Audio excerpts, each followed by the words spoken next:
website. From Darnell touchdown Jefferson.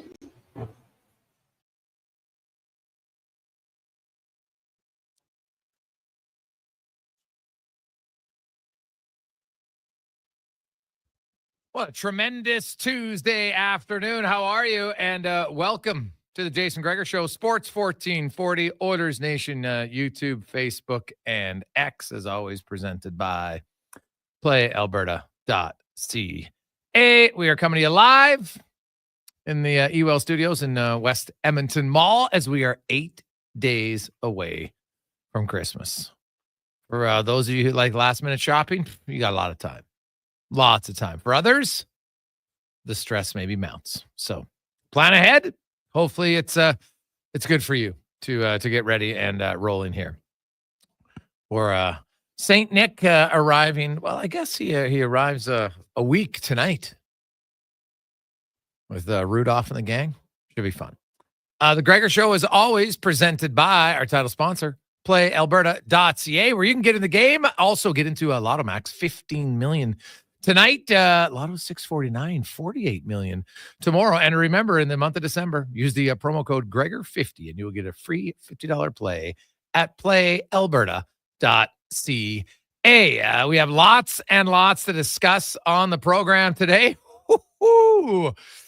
Well, at the bare minimum, you can't say last night's game wasn't entertaining. Now, it doesn't mean it was perfectly played, but it was entertaining. A season high 11 total goals in the game. The previous high was 10 when the Oilers beat Vancouver 7-3 earlier this season. So there's lots of goals. It's back and forth. Oilers are leading.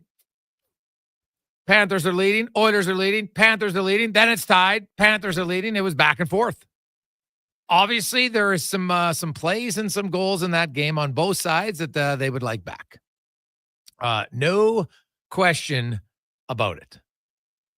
The Oilers really, for 38 minutes, you're up 4-2. Like when Leon Draisaitl made it 4-2, Florida didn't have a shot within 40 feet for the next 7 minutes. Right? They held on to the lead. It was good. And then, you know what? They had two chances to clear the puck. Brett Kulak, Adam Henrique. They don't clear it out. Forsling keeps it in. Takes a point shot. Skinner makes a save, but then it hits Emberson in the back. And it literally trickles across the goal line. Now, do you want Skinner to maybe steer that puck somewhere else? I didn't get a great in-house. Maybe you were at home. They showed a better angle. I didn't see like the other side angle because you see the puck hit Skinner, but then it hits Emberson. We assume it hits Emerson, but you don't see that angle. I don't know on the broadcast, Connor, if they showed where that other side, like we saw the short side where you can see right the back of Emerson. The front of Emerson, but you don't see his back. I don't know if there was an angle for that one or not, but it didn't show up. And so, the fifth goal, well, that was a comedy of errors. Starts out, now pretty decent play by Reinhart, but Draisaitl will tell you he should complete that pass. You don't get deflected. Now it's a race for the puck. And Ekholm, did he fall? Did he dive? I don't know. Kind of looked like a combination of both. And then he goes to play the puck, misses the puck. It goes in the corner, and Reinhart scores from behind the net. Skinner a little bit lazy on that play, right? You're down and you stay down. Just get up. Or if you're going to stay down, guys are aiming for your head now. That's a play. It's like picking a top corner now when you're like, hey, I put the puck in a small area and it's going to go in. So I give Reinhart credit for a nice shot, but it's a goal that can't go in. No question about it. Just like Florida will tell you the Connor Brown goal, that can't go in for Sergei Bobrovsky. Even the Draisaitl one. It's a nice shot from a sharp angle, but go watch the replay. How's Bobrovsky not going to cross there? Like he knows where Draisaitl is. It wasn't like it was a forth back. It was to the middle of the ice. So, you know what? It was a less than ideal hockey game, I think, to call a spade a spade. There's not a lot going on in that game that was great for either side. So the Oilers will regroup. They had a practice today. It's one game. For the previous 35 periods, the Oilers have been very good. Right? You look at those other games, they were fine. You had no issue with it. But they kind of soiled the sheets here in the third period. They get a loss. They've been very good at home. I think it stings a little bit more because it's Florida. kind of rips open the the scab a little bit. And that's valid. I can understand the frustration, but this is not, I don't believe if you have one bad game out of 12, that means you're no good. It can't, I guess some people can analyze that way, but I think that's like the worst analysis possible. Well, we played really well for 11 games, but you had one bad game. So that's the game that determines your overall value as a player. Like, it's kind of ridiculous to me. I don't get it. So the Oilers, hey, they'll have to play better. Speaking of this, just coming down, the Elks have acquired the rights to veteran quarterback Cody Fajardo in exchange for the rights to Bethel Thompson. So I would expect look for the Elks to renegotiate Fajardo's contract because he has a pretty big bonus coming. Then they're not going to pay that.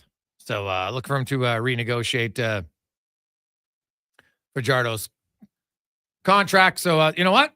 That's a good trade for the Elks. You needed a backup, and I think you needed a backup that wasn't Bethel Thompson because he didn't want to be the backup. Right? He still believes he can play. Nothing wrong with that. He's going to go to Montreal where now his rights go to Montreal. I don't think he's going to sign there. Like maybe he would, but they've got their starter. They got big bucks paid in their starter. So we'll see. But Fajardo comes in and teammates love him. He's a really good teammate, right? I think he can help Trey Ford understand the position. Cons, what do you think? Yeah, I mean, I think that has to be the mindset going in here when you have that discussion. This is going to be our starting quarterback. If anything happens, obviously we want a veteran quarterback who is ready to go. And he was pretty good last season, 16 touchdowns to 7 interceptions, over 3,000 yards. Kind of just phased out with Montreal's young quarterback there as well. So I like this move. I think it's a good one. And obviously there had to be some discussion to make sure Cody Fajardo would want to be here. Like you said, get that new deal and be in a position to back up Trey Ford. There is always that risk with a running quarterback like Trey Ford that injuries could happen, right? He gets out of the pocket. It happens with anyone. You always need a good backup quarterback in football, and I think Cody Fajardo would be a great fit here. Hey, guys, why doesn't the shooter ever get any praise? It was a great shot by Reinhardt. I just said it was a great shot, but it's not a goal that the goalie should let in, right? He saw the weakness, but if the goalie plays that right, it should never go in. That's all I'm saying. Every goalie will tell you that. And I said, hey, he picked the perfect spot to do it. But hey, you know what? He never should have been there is the point. Like that, the way the Oilers had played up until that period, that goal doesn't happen because Reinhardt doesn't get the puck in that area. Because they don't turn it over in the offensive zone, then Ekholm doesn't stumble, fall, dive, whatever he did. And away you go. It was, there's lots of pretty big errors last night. Now, Bouchard toe picking, it's not really an error in my books. Like it happened, but that's not one where I expect, I guess technically it's repeatable. Do you think Bouchard is going to trip over himself at the blue line, walking the blue line on the power play again this season? I will bet no. Give me the odds at playalberta.ca. I will bet no. I have a bigger issue with the goal where Edmonton, Skinner gets rocked by Gadjevich, and then everyone has either do something or stop the lane pushing. Everybody knows you're not going to fight Gadjevich. He's a legit heavyweight. He'd pound the hell out of any order forward who was in the lineup last night. It wouldn't be close. Right? They weren't doing anything. So everybody's standing there. Meanwhile, it's down low. Bouchard has the puck, and then he goes up the wall. You're pressured. You got to reverse that puck. Right? Gives it away. Boom. Mikkola comes in untouched, takes the pass. Boom. Tie game. So not ideal. Right? The Ekholm-Bouchard pairing are not playing up to their potential right now. It's obvious. And it's okay to say it. I don't care. Analysis on a player doesn't mean you dislike them when you say they can play better. Ekholm and Bouchard have not been good enough. I'll go over the numbers for you. It ain't close. It's not close to what they're capable of right now. Not remotely close. So we'll get into all of that. As always, we'll take your text 833-401-1440, 833-401-1440. Our month of giving. By the way, big shout out to Trent. Great bid yesterday. Today, hey, the Elks just made a trade. So for all of you sports fans, if you want to have an opportunity to talk to guys who won multiple championships, who is now the president and the CEO of the Elks, the GM of the Elks, Ed Hervey, Chris Morris, you can dine with them at Roos Chris in the Vault. It's actually the vault because it used to be a bank, and it's an old vault. It's unbelievable room. Everything that happened, you can ask any questions. It stays in the vault. And trust me, Hervey and Morris will answer your questions. So you have a 5-course dinner, wine pairings, choice of beverages in the private vault room, and it'll happen in 2025. There's 4 of you, along with Hervey and Morris, and I'll be there filling up glasses for you. Okay, Phil, you need some water filled up, whatever. I'll be there. We'll have some fun. So if you like football, you want to talk to a president, a CEO, a GM, hear all sorts of stories, playing days, management days, kind of find out the goods. I had dinner with Ed last week, and you know what? He was like, yeah, him and Morris, both of them were like, yeah, we're in. And they're fired up for it. Ed did this many years ago and said he quite enjoyed it because the guys who bought it were big, a few of them were business guys and just, talked about kind of building a team, because building a team in football is kind of no different depending on what your job is. If you're somebody high up there and you got to build a team to work underneath you and you want a good team. And sometimes culture matters a lot in the workplace. It matters in sports. It matters in the workplace. And most of you might have had that one coworker at times who can really disrupt things. So you don't want them. So can talk about that. 833-401-1440, 833-401-1440. Get in on that. We're helping out Santa's Anonymous today. So you'll be going out for a great dinner and knowing that there were lots of kids who would have had a Christmas that is infinitely better because of you, because without your donations, they might not get one. And that obviously is one of the worst thoughts when you really take a moment to think about it for a young kid.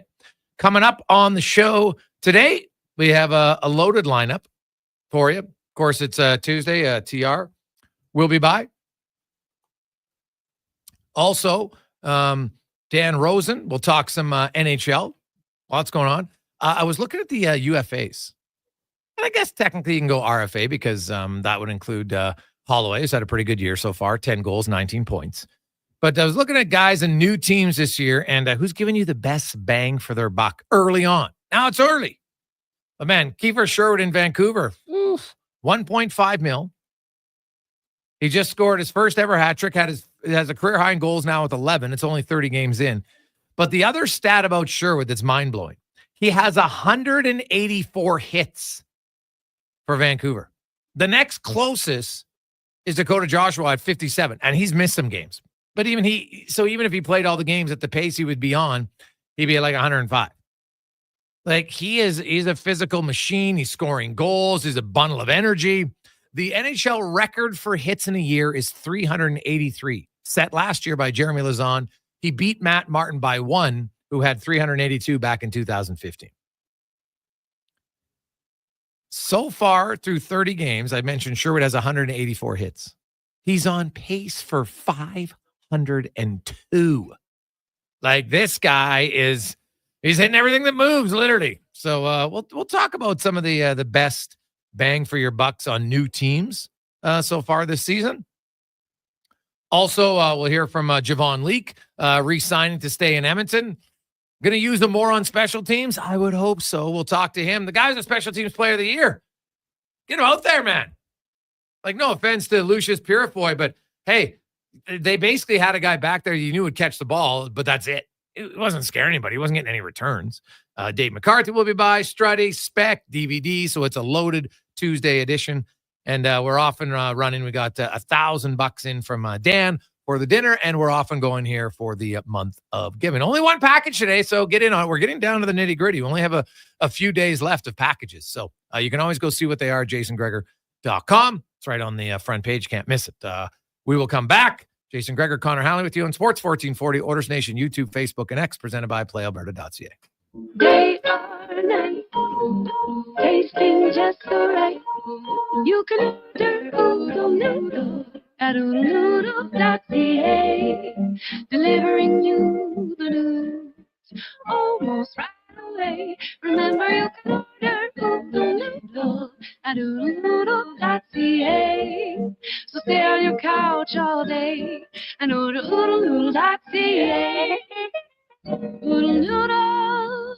Hey, sports fans, we've got a clear choice for you. At Crystal Glass, we provide customers with the perfect glass for any job. From home to auto and even commercial, installation or repairs, we're your team. Call 310 Glass or visit crystalglass.ca. Crystal Glass. At Leading Edge Physiotherapy, we believe in the wisdom of Patch Adams. Treat a disease, you win, you lose. Treat a person, I guarantee you'll win no matter what the outcome. We don't treat conditions, we treat people. From personalized treatment plans to compassionate care, we're committed to helping you achieve your goal. That's why hands-on techniques, unique technologies, and a commitment to hiring amazing people mixed with friendly, fun neighborhood environments. And ta-da! No, it's not magic. It's about being human. Sometimes being human hurts, but life shouldn't hurt. LeadingEdgePhysio.com.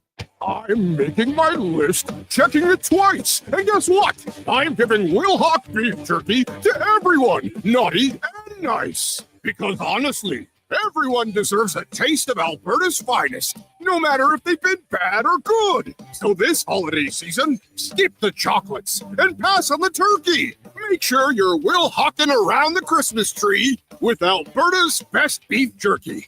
Ho, ho, ho! Available at Wilhock Beef Jerky in Leduc.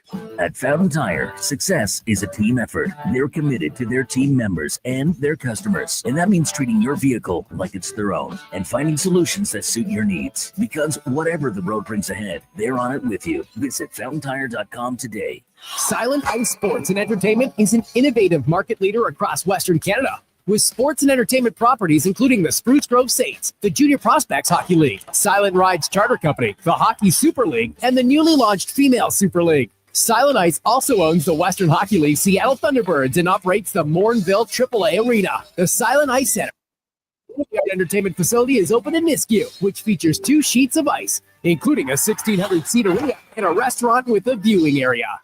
Hockey is back, and Play Alberta, Alberta's #1 sportsbook and official partner of the Edmonton Oilers, has you covered with bigger offers, boosted odds, live betting, player props, and more. New to Play Alberta, new players now receive $200 in free bets just for signing up. You already play? Get a $10 free bet for every $100 you bet every week all season long. Visit playalberta.ca and make your picks today. Bonus terms and conditions apply. Experience more at the Edmonton Expo Center. Come for Canada's largest trade show, the biggest names in entertainment, exhilarating sporting events, and more. Stay for the experience. But it doesn't end there. Maximize your brand exposure with Edmonton Expo Center's new cutting-edge feature screens, spanning Western Canada's largest venue space. Captivate an annual audience of over 1 million visitors during iconic events like Pro Rodeo, Disney on Ice, Glow, K-Days, and so much more. To learn more, call 780-660-0514 or visit edmontonexpocenter.com today. Our Alberta weather may not be conducive to being in the field, but that doesn't mean farming stops cold in its tracks. There's plenty of work all year round, and Flyman has the tools you need to work through the cold winter months. Snowblowers, post pounders, augers, and complete grain handling systems. Been thinking of a leg system? We carry Wellinga blowers and North Star legs, and Flyman can sell, deliver, and help with setup. Tackle winter head on with help from Flyman. See us in store or online at flyman.com. One small step for Schwab, one giant leap for Schwab Kai. Schwab's has landed the biggest truck sale of the year with Get the Truck Out of Here. Get 0% financing or lease rates as low as 1.9% on 2024 half-ton trucks. You'll be over the moon with employee pricing. Save up to $13,000 on select GMC and Chevy HDs. Plus, get $10,000 cash back. Get the truck out of here. Head to Schwab Chevrolet Buick GMC in Leduc. For over 65 years, Denham Ford has delivered the customer service and value that keeps Albertans moving for work and play. And that tradition continues with the final year-end 2024 clear-out. Enjoy low rates or thousands in year-end savings on every vehicle, including F-150, Bronco, and Super Duty. That's the value you've come to expect from where cars always cost less. Denham Ford on Highway 2A in Wetaskiwin or at denhamford.ca. If you ever see the faces of the children, they get so excited. Waking up on Christmas morning. Portions of this hour brought to you by On the Rocks. Watch every Oilers game at OTR with $5.25 Molson Canadian, $5 Pink Whitney shots, and 60-cent wings. Plus, play Oilers, score, and win. You could walk away with a ton of On the Rocks gift cards. Oilers hockey at OTR. Book your table today. Jasper Ave in 118th. The Jason Gregor Show. The best of Edmonton sports talk and beyond. This is Sports 1440. Presented by PlayAlberta.ca, Alberta's only regulated online gambling website.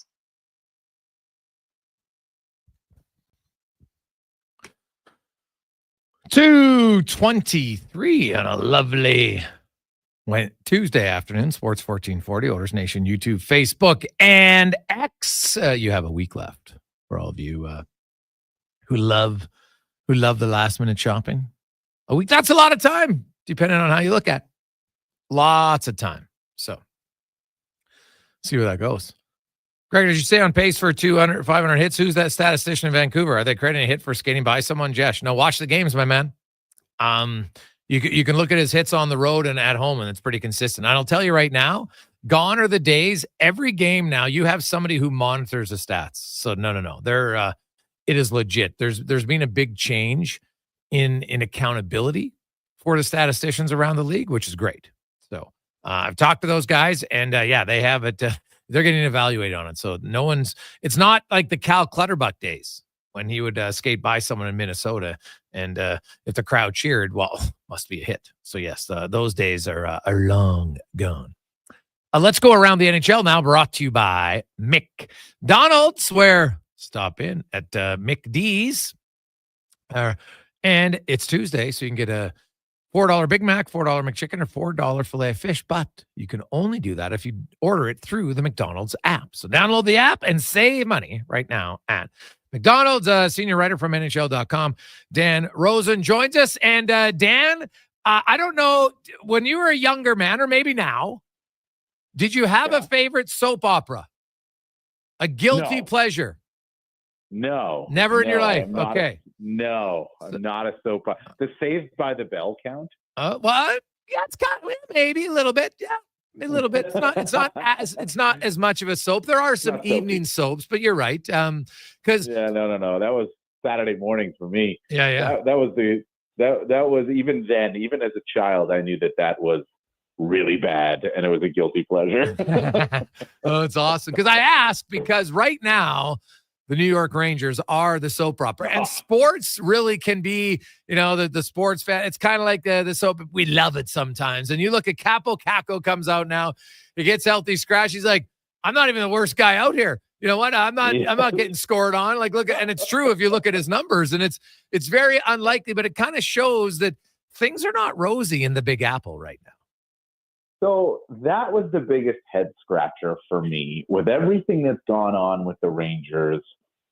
Scratching Kakko didn't make sense. Now, everything that's happened with the Rangers in these last 13 games, and really all season, but the goalies masked it early in the season, I don't pin that on Peter Laviolette at all. I honestly, I think, at some point the players got to take ownership, right? You got to take ownership, but sometimes management has to take ownership too. Like, you win in the NHL today with speed. You move the puck quickly. You have a big imposing defense. It insulates the goaltender, and you control the puck. That's how you win in the NHL today, right? And the Rangers don't do that very well. So this is what it's led to. But scratching Kakko didn't make much sense to me at all. Like, he's right. He isn't the guy getting scored on. I mean, take plus minus for what it is. He's a plus 10, right? This season on a team that's negative, he's a plus 10. And, he's not generating a ton, but his line, when that line with him, Will Cooley, and Phil Hedl has been together, it's been the Rangers' most consistent line. So it didn't make any sense to me. It was a head scratcher when it happened. I thought to myself, okay, maybe they got a trade brewed. Maybe that's the reason. Yeah. But it's not. At least we haven't come across that. We're beyond the 24-hour mark now, beyond that. So we're approaching 48 hours, and it's still nothing there. So it didn't make much sense. Kakko, since he came into the league, and I think at the beginning part, it was kind of like a language thing. He knew a few things, but he didn't know everything. But now he's just brutally honest, and to the point where you just love it as a writer, covering the team. And he can dig his own grave sometimes with his comments, but he's brutally honest, and he owns it too. And he'll stick up for himself in any way. And he's right. Like, there are worse guys out there than I am. Why am I taking the hit for this? Why am I the one being singled out? And it's happened multiple times. And he's also right in saying, you know what? It's easy to scratch the young guy. It's harder to scratch the older guy. It doesn't make as much noise when you scratch Kakko. It makes way more noise when you scratch Mika Zibanejad. Right? Yeah. So, and that's what he's talking about. And he's right. He's 100% right. Yeah. No, he is bang on. And Zibanejad and Kreider's numbers, like Zibanejad is having a really tough season. Like, he's looking like a guy who suddenly hit the age wall. Like, not gradually. It's just like he smashed right into that cinder block. And now maybe he'll get out of it, but that's a big concern for the Rangers. Well, it's a big concern because he's their number one center, and he's, their guy that he and Trocheck are the guys that they put out there in all situations.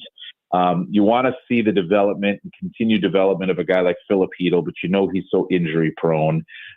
He went through it already this season. So there's issues there, and Trocheck's not having the same type of season, but exactly what you're getting from Vinny Trocheck every single night. With Zibanejad, the 5-on-5 lack of production at 5-on-5 goes back now to last season too. And it was look the other way last season because the team was rolling. They were coming back in games. They were winning. They won the President's Trophy, and they get into the playoffs. They sweep the Caps. They win the series against Carolina. They get to Game 6 against Florida. So you look the other way, right? Everything else was working. Panarin had an unreal season. Trocheck did too. Lafreniere as well. We can't look the other way now. And it's a lack of 5-on-5 production. It's a lack of 5-on-5 energy, if you will. And then on the power play, which has been a bread and butter for the Rangers and continues to be good, not as good as it once was, Mika Zibanejad's become a predictable player on the power play. Everybody knows he's looking for his one-timer. Yeah. One time this season, I saw him fake the one-timer, cut to the middle, get between the hash marks, and take a shot, and he scored. Because he created a lane for himself. Right. But now goalies cheat that side, forwards cheat that side, the high forward looking to block it will cheat that side. And the shot's not Ovechkin's shot. It's not Stamkos' shot. It's a good shot, but it's not Ovi. It's not Stamkos. So it's not blasting through a goalie, even when a goalie's in position. He's got to change. There's got to be a change. And there's been just zero change in Zibanejad's game. No, and that's fair. It's very fair. The Rangers, like, do you think a trade's coming? Do you think the GM's going? Do you think the head coach? Like, there's some options here. What do you think happens in New York? Well, I mean, we all know the easiest thing is the head coach, right? Yeah. And he addressed that today, and he talked about how those are things that are out of his control. And Peter Laviolette's been through this before, so he understands the game and all that stuff. Like I said at the start, I don't think it's the head coach. I really don't. I mean, this is the same group of players that when they were coming up and developing together, they ran David Quinn out. They had a really good year with Gerard Gallant. The next year wasn't so good. He was gone. Now they had a really good year with Peter Laviolette. This year, not so good. Now we're going to fire another coach, right? At some point, it's on the players, right? So you can't trade them all. I understand that. They traded Jacob Trouba. It was a miscalculation going back to the summer with the Trouba stuff getting public. And then the way they handled the Barclay Gaudreau stuff too, it did not sit well with these players. My response to that is, well, you got to get over it, right? You got to play. You got to get over it. You got to play, be professionals. And I think they have been, but you have to mentally get over that too.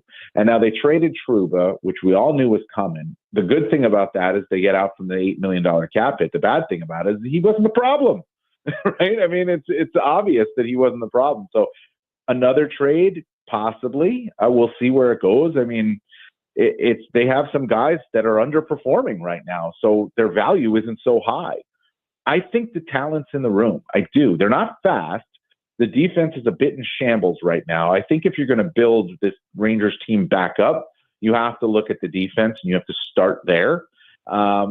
It could be another trade. I don't know, but like the forwards themselves, the depth, the meat and potatoes guys, the core guys on this team, not the meat and potato, the core guys on this team, Zibanejad, Kreider, Panarin, Trocheck, Lafreniere, they just got to be better.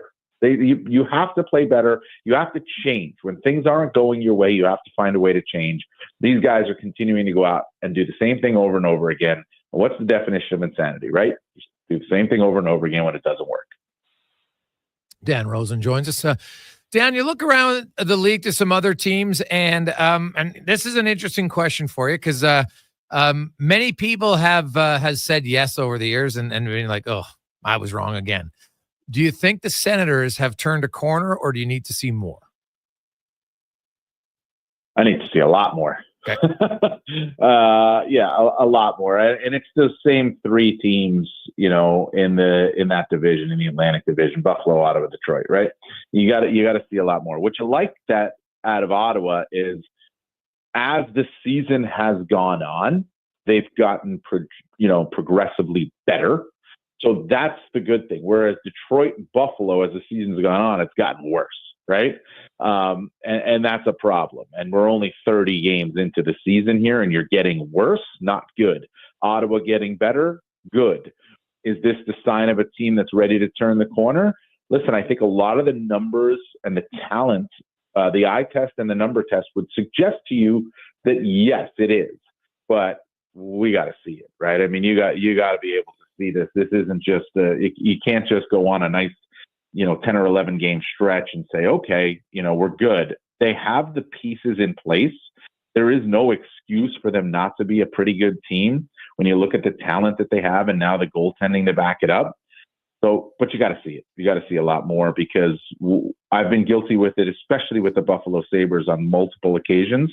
And here we are now with them going through another 10-game losing streak. So, like that with Ottawa is another one of those teams that, they haven't proven anything yet. They've played a little bit better. There are three teams in the NHL who have a points percentage above 700. And I don't know anybody who would have had any of the three there at just over a third way through the season. Washington, Minnesota, and Winnipeg have all played very well. Of those three, rank them in order of you're a believer in, the number 1 to number 3, and why? Wow, that's a really good question. Okay. I will go with Winnipeg 1, Minnesota 2, Washington 3. I think Winnipeg's offense is just a tad better than Minnesota. I think the way they defend and the goaltending that they're getting is pretty much the same. And I think you would judge that by the goals against per game. They're pretty much equal. But the offense for the Jets, they have more of it. Kyle Connor's one heck of a player who doesn't get near enough credit, right? Nick Ehlers, Mark Scheifele, they've got a little bit more. Kaprizov's great, but the depth of offense for Winnipeg wins for me in that sense. And if what they need to do is let Connor Halley rest a little bit, because the last thing you want to do is have this. You don't want to ride this guy for 60 some odd games again, and get to the playoffs and he's cooked, right? You have a cushion. Don't need to ride him right now. And you have a decent backup too. And Washington's third for me because they've just been so surprisingly good this year. And I do wonder if with Capitals, and I know Ovechkin's on his way back, but if everybody's just playing really good at the same time, and if that changes, what happens, right? So it's to me, I've seen enough of Winnipeg and Minnesota to know that I can believe in them. Washington, I really love the coach. I love the style of play. I like the way they infused, they just re-infused the roster there. But it's you got to see more. You got to see if it can continue for a longer period of time. Dan Rosen joins us. Dan, out west, you've got some interesting races in both the Central and in the Pacific. Of course, Winnipeg, Minnesota, Dallas, a big win last night, and then Vegas, LA. Edmonton, the Canucks are right there as well. The Avs made all their goaltending changes. You look at Colorado, and they still give up a ton, and their big dogs carry them. Like Rantanen and McKinnon are massive for that team. Do they have enough depth in your eyes to really be a contender, or do you think they're going to really potentially load up, especially if they get that $7 million if Landeskog isn't ready? Yeah, I think they don't have enough depth to go all the way through again. I mean, I think it's just listen, McKinnon, Rantanen, and McCarr are great. Okay, I mean, You want to start a team with those 3 guys? Give them to me. Let's go. I'll start my team just like that, and I'll pay them whatever they want, and I'll build around it, right? The goaltending should be better now. I mean, listen, I was never a Georgiev believer. It should be better. I don't know if I'm a Blackwood believer either, but, overall, I think he's just a better goalie than Georgiev. But they need a little bit more on, they need more middle depth is what they need. They can't, because you go into a playoff series, I'm not saying you're shutting down McKinnon and Rantanen, but if you're slowing down McKinnon and Rantanen, I mean, you know it in Edmonton, right? If you slow down McDavid and Draisaitl those years where they were a little thinner, they weren't winning. Now they got a little bit deeper, and look what they did. They go into Game 7 of the Stanley Cup Final, and they're really coming along now. You need a little bit more. They need health too. That's the other thing. I mean, they've had a lot of guys who've been hurt out of the lineup for whatever reasons, but I think that they need a little bit more in the middle of their forward group to really be a team that I think can make that push ahead of the Edmontons and the Vegases and teams like that, Dallases and Winnipegs too. Dan, great stuff as always. We appreciate it. Have yourself a very Merry Christmas and all the best in 2025. Same to you. Thanks, man. Appreciate it. There you go. That's Dan Rosen from NHL.com. 2:36. We got a lot of texts coming in. People are fired up. I love it. 833-401-1440. We'll also update you on our month of giving package, which is a fantastic package. This is something you cannot buy. Impossible to buy. We'll tell you what it is next on the Gregor Show. Sports 1440. Sports1440.ca. Presented by PlayAlberta.ca. Checking off your gift list can go more smoothly when you give smoothies. From now till December 31st, buy a $30 Booster Juice gift card and gift yourself with any regular size smoothie for free. Try the new salted caramel smoothie made with vanilla oat beverage, vanilla frozen yogurt, and decadent caramel. It pairs magically with the salted caramel booster ball, bursting with Score toffee bites, cinnamon, maple syrup, cashew butter, and more.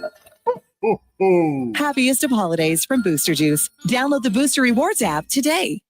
Wow, get ready for a silly hockey fans. Your partner in power just skated onto the ice. EWEL.ca, the new e-commerce website for electrical wholesalers Edmonton, is ready for the power play 24/7, 365. UL skates to where the puck will be in 5 years. Now that's forward thinking. Killer selection, slamming products from the best the lowdown brands, with and legendary service. Don't sit on the bench. Get your account today at EWEL.ca and win that project. Plug into your partner in power. Get an EWEL.ca account today. 3, 2, 1. Happy New Year. Let's rock. Edmonton's biggest New Year's Eve party is at On the Rise. Featuring Edmonton's #1 party band, The Barkhells. The Barkhells. As we ring in 2025 in style. Lowdown with Tickets include a 3-course meal, party favors, and bubbly at midnight. This party sells out every year. Oh, and if you don't have anyone to kiss at midnight, Marco is always available. OTR's New Year's Eve party. Tickets at ontherock.com. Get early access to the Bricks Boxing Week blowout. Shop real Boxing Day prices now with deals for every room of your home. Shop Door Crasher specials like a 3-piece stainless steel appliance package for just $18.97. Take up to $3,000 off big screen TVs, up to $2,000 off sectionals, and up to $750 off sofas. Plus, buy more, save more on dining and bedroom furniture, up to 25% off. Some exclusions apply. See in-store for details. The Brick, saving you more. Mr. Rooter decorates a gingerbread house. Wow. What did you do here, Mr. Rooter? Well, we've got a Jube Jube toilet, complete with an icing-based wax seal. The main water line is licorice, red for hot, black for cold. You got your standard marshmallow hot water tank and a candy cane sewer line. And on the outside, candy corn hose pips. Disgusting, but they get the job done. To have your Yule clogs fixed, trust one plumber, Mr. Rooter. Didn't get a holiday bonus? At Wolf GMC Buick, we have the bonus you need. Get 0% financing on our most popular trucks like the Sierra half-ton crew cab during GMC's Canada-wide clearance. Or select up to $8,500 on a number of Sierras. If you're looking for heavy duty, we have that too. Get GMC employee pricing on our Sierra HDs, Yukons, and the all-new GMC Hummer EV. And seeing it's the holidays, a $500 bonus on select 2024 and 2025 models. But when the holidays are done, so are these deals. Get to Wolf GMC Buick today. I'm Colin Livingston, president of Cantork. Since 2016, we've been at the forefront of hydraulic torque wrenches in Canada. I'm delighted to share our latest venture, in-house production for quicker turnaround, superior quality, and heightened versatility. Experience excellence at cantork.com. Get ready to make a game day decision with McDonald's Fan Day deals. Grab a $4 Big Mac, McChicken, or filet-fish sandwich exclusively through the McDonald's app. Wow, what a deal. Plus, tax valid on Tuesdays, Thursdays, and Sundays for a limited time at participating restaurants in Alberta and Northwest Territories. Warmest wishes go out to you from the management and staff of Wetaskiwin Ready Mix. They hope this holiday season is one of the best you've ever had. Enjoy the sights, sounds, and every festive get-together. Merry Christmas and a Happy New Year from everyone at Wetaskiwin Ready Mix. You don't know what awaits you on the road to come, but with the 2025 XC90 from Volvo of Edmonton, you'll have the versatility to take on whatever life throws at you. The new XC90, a luxurious SUV with seating for up to 7, boasts newly upgraded body and wheel design. It's the perfect choice to drive into the coming year. And right now, you'll save $4,500 and lease from 1.49% on all in-stock 2025 XC90s. Volvo Cars Edmonton. VolvoCarsEdmonton.com, 1205 101 Street Southwest. It feels like the cost of everything has been going up and up and up. That's why Encore's electricity rates are getting really low. With our rates falling lower, you can feel carefree about your bill. A low rate means lower stress. Switch to a new fixed-rate electricity plan with Encore by Epcor and save. Get the lowdown and stay carefree at encore.epcor.com/lowdown. Customers are free to purchase natural gas or electricity services from a retailer of their choice. For a list of retailers, visit ucahelps.alberta.ca or call 310-4822 toll-free. Merry Christmas from Anu Gas Compression Consulting in Wetaskiwin. The management and staff would like to wish you a peaceful and happy holiday season. They thank you for your patronage this past year and look forward to seeing you again in 2025. Season's greetings from everyone at Anu Gas. Customers love Cross Mitsubishi for all kinds of reasons, like Smart Saver Sammy. He's never spent a dime over his budget. We think that's true, but with prices this low, it's never come up. The festive sale is on. Save up to 15% off all new vehicles. A 2024 Outlander ES is $35,018. A 2024 RV RES is $25,880. Don't forget Cross Mitsubishi's 10-year powertrain and 5-year new vehicle warranty. See Cross Mitsubishi in-store for details. 9605 34th Ave and at crossmitsubishi.ca. At On the Rocks, everyone's on the nice list this December. Even you, Sierra. We saw you shaking your ass on the dance floor. Until December 31st, purchase $100 worth of gift cards at OTR and get a bonus $20 GC for free. That's like 10 free hot dogs on Mondays. Or 10 free tacos on Taco Tuesday. How about 30 free wings on Wednesdays? Or even 4 free drinks during happy hour. However you divide it up, it's $20 free at On the Rocks. Calm down, Sierra. On the Rocks, Jasper Ave and 118.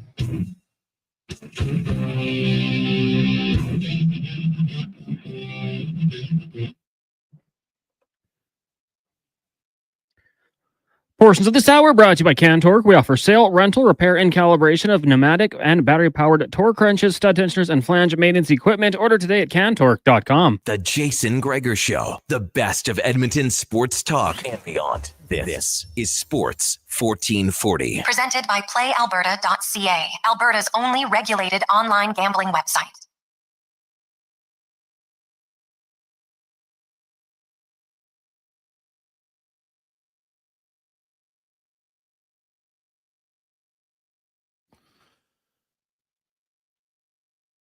Welcome back. We continue on. Jason Gregor, Connor Halley, Sports 1440, Oilers Nation, YouTube, Facebook, and X. Oilers had a practice today.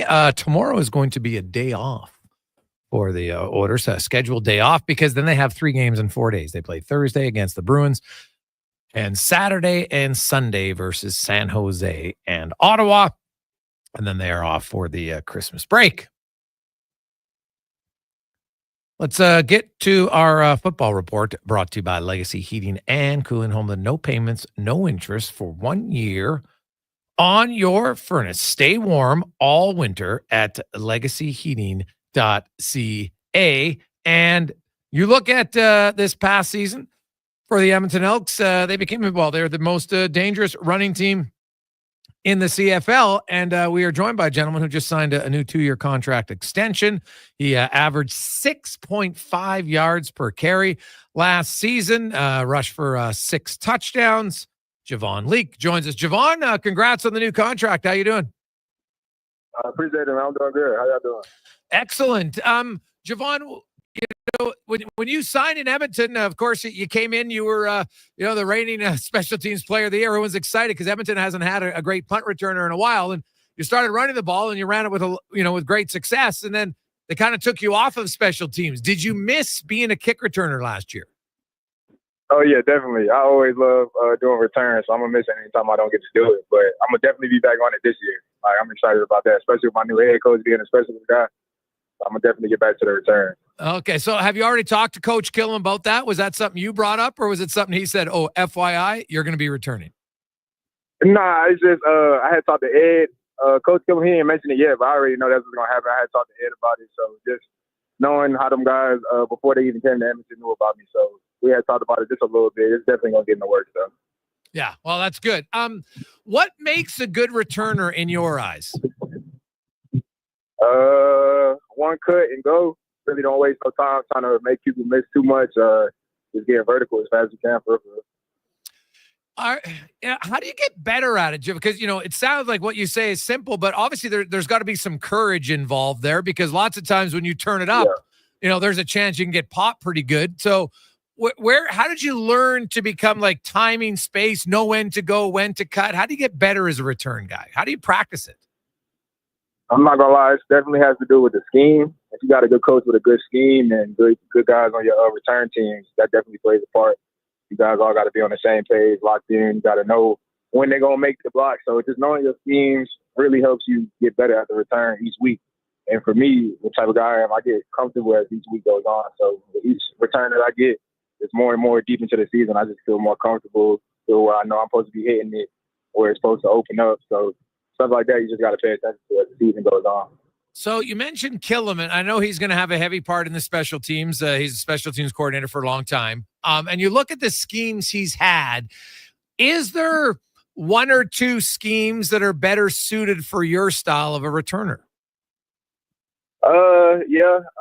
With my speed, I try to like to get to the outside and outrun everybody. So I think that worked out best in Toronto with me and Coach Mickey.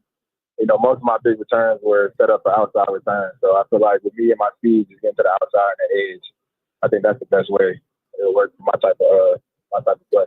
Javon Leake joins us. So, Javon, last season was obviously disappointing for the team, especially the start. The second half, the team came on, and you know what? After starting out 0-7, you finished the season 7-11. So you're 7-4. In the final 11 games, and you feel like you're kind of trending in the right direction. What's the next step for this group to finally get back to the playoffs? It's going to start in the locker room.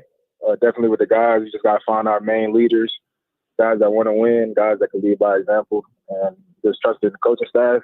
And if everybody just locks in and just comes together, I feel like we could definitely get back to that. Javon Leake joins us. So, Javon, you when you have like Ed Hervey's in now as the GM, Chris Morris is the president, you got a new head coach, you got a new OC, DC, everything. You also, you came in here having a good reputation of a return guy, but you really, had a lot of success in the run game, especially when Trey Ford was the quarterback. Did you notice, do teams scheme different when he's quarterbacking? Did it open up more lanes for you naturally as a runner? Yeah, definitely. You got to plan different when Trey is at quarterback. And I knew that before my first start with SAS, watching the games from last year when Trey came in and just how I opened up the run game for KB. So I already knew once Trey got into the game, I was definitely going to change up the defensive plans and just open the holes for us as running backs. And you always got to watch Trey with his legs. So I think it definitely affects the game. It's better for the run game when Trey's at quarterback. And, it's definitely effective. What did you see as maybe the most impressive thing in Ford's development and growth this past season? For Trey, he just became more of a passer. He didn't want to really run all the time. I felt like he trusted his receivers a lot this year because we all know he can run, man. We all know what type of athlete he is, but I feel like once he really, sits back in the pocket and relaxes and, really goes through all his reads, he's dangerous because he can still run the ball. But now you got to worry about him passionate and tearing down the defense. So I just can't wait to see him grow even more as I play against him with him for the next 2 years. So it's definitely going to be exciting. Easy to only get better. Javon Leake joins us. Easy decision for you, Javon, to come back to Edmonton rather than test free agency? Yeah, definitely, man. I don't want to be that guy to just keep going to team. I definitely want to find a home, and Edmonton gave me a chance at running back, so I just felt like this was a perfect fit. I'm forever grateful for that. And, with these new coaches and everything just going in the right direction, I just felt like, why leave now or just be a part of something that we could build. You and Justin Rankin, you guys had success, both of you, at the running back position. The team is the best running team in the league. Do you guys do you have a nickname moniker for the twosome? Is that something you'll need next year? Lightning and Thunder. That's Rank the Tank, man. That's my guy, but we call each other Lightning and Thunder. That's what the CFL calls it. So, I love Rank, one of my closest dudes on the team, and we're already talking about what we got planned for this season. And, I'm just excited to get back to work with him. What do you appreciate about his running style? Man, it wears down the defense. He takes all the hits. He observes the hits. I'm more of like a speed, try to get around you type guy. Rank is too. He could be that, but he's more of like a ground and pound type of back. That wears out the defense. And then when I come in, they're already tired and wore down, and it just opens up big plays for me where I can hit the home run. But, man, just having Rank come in and have two fresh backs that have two different styles and, could just wear down the defense, that's really effective. That's why, we were number one in the run game this year because of things like that. If your team is having a 400-meter dash race, who's winning? I ain't gonna lie, I hate the 400, but I'm not gonna bet against myself. I'm gonna take me. I'm not gonna lie. Okay, who would be your coach? No, I said 40, not 400. No, just a 40. You guys never have to run the 400. Oh, 40. 40. Oh, yeah, me. My bad. Yeah, okay. No question. I thought you said 400. No, 40, God, yeah, no. When was the last time you ran 400? No, you'd never run that. It's a killer race. No, never ran that. I ain't gonna lie. So if you're the 40, me, definitely. If you're first, who's second? Devardrick Bynum, number 16. Really? Faster than Trey Ford?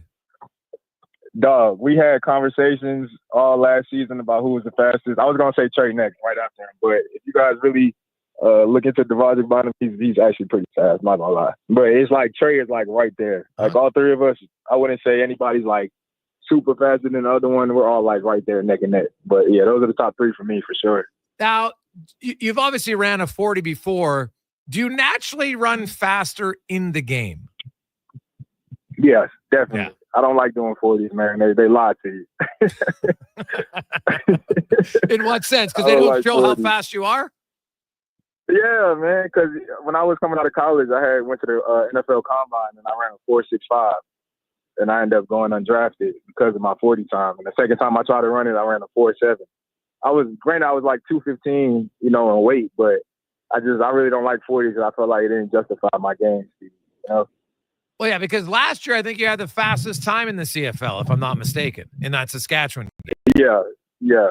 And it's just like 40s, you really got it's all about technique kind of in the game, you're just kind of free and just running. So you're definitely going to run faster like that. You don't have to really think about too much like a 40.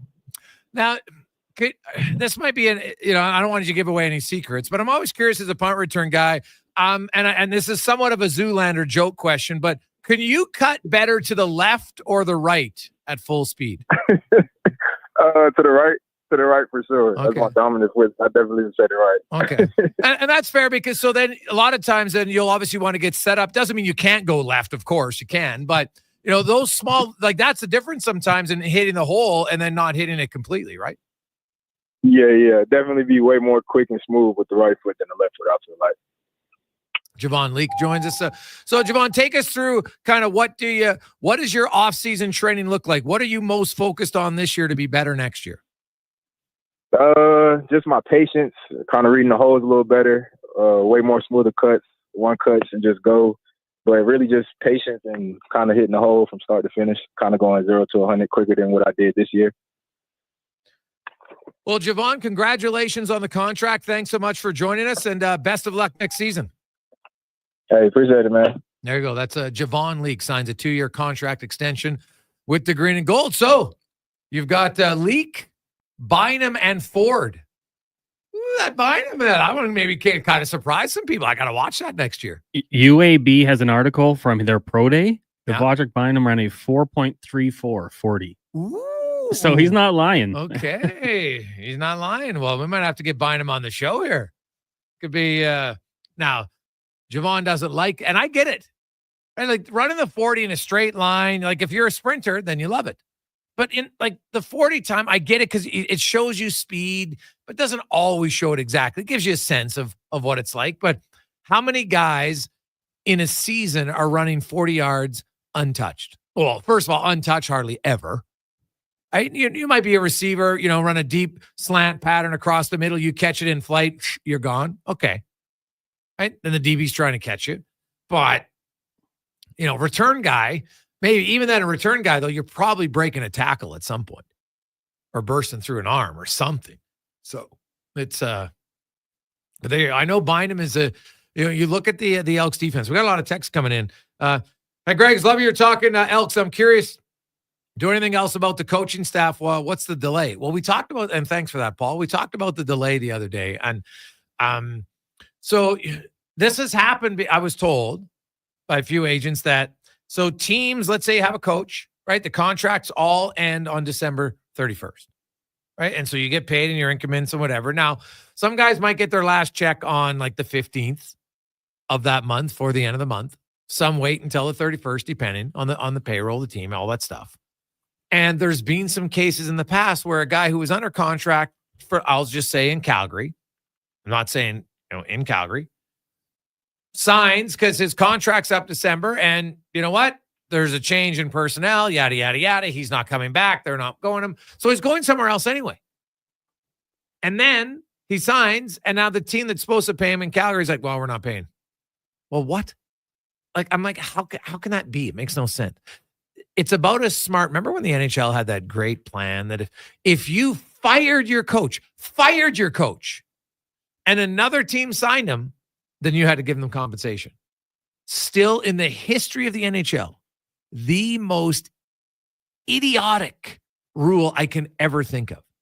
Now, if you would have hired a guy away who was under contract, I can understand getting some compensation. That makes sense.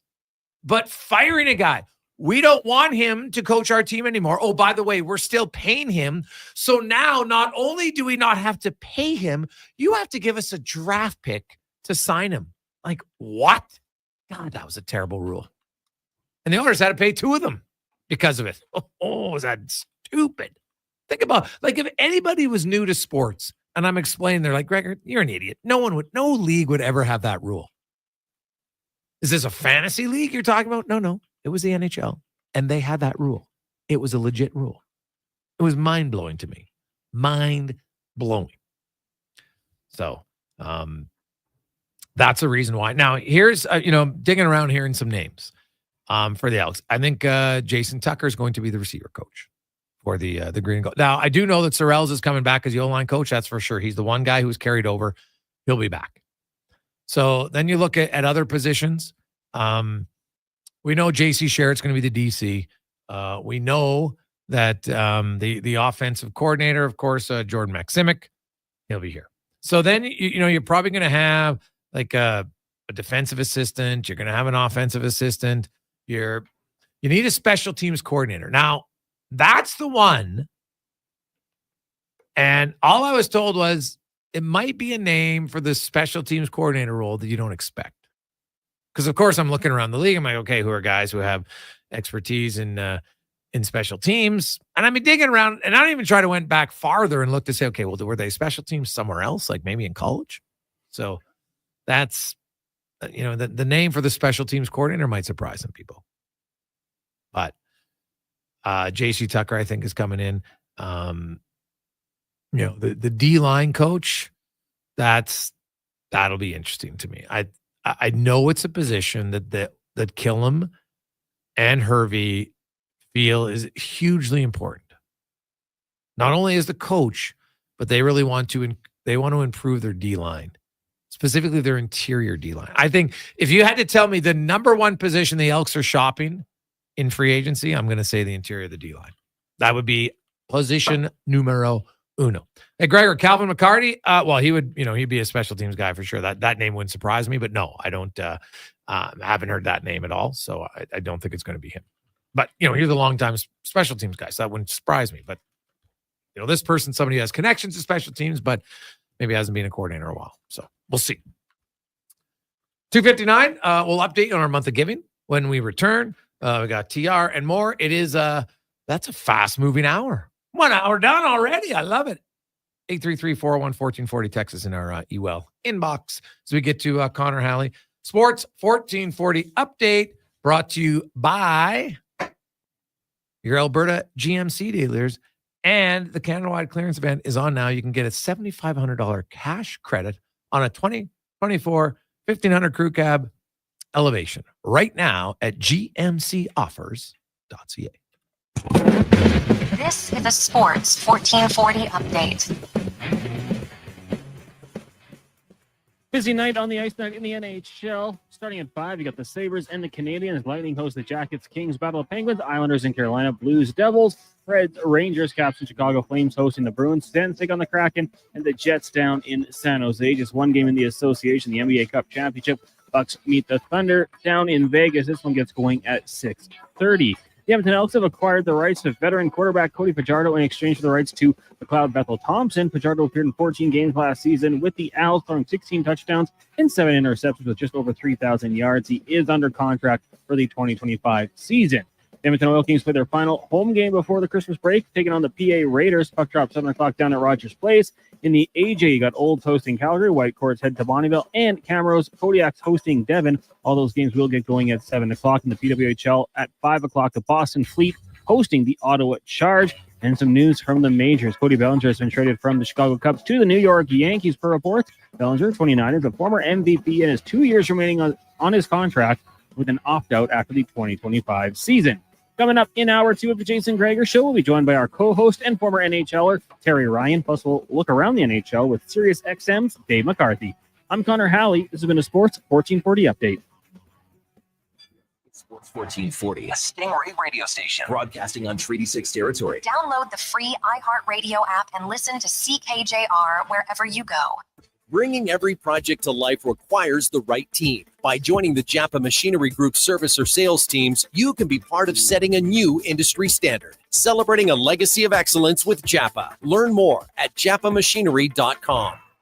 You've got a go-to coffee spot, a trusted barber, even a lucky game day jersey. But when it's about looking your absolute best, there's only one name you need: Mr. Dirk. Family run since 1939, we're experts in crafting impeccable tailor-made suits and offering a wide variety of everyday styles. Pair that with personalized one-on-one fittings and the convenience of on-site tailoring. Mr. Dirk elevates your style game. Visit our Edmonton store or explore MrDirk.com. Score big on style with Mr. Dirk. At Fountain Tire, success is a team effort. They're committed to their team members and their customers. And that means treating your vehicle like it's their own and finding solutions that suit your needs. Because whatever the road brings ahead, they're on it with you. Visit FountainTire.com today. Snow removal contractors and community leagues. The tools you need are available at the prices you want. Now at the Lawnmower Hospital. Save up to $1,300 and get a free Echo backpack blower. All of BCS's industry-leading belt-free snow sweepers are on sale. And you'll get the powerful Echo PB 9010 backpack blower free with select models. Find out more at thelawnmowerhospital.com. The Lawnmower Hospital. The Canada-wide clearance is on at GMC. Get a $7,500 cash credit on 2024 Sierra 1500 Crew Cab elevation models. With Sierra's 13.4-inch diagonal premium GMC infotainment system with Google built-in compatibility. Available off-road package with hill descent control, plus an available 3-liter Duramax diesel engine. You can take the road less traveled and try new things, like fishing or whitewater rafting. I should have gone fishing. Ask your GMC dealer for details.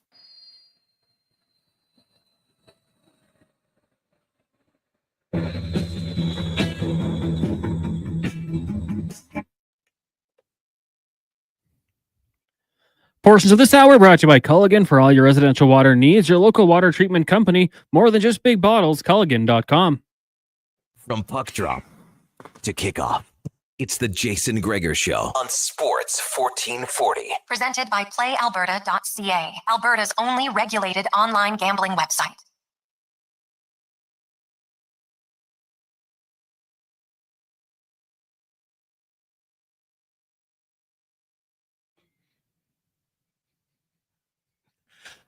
.304. Welcome back. How are you? How you doing? I'll try to get myself composed here. Dave McCarthy's coming up in a few minutes. Oh my God, he just sent me one of the. I've never seen Gossip Girl. He sent me a tweet because I tweeted out about the Rangers, and it's just like the greatest soap opera. Then he sends me this Gossip Girl Thanksgiving episode where everybody's just getting exposed at the table. God, I don't even know that show. I never watched it. I'm not going to say it's enticed me, but it's a pretty funny clip. It was very well done, Dave. We'll talk to him about that coming up in about 20 minutes time. I like it. The Gregor Show is always presented by PlayAlberta.ca, where you, of course, can get in the game. It's your one-stop shop for lottery, sports, and casino. Why spread yourself thin across multiple sites when you can get everything you want under one roof? Get it your way. Play today at PlayAlberta.ca. So, month of giving. We've had an unbelievable month. We are closing in on $100,000 raised so far this month for charities that really need it. We helped out the Brightview Breakfast program, Holiday Hamper, Operation Friendship Senior Society, helped out Santa's Anonymous, the Christmas Bureau. We have a big day coming up for Adopt a Teen on Friday. So thank you all who have helped out thus far. And right now, today, we got an absolute steal so far on our package. We only have one package today, and Mike has it at $1,000. Steal. It is the Elks dinner. You're going to have a dinner with CEO and President Chris Morris, as well as VP of Football Operations and General Manager Ed Hervey. Both of them have won multiple Grey Cups. And you'll have dinner at Roost. Chris will be 4 of you with Hervey and Morris. I'll be there as well. Just kind of helping out, having some fun, keeping it light. Maybe I'll do some tricks. We'll see. But fill up your glass. It's a 5-course meal. Unbelievable. I will say this. When we're at Roost, Chris, of course, you have the steak. It's amazing. And so what we do for the dinner is they'll pick out a lot of their favorites. Like, trust me, we will be there for multiple hours. And it comes out slowly, and they pair the wines to try this or that. It's great. And you always save room, though, for dessert, because I will put their banana cream pie up against almost any dessert in the city. It's good. Connor Halley, have you ever had it? No. I wouldn't usually go for a banana cream pie. I believe they have a very chocolatey dessert I had there once. Yeah, they do have a chocolatey one. The steak, though. No. I would just get 2 steaks over dessert there. It's that good. Bold. I don't mind that. So currently that's at $1,000. So a steal, you can get in 833-401-1440, 833-401-1440. Now, let's welcome to the show former NHLer. He's in the Newfoundland Sports Hall of Fame. 2-time author. Also stars on Shoresy as Hitch. And I just learned that many years ago would try to be a contestant on The Dating Game, but got turned down. Terry Ryan joins us. TR, how you doing? I'm doing all right. I see that you're gathering information under bridges again. Buddy, I could just imagine you being on The Dating Game. God, is that a Tri-City Americans hat? It is, yeah. Ooh. It's a beauty one too. They gave it to me. Buddy. I love that hat. That's a great logo, actually. But you know what? They've had 4 logos. It was new when I got there. They'd been there 5 years, and they've had 2 since, and they all are great. Yeah. Just, awesome. Now, is that the one when you were there? Is that the one they had when you played, or is that the new one? This came back. I was first there. It was an eagle kind of with a banner wrapped around it and a stick, and then it changed to the face of the eagle, and it was always really nice. Then they put that on the side as a patch, and they used these ones. And and at the very beginning, Jason, it was red. It was, yellow, black, and white for some reason. The Tri-City Americans were yellow, black, and white. And like the symbol was less hockey and more tri. But anyway, it was just like a triangular thing. But anyway, they've had interesting jerseys, to say the least. But I really do think that over the course of the last 20 or 30 years, you'd have to put them up there with the top merch and jerseys as far as the franchise goes. Yeah. Now, there's lots going on, TR, in the NHL. Dave McCarthy's going to join us, and I'll save it. By the way, before we get to it, did you ever watch Gossip Girl? No, he tried to get me to do it. I will one of these days. It just Okay. really doesn't sound like something that I'd be all No. over. But he did send me a scene on Twitter. You might have to track it down. It's very easy. He just replied to my tweet about the drama in New York. During the commercial break, watch it. I was dying. It's so funny. And it's because it illustrates the soap opera-ness of what is happening right now with the Rangers. So we'll get to that in a bit. But last night, the Edmonton Oilers over in Florida, 11 total goals. It was far from a classic game. You know, the Oilers are up 4-2. They seem to be in control after going up 4-2. They didn't give up any shots around, inside of 40 feet. And then Florida assists one from the point. Skinner stops it, hits Emberson, goes in. And then the third period was a gong show for Edmonton. But it was like, you look at some of those goals last night that Ekholm trips and falls once. Bouchard toe picks at the blue line on a power play. Like, he can walk the blue line the whole rest of the year. He will never do that again. So, that's one of those what do you do moments. But, what do you make of that last night's game, considering how well Edmonton's played for a long time? Is it just the key now is to ensure that it's just a one-off, correct? And then you regroup. And I wonder for the coach if it's easier to have that kind of a dud game where maybe you lose 3-2, but your goalie stands on his head and you convince yourself you were better than you were. Yeah, I mean, if you want to call that a dud game, there was some bad defensive plays. There was some fluky goals both ways. Thought it was entertaining. I mean, anybody that wanted a replay of the Stanley Cup final, I think were treated to, I won't say great hockey, but exciting hockey for sure. And yeah, I really did think that a lot of things went right. I would probably concentrate on those. When you're playing at Florida, though, it really they're so tenacious, right? And they just go with it. And, they're going to give you chances if you go for them, but they're going to do the same thing. And they're going to kind of, they're going to test you. And part of me would be wanting to, let's put them right in their place and come back at them very tenaciously, as the Edmonton Oilers often did.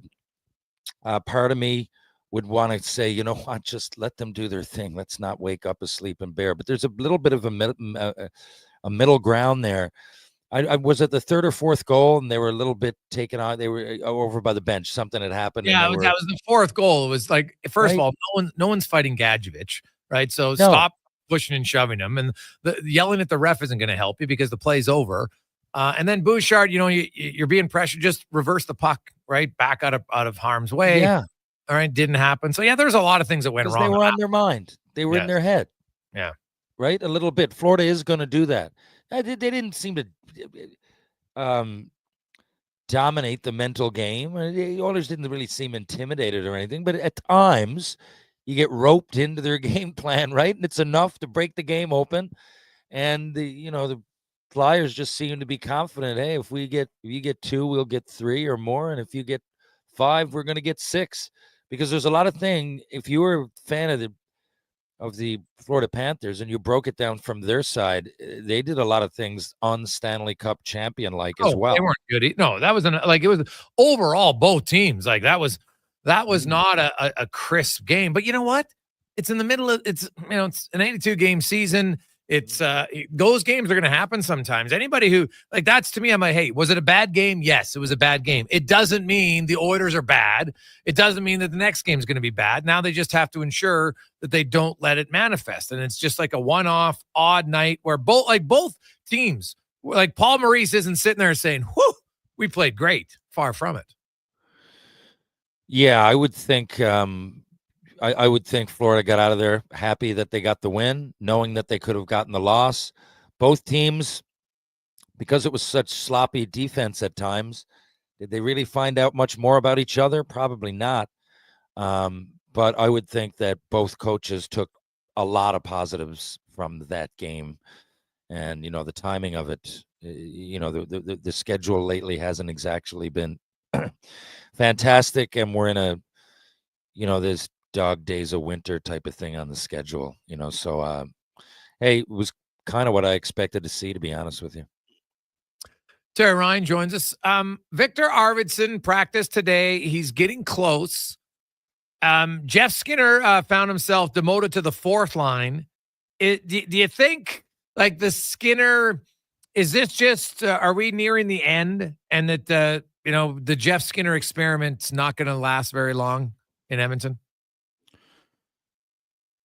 Maybe. I mean, we'd have to be somewhere near the end. I mean, it's not going to go this long again with the same results. But I did notice some good things in his game. I mean, I thought he really paid attention to defense. He was going out of his way to try to be a bit of a spark plug. Thought he made some nice plays, and he has gotten, he's gotten some points lately. I thought he's looked a lot better. Now, I don't think he's better than Arvidsson coming back in. No, I don't. If Arvidsson comes in healthy, so what do you got? But you might have a case of someone that was struggling that now has got a little bit of confidence and, is definitely a nice chip to have around. So I don't really see it all being a bad thing. But, it could create some decisions, obviously. Well, I just look at so Connor Brown's got, scored in 3 straight games now. So he gets back on that line with Janmark and Henrique. And really, when you look at it kind of, if I'm thinking big picture, well, that's a line that makes sense. They were relying on the playoffs, how they play, reliable defensively, can forecheck, all that stuff.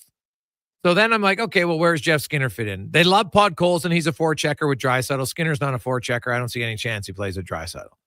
So now you got Nugent Hopkins. So unless Nugent Hopkins gets injured, I don't see where Jeff Skinner fits.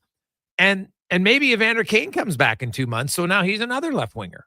So I just don't know if I see a spot, to be honest, for him. I see Arvidsson and Kane in and probably a 4th line center. There's 3 guys from last night's roster who are going to come out. Yeah, I agree with you. I think if hopefully he takes it in stride, and if someone gets injured, he's a great option to go back in. That's just the way I see it. I can't argue with anything you said there. When you're planning on going deep, there's going to be injuries, and hopefully he's in some kind of a he's trending upward, at least when he's got to sit in the box. But right now, that's probably the way it would go. Well, I even wondered, TR, if he's a guy who, now he has a full no movement clause, but and I know he's signed here in Edmonton. He's never been in the playoffs. Probably wants to be in the playoffs, but he's a $3 million cap, but you don't really want him in the press box. That's a lot of wasted money that you could use for someone else. I wonder if we just see a full on divorce here in a trade with Jeff Skinner between now and the deadline. It's equally as, that's an option, but I do think he's better than his early stats have let on. I think he's playing a little bit better lately. And like I said, it's a $3 million guy in the press box for now. It seems to me injuries are more prevalent than ever. I just look at all the playoffs, every team that goes through. I just see it as some good insurance right now, but things are going to present themselves as well. More injuries will, and more needs will present themselves in the next 2 months.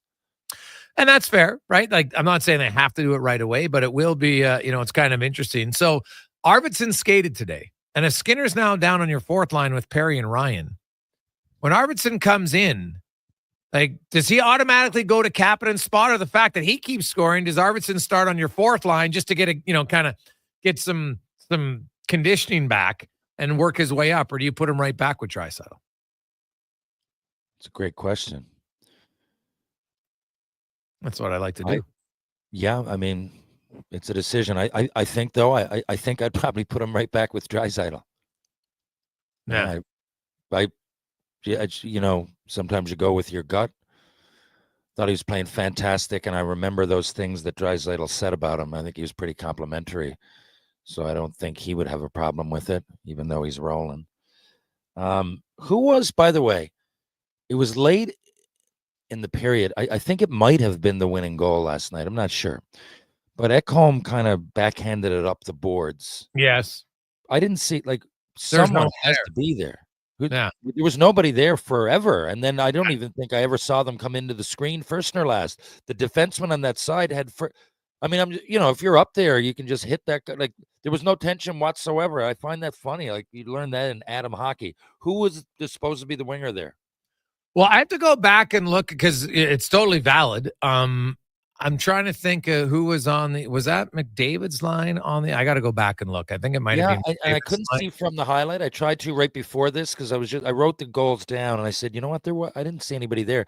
And when you look at it, it looks like almost a power because you still can't see. But whoever it was, if you're a winger and you're looking at that, right? I just put my head there as a winger, like, and when he's got it, because Edmonton has it behind the net. Oh, he's going to go forward or he's going to go the other way. So if you're one of those wingers, you got to at least drift somewhere towards the boards in case it comes over there. And it goes slowly. Yeah. And it just slowly goes up. And all of a sudden they get it and there's still nobody there. There's got to be either be there first or create some friction or perfect time to hit them. But it just creates the winner. And I'm like, who was that? It's not hard to play that position defensively. Well, was that a 4-on-4 goal? I got to go back. Maybe. Yeah. You know what? If it was, then I'm wrong. It looked like it. I didn't see anybody there first nor last. I got to go back because it was wide open, and I'm trying to pick it up to see who was on the ice for that goal. Like I know McDavid was in the slot, and because he was right by, they went tic tac down low to Bennett, right back up to Verhaeghe. Yeah. He's kind of wide open there, like he would be, and sometimes forward switch, but. That wasn't the case, and the puck was going ever so slowly that someone has to be there. Yeah, so Edmonton, they had Draisaitl and Kapanen, but I don't know if they were in a line change because Draisaitl's nowhere in the picture at any point in that on that goal. Is he anywhere? So I got to go look at the during the break. I'm going to look to see was there a line change at the time, and then whoever came on, no one went over to which would be the right wing spot. So, because I'm assuming it was odd for me to see a National Hockey League game where the puck go up the boards and the D have that much time to the point that I couldn't even see his defender in the picture.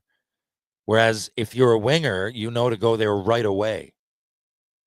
So, yes, it was either a major miscommunication or I guess, they could have been making a change.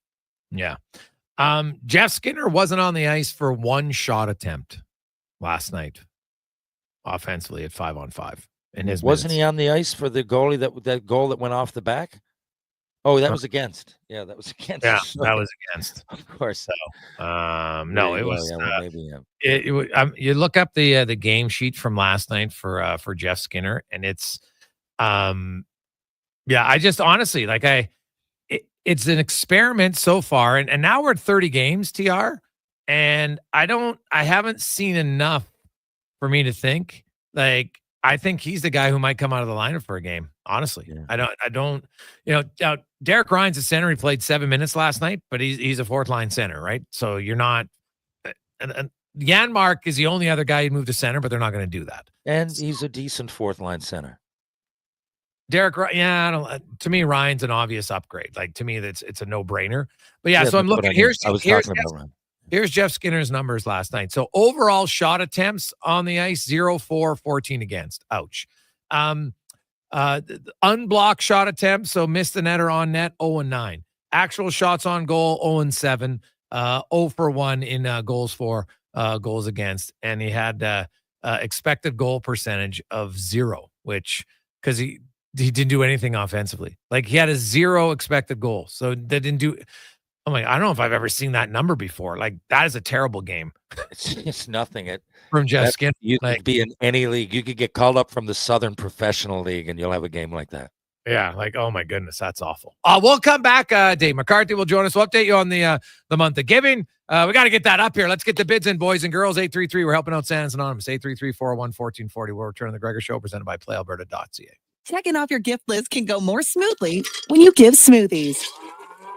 From now till December 31st, buy a $30 Booster Juice gift card and gift yourself with any regular size smoothie for free. Try the new salted caramel smoothie made with vanilla oat beverage, vanilla frozen yogurt, and decadent caramel. It pairs magically with the salted caramel booster ball, bursting with score toffee bites, cinnamon, maple syrup, cashew butter, and more.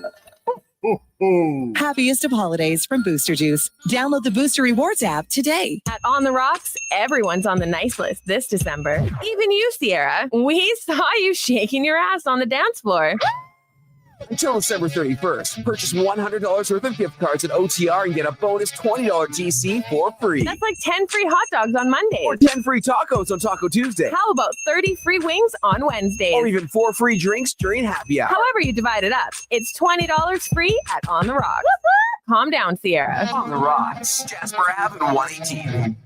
Japa Machinery Group knows that XCMG may not roll off the tongue, but Japa's team will help keep your construction jobs rolling on time and on budget with heavy equipment sales and rentals. Visit japamachinery.com to find out more. You've got a go-to coffee spot, a trusted barber, even a lucky game day jersey.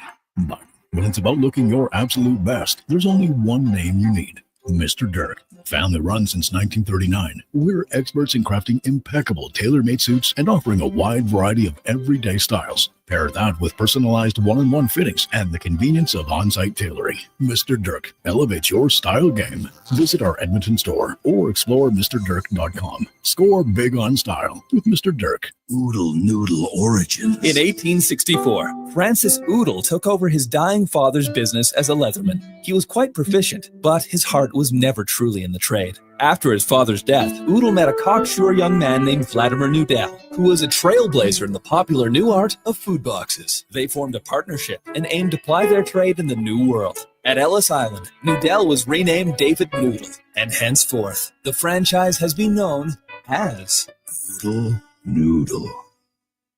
Hockey is back, and Play Alberta, Alberta's #1 sportsbook and official partner of the Edmonton Oilers, has you covered with bigger offers, boosted odds, live betting, player props, and more. New to Play Alberta, new players now receive $200 in free bets just for signing up. You already play? Get a $10 free bet for every $100 you bet every week all season long. Visit playalberta.ca and make your picks today. Bonus terms and conditions apply. A lot of things were going on in 1974. Happy Days premiered on television. The Rubik's Cube was invented. Halley and Foreman fought the rumble in the jungle. And GS Construction started their first job. Yes, for 50 years, GS Construction has been building the infrastructure of Edmonton and surrounding areas. Think of the neighborhoods that weren't even built yet. Think of all the work that had to be done to get them built. Probably about 50 years. But for GS Construction, it's been time well spent. For more, visit gsconstruction.ca. Portions of this hour brought to you by Leading Edge Physio. The team at Old Strathcona have special training dedicated to reducing the impact of cancer care before, during, and after your diagnosis, from lymphedema to the management of fatigue and side effects of chemotherapy and radiation. They can help. Learn more at leadingedgephysio.com. Hat-tricks, touchdowns, and home runs. Get it all with the Jason Gregor Show on Sports 1440. Presented by PlayAlberta.ca, Alberta's only regulated online gambling website.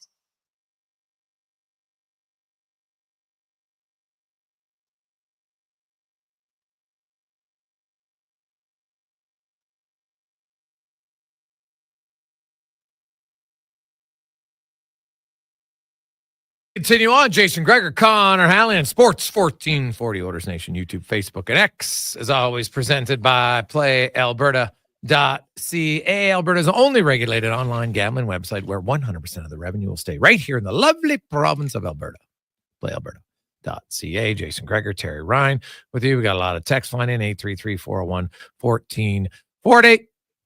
We'll get to lots of texts on the Oilers and, what they will do with their roster. Obviously, it's not complete yet, which is a good problem. The Oilers have played really well. Let's not forget that. Last night was a tire fire, really, for both teams. Florida's not sitting there saying, we played really well. Like, there was a lot of odd goals. Like, think of the goals scored last night.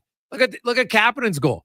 Kulak's point shot hits, goes up off the glass, comes down, lands behind the net. Kapanen from behind the goal line. So there's 2 goals from behind the goal line. Reinhardt scored his. Then you have Bouchard toe pick, and you have Ekholm tripping on the Reinhardt goal. Like, you could replay that game, and those 2 plays just alone, there's like a 0.1% chance of that happening. Like, have you ever seen Bouchard just toe pick in the middle of the ice, walking the blue line? It doesn't happen. Like, it was just, that was foreshadowing. That's when you should have read your tea leaves and went to PlayAlberta.ca and say, I'm taking the over. Right there, right then, because it was an odd start. Let's go in the room, brought to you by Action Electrical.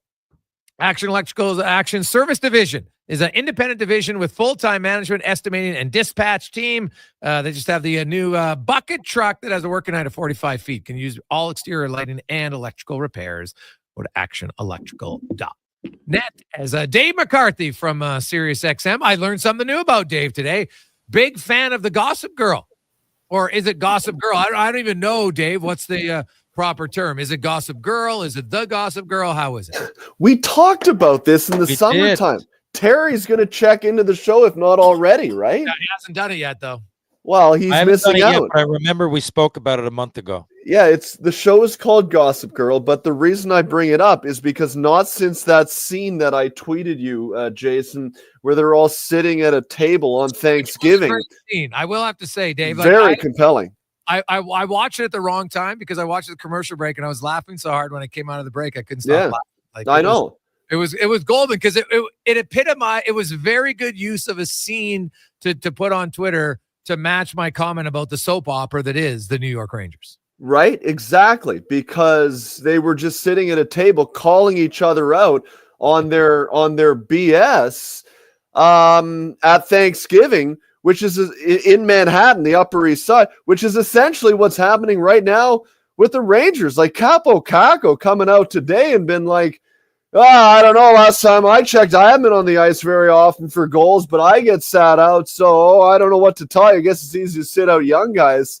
I mean, this is mutiny that's happening right now in New York. And, to say that there are no fissions within the room, I think would also be foolish at this point because you don't generally hear guys speak like that. I love the truth. I have no problem with it.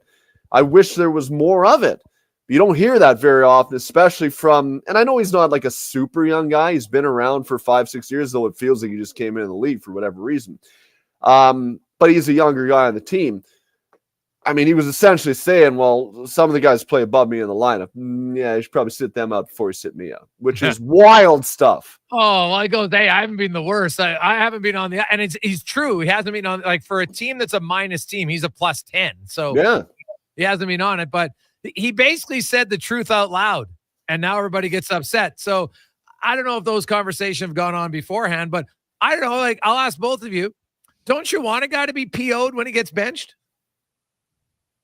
Terry? Yeah, I and especially a guy, I'm with him. I thought he was playing okay. I don't know what they expect. I think he's progressing. He's young. Of the players you're pointing a finger at, I was really surprised it was him. And times have changed, and I guess I don't think it's outlandish to come out and say that vocally after. I want a guy that cares, and he clearly cares. But it's like when you're fighting with your wife or your girlfriend, you want to try to solve that in-house before running around telling all your buddies what the hell is going on, and then somehow it gets back to her that you're telling everybody what's going on behind it. Like, that's probably not going to. So, like, other guys in the room will hear that, and I don't know if they're going to love hearing that.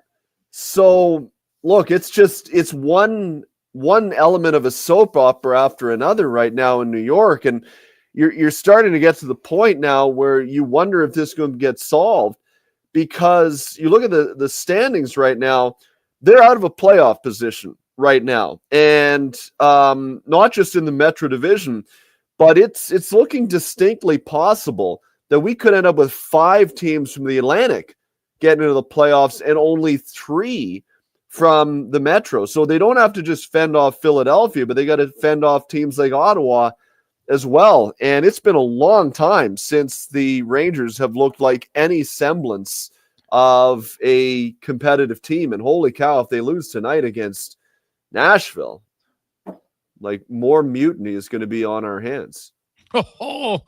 That's a game to watch for sure. So, Dave, I ask you, Washington, Minnesota, Winnipeg. I don't think anybody thought they would be the top 3 teams in the NHL, the only 3 teams with a 700 points percentage thus far. Good for them. Yeah. Of those 3, which team do you believe in the most? Oh, that's a good question, Jason. It's a good question. Well, I'll put it this way. I'll rank them for you. I would say number 1 is Winnipeg.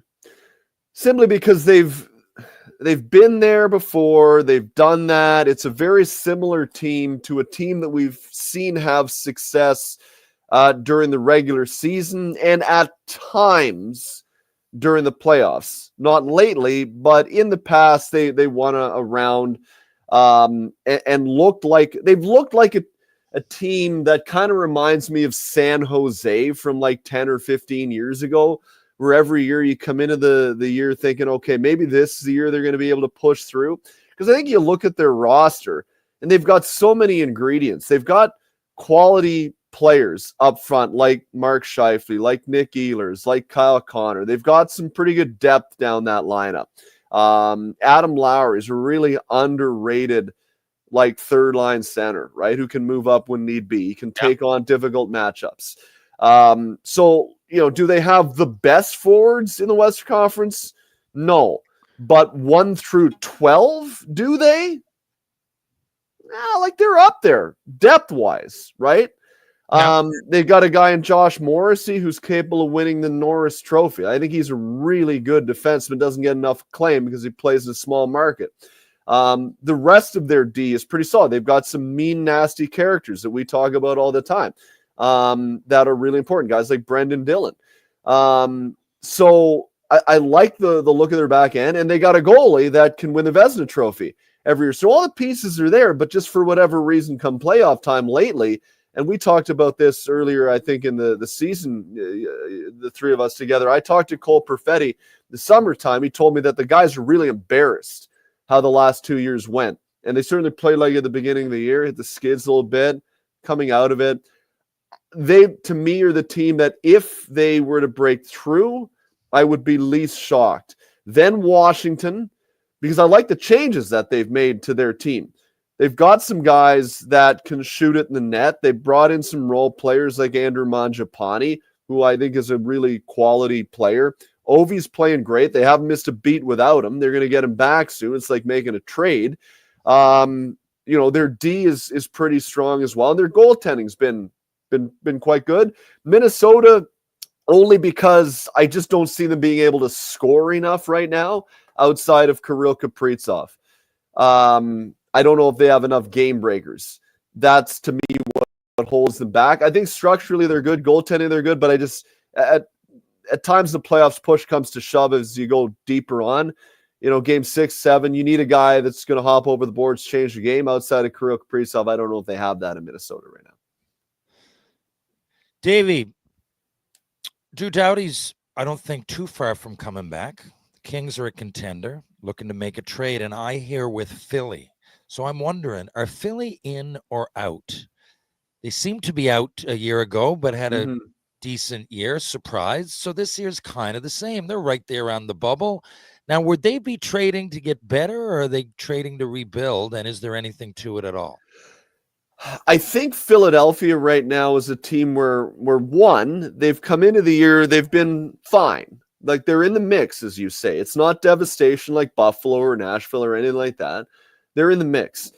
They've had a number of guys who have underperformed from what they were hoping coming into the year. Guys like Joel Farabee have underperformed.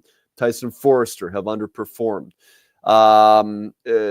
Jamie Drysdale has underperformed. And yet, there they are, kind of right there sniffing around a playoff spot. You look at that and say, well, have they miscalculated on some of those players? Or have they just gotten off to bad starts? And are they likely to get better as the second half of the year wears on? If so, you could see an uptick in the standings coming there for Philadelphia. Travis Konechny is playing like a star. Travis Sanheim is playing like a star. Like he is really, really turned into the defenseman that I think Philadelphia thought he could be for many years. We're seeing it now. So I don't think they're at a point where they're going to tear down, other than to move contracts that could have value that they don't feel they either, one, are interested in re-signing, or two, will be able to re-sign. That I could see in Philadelphia. But similar to last year, I think they're going to let this go, as long as they can, as long as the guys keep themselves in the mix. I don't think they're going to cut them off at the knees around trade deadline time. if they're right there. To me, that's counterproductive and not really where they're at as a team. The other thing is they've added Matvei Michkov this year, who has been a guy they've been looking for years in Philadelphia, a dynamic, game-breaking type of guy. And they've got guys coming as well. Maybe not this year, but in short order. Those are the only moves that I see them making. Contracts that they won't or can't re-sign. But I don't see them being in a rebuilding phase. They're trying to come out of it, as far as I can see. Word is... Oh, go ahead, DR. Okay. I didn't know if you were going to... Word is that the owner, Terry Pegula, met with the Buffalo Sabres and Kevin Adams. If you were a fly on the wall, what do you think you would have heard in that meeting? Yeah, I don't know if it's necessarily what we were told was said in said meeting, which was that we believe in you guys and all of this. I mean, we should all work for a boss who has the level of belief in us that Terry Pegula suggests he has in a group that has not made the playoffs in 13 years. And I know it's not all these guys' fault because they haven't been there for 13 years, but a lot of them there for 4 or 5 or 6. So I think it's more the case that you need to start to put some wins together. Otherwise, something of consequence is going to happen. Because, look, I watched that game the other night, Sunday, when Buffalo was in town. They were just an utterly underwhelming, unexciting team in all aspects. It didn't look like they had any structure. They didn't have one guy who looked like he was going to say, "Not tonight, boys. I'm going to take this group by the horns and drag us into the fight." It was like as soon as the Leafs scored 3 goals in 2 minutes and 18 seconds or whatever it was wave the white flag, check, please, we're out of here. And that game never felt in doubt once the Leafs took the lead, even though it was a close game. So, you know, Lindy Ruff's not going anywhere. They just hired the guy. They've got some guys that would have interest on the market. Guys like, you know, Al, and I'm not saying these are guys that are going to get traded, but if I'm another team, I'm looking at a guy like Alex Tuck. I would have interest in that guy. We've seen what he's done in Vegas. I would probably have interest in a guy like Dylan Cousins for the only reason being that I'm buying for pennies on the dollar right now. I think there's more there to give. He's been not good. And potentially he could elevate when he goes elsewhere. It seems that there is a Buffalo Sabre every year that leaves Buffalo and goes on to lead their team to a Stanley Cup. So I can understand as well why the Sabres would be gun shy in moving a guy. But this is a collection of players where I think you have to look at it, and we'll see if Ottawa's in the same conversation. If they can't put another quality run of 10 games together like they did lately, because if they don't, then they're going to slip right back down again. Collection of quality players individually that for whatever reason, the mix is not seeming to work. And I would think you'd have to do something because, geez, like this is, I don't have the words for it, guys. If the head coach doesn't have the words for it, Lindy Ruff, who said so on Sunday night, he said he's at how can you expect me to have the words for it? Because it really does defy logic what has happened to them over the last 10 games, where before that, I thought, yeah, they're looking like, okay, they could be okay. And then it's almost like blink of an eye, season over. Dave McCarthy from Sirius XM joins Jason Gregor, Terry Ryan with you. One last one for you, Davey. We come up to the Christmas break, and you know what? There's some interesting competition going around. What did you make of Rick Tocchet's statement? And his team did rebound with a 3-1 victory last night, although one of the best free agent signings, Mr. Sherwood, scored all 3 goals, had his name chanted by the Canucks fans. It's great. Yeah. But, you know, he said, hey, we got too many guys who just aren't emotionally invested in the game. And Kiefer Sherwood came out, who leads the league in hits by a margin. Yeah. And scores a hat trick. I don't know if I saw the other guys all emotionally invested. You still concerned about the Canucks after what their coach said? Well, look, yeah, I am to an extent, because if Rick Tocchet here's a guy who was consistently emotionally invested during his career. I mean, that's what his MO is. That's his brand. That's what he's all about, is about being in the fight. And if he's going to say that out loud, it's probably not the first time he said it to the fellas, right? He's probably said that in the room with the door closed beforehand. Because, I mean, you want to tell me a way to lose the room? Go out, say that in public without giving anybody a heads up for, 3 or 4 or 5 or 6 games in advance of that. You keep relating that message. You continually don't heed said message. Well, then you push the envelope, you force my hand, you leave me no choice. And so he goes nuclear to an extent. You can only play that card so often. But if he gets any pushback from it, you simply say, fellas, like, how many times do I have to tell you? And it's the same thing day after day. So, yeah, like I needed to say that out in public.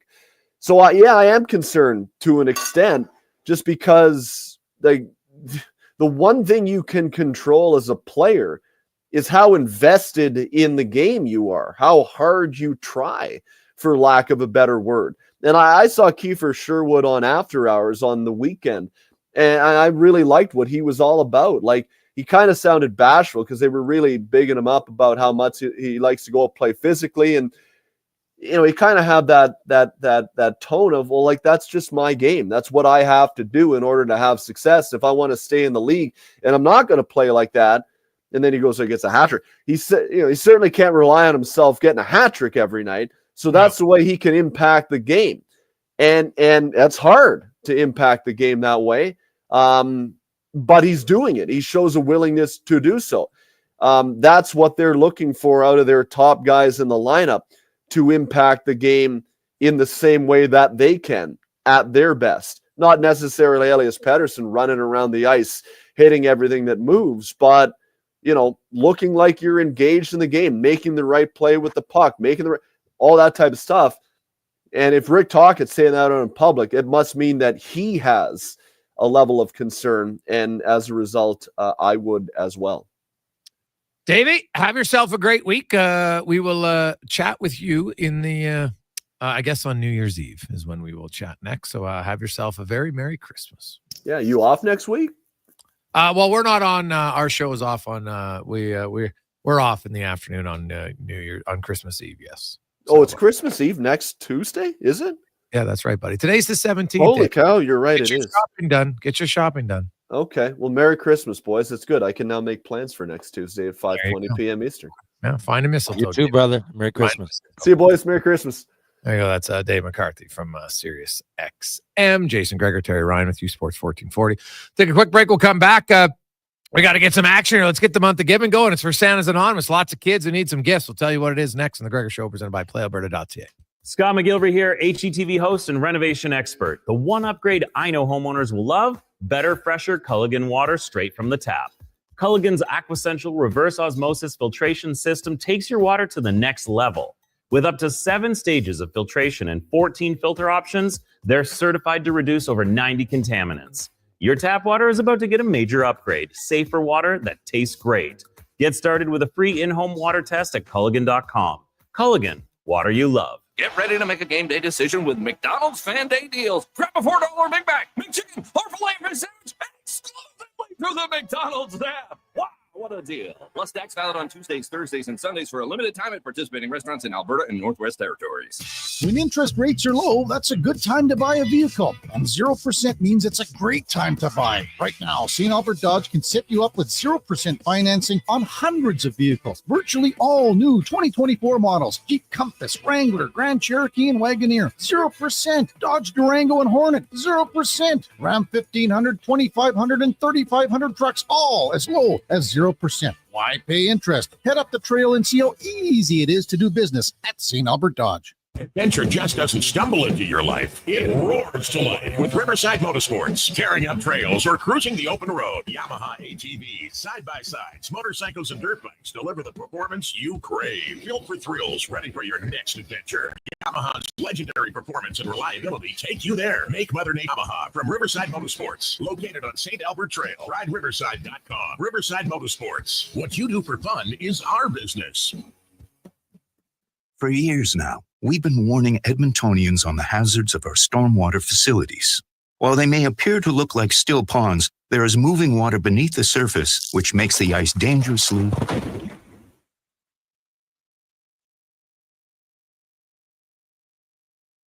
The unpredictability of stormwater facilities makes them treacherously unsafe for all winter activities, even walking. So think twice. Don't go on the ice. A safety message from EPCOR.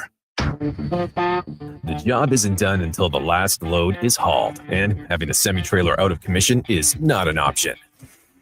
Whether replacing or adding to your convoy, Edmonton Trailer has a huge inventory of new and used semi-trailers, trusted by the gravel, logging, oil field, fluids, and freight industries. Find a trailer right for you online or at one of their 3 locations.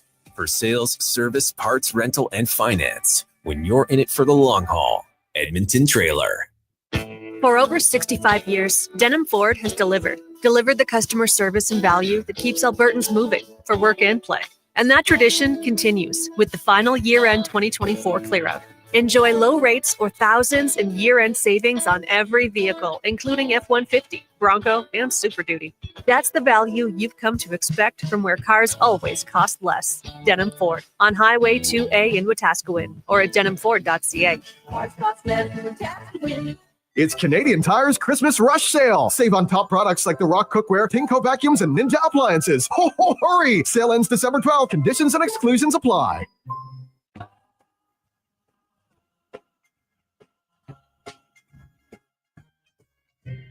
Rocking around Christmas. Portions of this hour brought to you by your Alberta GMC dealers. The Canada-wide clearance is on now at GMC. Get a $7,500 cash credit on a 2024 Sierra 1500 Crew Cab Elevation. See more at gmcoffers.ca.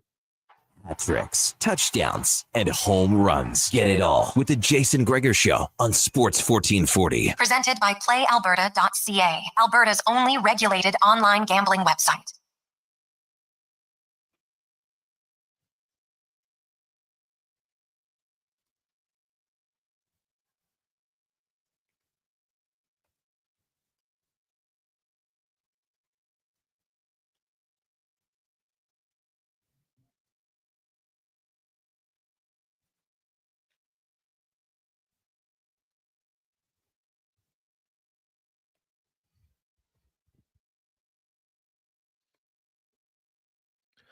.352, welcome back. Sports 1440, Oilers Nation, YouTube, Facebook, and X. Jason Gregor, Connor Halley, Sports 1440, Oilers Nation, YouTube, Facebook. Hope you're having a great day.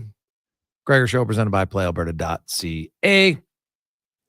833-401-1440. Okay, good. We got Paul's up to 1,200. Now let's get it moving. Might have had a slow start, but it's all how you finish. We have our package today for Santa's Anonymous, which is a great package, by the way, something you simply can't buy. You can't just go out and pick it up. Now, you can go to Ruth's Chris, for sure.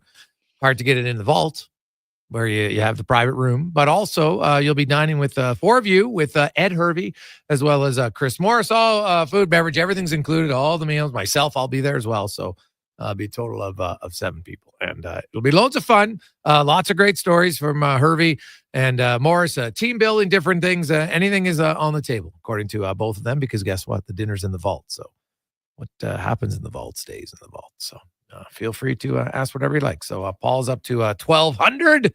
And hey, we got a little ways to go here. We always like to get to face value. You know what it is. So 833-401-1440. And Santa's Anonymous for their kids. And, just to get them, just a gift at Christmas time. It seemed like a very simple thing that if you're lucky enough, you probably got lots of them when you were a kid. Maybe you get to give a few of them now to your own kids or nieces and nephews, grandkids, whatever. So you'll know that you're helping out a lot if you're able to do it. 833-401-1440. We got lots of texts. Hey, guys, what's gone wrong with Skinner? Gregor, I know you're a big proponent of his 5-on-5 scoring, but now we're talking about maybe trading him into the signing. What's happened from Randy? Well, Randy, guess what? You're right. I was like, hey, Skinner's a good 5-on-5 scorer. But the more I watch him, he doesn't fit with Draisaitl because he's not a forechecker. And Draisaitl works better with a forechecker. I think we're seeing that.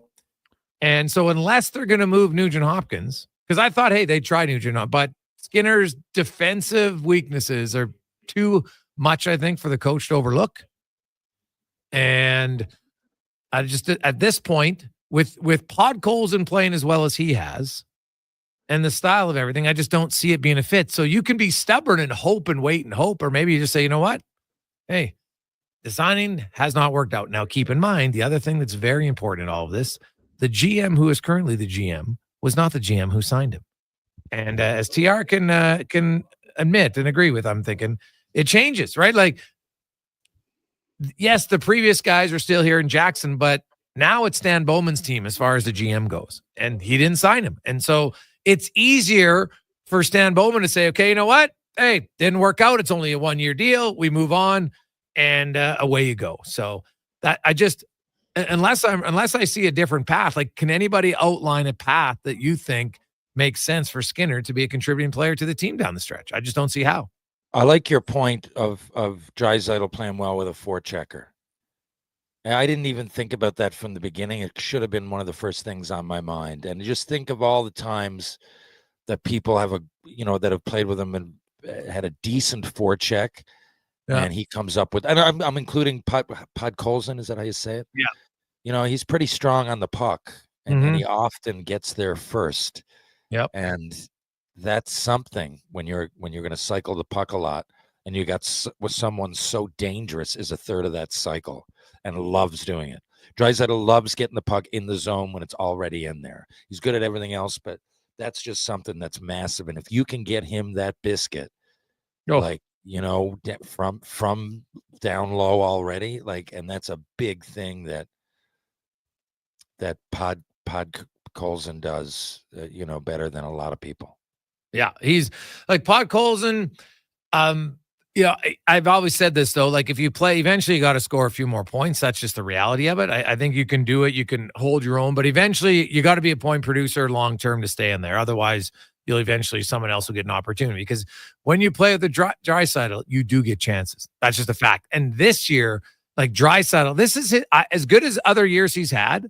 I think these 30 games have been the best start to any season for Draisaitl. You look at the goals, but then I look at his on ice analytics and look at shots for, shots against, goals for, goals against, everything he's doing, all the face-offs he takes. Like, he's massive. He's having an unreal year. He's in the conversation for the Hart, the Art Ross, and legitimately the Selke when you look at all of his numbers. Right? I think he'll have a hard time convincing people that he could win that. I get it. And that's fine. But when you look at it, he'd be in the conversation. Right now, he'd finish top 5 in all 3 categories.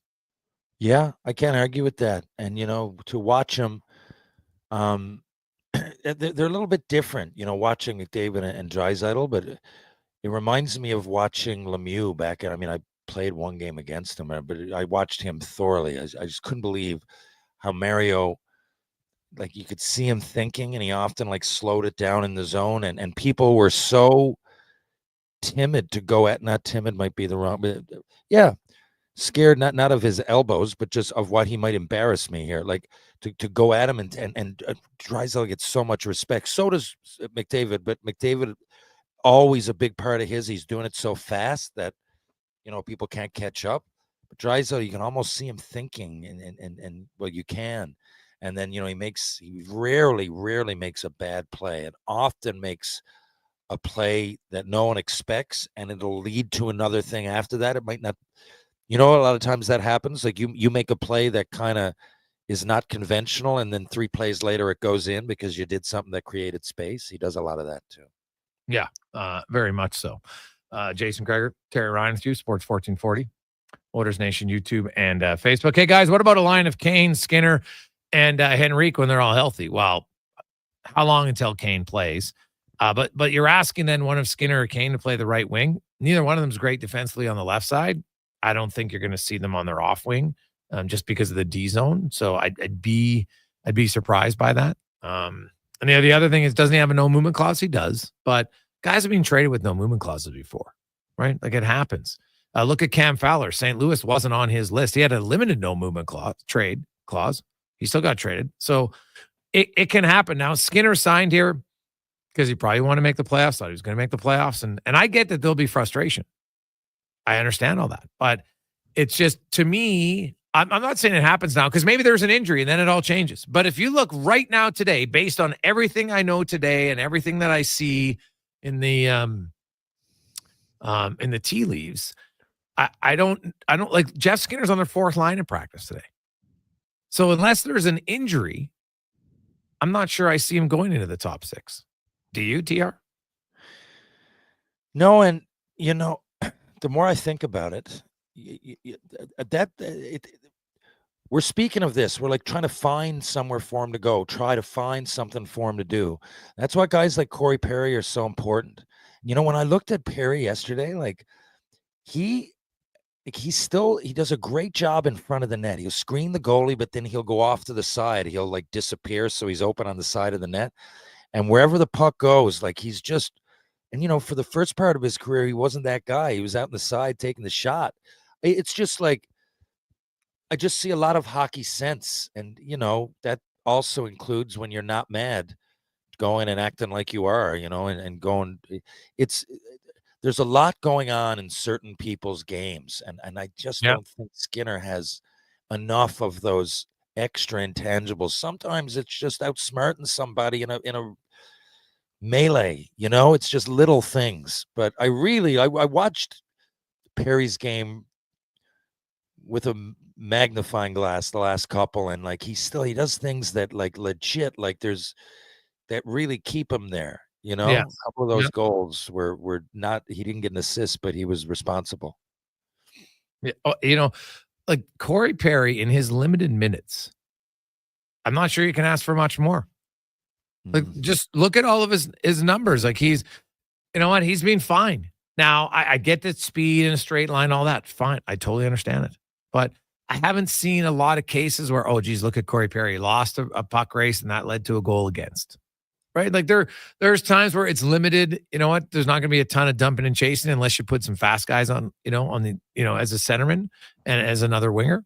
But Corey Perry in his role, in his minutes for your fourth line right winger, I think you're pretty happy overall with the production thus far. Brian comes in at $12.50 on our month of giving package. Away we go. We'll get to the Con Man Sports 1440 update brought to you by Fountain Tires. The big deals are happening right now at Fountain Tire. You can save up to $225 on a set of select Ford tires at Fountain Tire. You can also save $250 on Goodyear. FountainTire.com.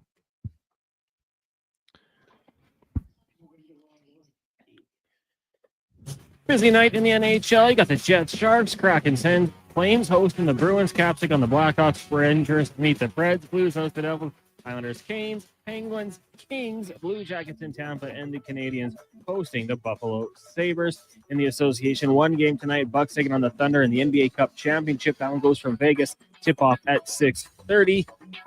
The Edmonton Elks have acquired the rights to veteran quarterback Cody Fajardo in exchange for the rights to McLeod Bethel Thompson. Fajardo appeared in 14 games last season in Montreal, throwing 16 touchdowns, 7 interceptions, and is under contract next season. The Edmonton Oil Kings play their final game before the Christmas break as they host the PA Raiders. Puck drop 7 o'clock at Rogers Place. 3 games in the AJ. Olds hosting Calgary, Whitecourt taking on Bonneville, and the Camrose Kodiaks hosting Devon. All those games start at 7 o'clock. In the PWHL, Ottawa in Boston taking on the Fleet.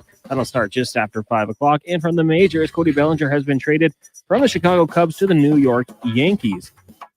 We got one bowl game tonight at the collegiate level. West Virginia takes on Memphis in the Scooters Coffee Frisco Bowl. That starts at 7 o'clock. Coming up in hour 3 of the Jason Gregor Show, we'll hear Ryan Grant ask 5 questions and be joined by former NHLer Jason Strudwick. I'm Connor Halley. This has been a Sports 1440 update. Sports 1440, Stingray radio station. CKJR broadcasts from West Edmonton Mall and Wetaskiwin. Download the free Stingray music app and listen wherever you go. Legacy Heating and Cooling is your #1 furnace service company for the holidays because we don't charge overtime rates, including 24/7 emergency. Oh, I need service, please, Santa. Tell me your price. My furnace is naughty. Would you please make it nice? No, I can't wait to find it under my tree. Please send me service from Legacy. No overtime or emergency rates during the holidays or ever. That's how you service your legacy.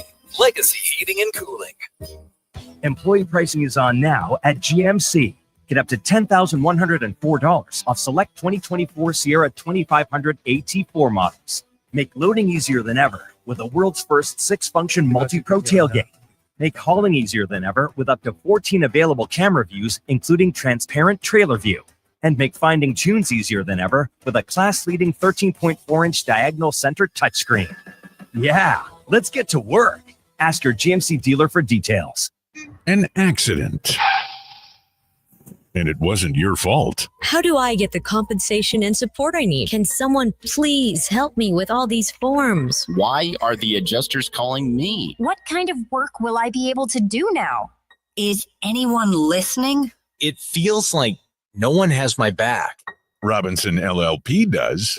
Visit RobinsonLLP.com to find your injury lawyer. Robinson LLP, the recovery team. Customers love Cross Mitsubishi for all kinds of reasons, like first-time Fiona. She's never owned a car, but with Cross, she'll celebrate her first car buying experience with confidence. The festive sale is on. Save up to 15% off all new vehicles. A 2024 Eclipse Cross ES is $30,088. A 2024 Mirage ES is $18,998. Don't forget Cross Mitsubishi's 10-year powertrain and 5-year new vehicle warranty. See Cross Mitsubishi in-store for details. 9605 34th Ave and at crossmitsubishi.com.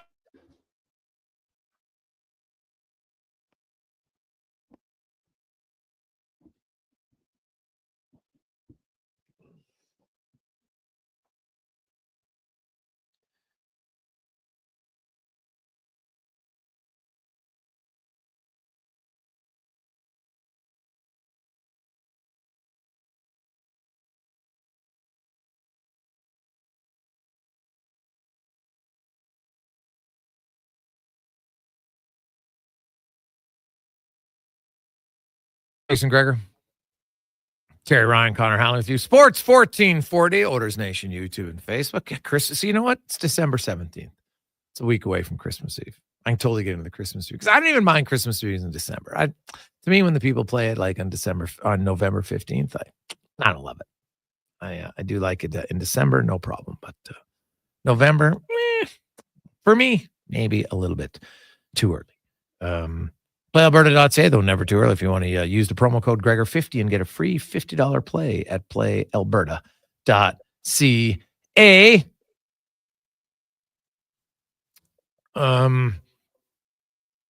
There's lots going on. We have lots of texts coming in regards to trade. Now, I'm not saying a trade is imminent at all on Jeff Skinner. Let me repeat that. This is me looking at the tea leaves, watching how the coach uses a player. Because that, to me, you know what? Actions always speak louder than words.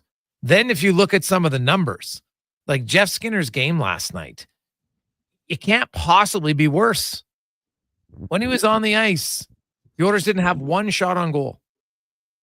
They had 7 against, got outscored by 1. Even shot attempts. They didn't even have a shot attempt towards the net when he was on the ice. So it's just, it's not ideal. And they're, Connor Brown got promoted to the third line, and rightfully so. Hey, you want competition. Connor Brown's got goals in 3 consecutive games. So he goes back up with Henrique and Janmark. Now, that doesn't mean he's there for locked in, so Skinner will have to play his way back up. But I see it hard envisioning a time where he's going to be in your top 6. TR and I both agree. I just don't see him as a fit on Draisaitl's line. So the only other option is Nugent Hopkins. Well, Nugent Hopkins now has 6 goals in his last 12 games. You're going to put Jeff Skinner there? Not going to happen. So that's where he is now on your 4th line.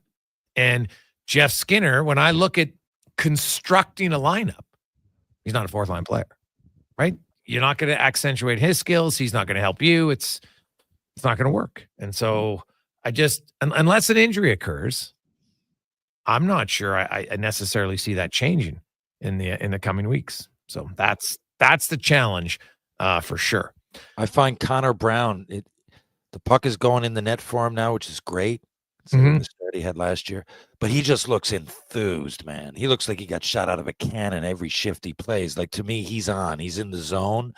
Is about like, so some of this is statistical. I think if you've actually watched an Oilers game, you wouldn't even consider taking Brown out, Oh God, no, I agree wholeheartedly. Yes, wholeheartedly agree. Yeah, he's the way he's on the penalty kill. The penalty kill is very good, but then you look at his 5-on-5 play right now. obviously it's kind of a no-brainer for sure. So, and the Oilers have played very well. I'm not bringing this up. Hey, Gregor, would you have said this if the Oilers won last night? Yes. Because had the Oilers won last night, that doesn't change any of Skinner's season-long numbers or anything else. Like this one. Hey, Gregor, why rip on Skinner when Henrique has been just as bad? Well, actually, no, you have to go look at when you say that Henrique has been just as bad. Henrique doesn't get scored on. You're right. He's not scoring. Totally valid. But he's on your penalty kill. He's 5-on-5, and he's not getting outscored despite not producing very much. He's actually, when he's on the ice during this last stretch here, actually since November 1st, Henrique's outscored the opposition 10-4. That's the difference, right? That's the difference. You can't compare Adam Henrique to Jeff Skinner. Season long, last 12 games from November 1st till now. You just can't. So, do you want more offensive production from Henrique? 100%. I think. What's Henrique's face-off percentage? Last I checked is 52, but I can double check it to get it exact. Yeah, so like he's decent there. Right, like, and that's one element. Like, I look at Derek Ryan. I know everybody keeps bringing up, well, yeah, but look at his face-off percentage. I'm like, yeah, okay, but he doesn't. Like, he's 62%, but he doesn't take a ton. Actually, it's 53.7 for Adam Henrique, right? So, like Henrique's not coming on the lineup. Like he's not producing as many points as you would like. Totally fair, but he's taken the second most faceoffs on your team. He's 53.7%. Trust me, he is not. He's not going anywhere. He's taken the most offensive zone faceoffs for your team. So that's all you need to know. Those are harder to win. Yes. So that's going on. Yeah, that's it for sure. Now the other thing to me, TR, and we'll get to Ryan's rant in a second, is the Oilers' first pair right now for during this 12-game run where the Oilers are 9-3. It's the best record in the NHL at that time. They're second in goals for, even by allowing 6 goals last night, they're still tied for third in goals against over that time. Like, they've been very good. Their power play is good. Their penalty kill is good. Their top pair, Ekholm and Bouchard, they're struggling by their standards. It's not good, right? So, because if you look at it, in those 12 games, Bouchard's been on the ice for 12 goals, 5-on-5. Ekholm's 11. Kulak is 9. Stetcher's 7. Emerson 6. Nurse is 2. And you know who's played the most 5-on-5 minutes per game in those 12 games? Darnell Nurse. He's played the most minutes. He's been on for 10 fewer goals in 12 games than Bouchard, 9 fewer than Ekholm. Like, their top pair right now, they got to get out of their funk. They're not playing very well collectively. No, and if there's a positive, there's 2 guys can do a lot better, right? And I find Bouchard gets in these is that funk that you speak of. It's like he can be so good sometimes he should be wearing a cape, man. He's like unbelievable. But then sometimes these things happen, and usually it's a mistake of some sort, and he'll just be way out of sorts. With Ekholm, I consider him a slightly more reliable defenseman, at least. But you got to think they know that, right? And again, we're talking about there's going to be trends within the year. I think Nurse is consciously doing something that's different, whether it's how he focuses or whatever is going on. But with the other 2, yeah, they got to pick their game up. That's the way it goes. They know it. They're veterans, which is a good thing. I'm sure they can. It's not like they got 10 years older overnight. So, but there have been, major lapses, and you can't lead a team if you're responsible for so very many of those. Yeah. So I look at that a lot, but hey guys, Holland paid a first rounder for Henrique at $3 million cap hit. Do you think they can get the same value for him this season? I know we won't. Is he worth a first rounder at the cap hit in your opinion? Well, of course he would be, in a heartbeat. You got him when and you also got Sam Carrick, by the way, too. In that trade, it wasn't just one player, it's 2. And Adam Henrique, for what he's doing for your teams, like when you build your team, your core guys, you want top 6, your third line center, which is what Adam Henrique is, then your top 4 defensemen. Like, he's one of the more valuable players on your team. Why are people even mentioning trading Adam Henrique? What the hell are we talking about? Are you guys his addition was a good thing when it happened. Yes, it worked out. It was, yeah. How is anybody even mentioning that? There should be zero talk of trading Adam Henrique. None. Like, what does a first-round pick do for the Oilers? The Oilers are in win-now mode. That first rounder ain't helping you for, 4 or 5 years? But why would you even consider that? No offense, Sam, but it's a terrible suggestion to even mention it. I'm not sure what the point is. Like, who cares? Adam Henrique's not getting traded right now. There's zero reason to trade Adam Henrique. None. Zilch.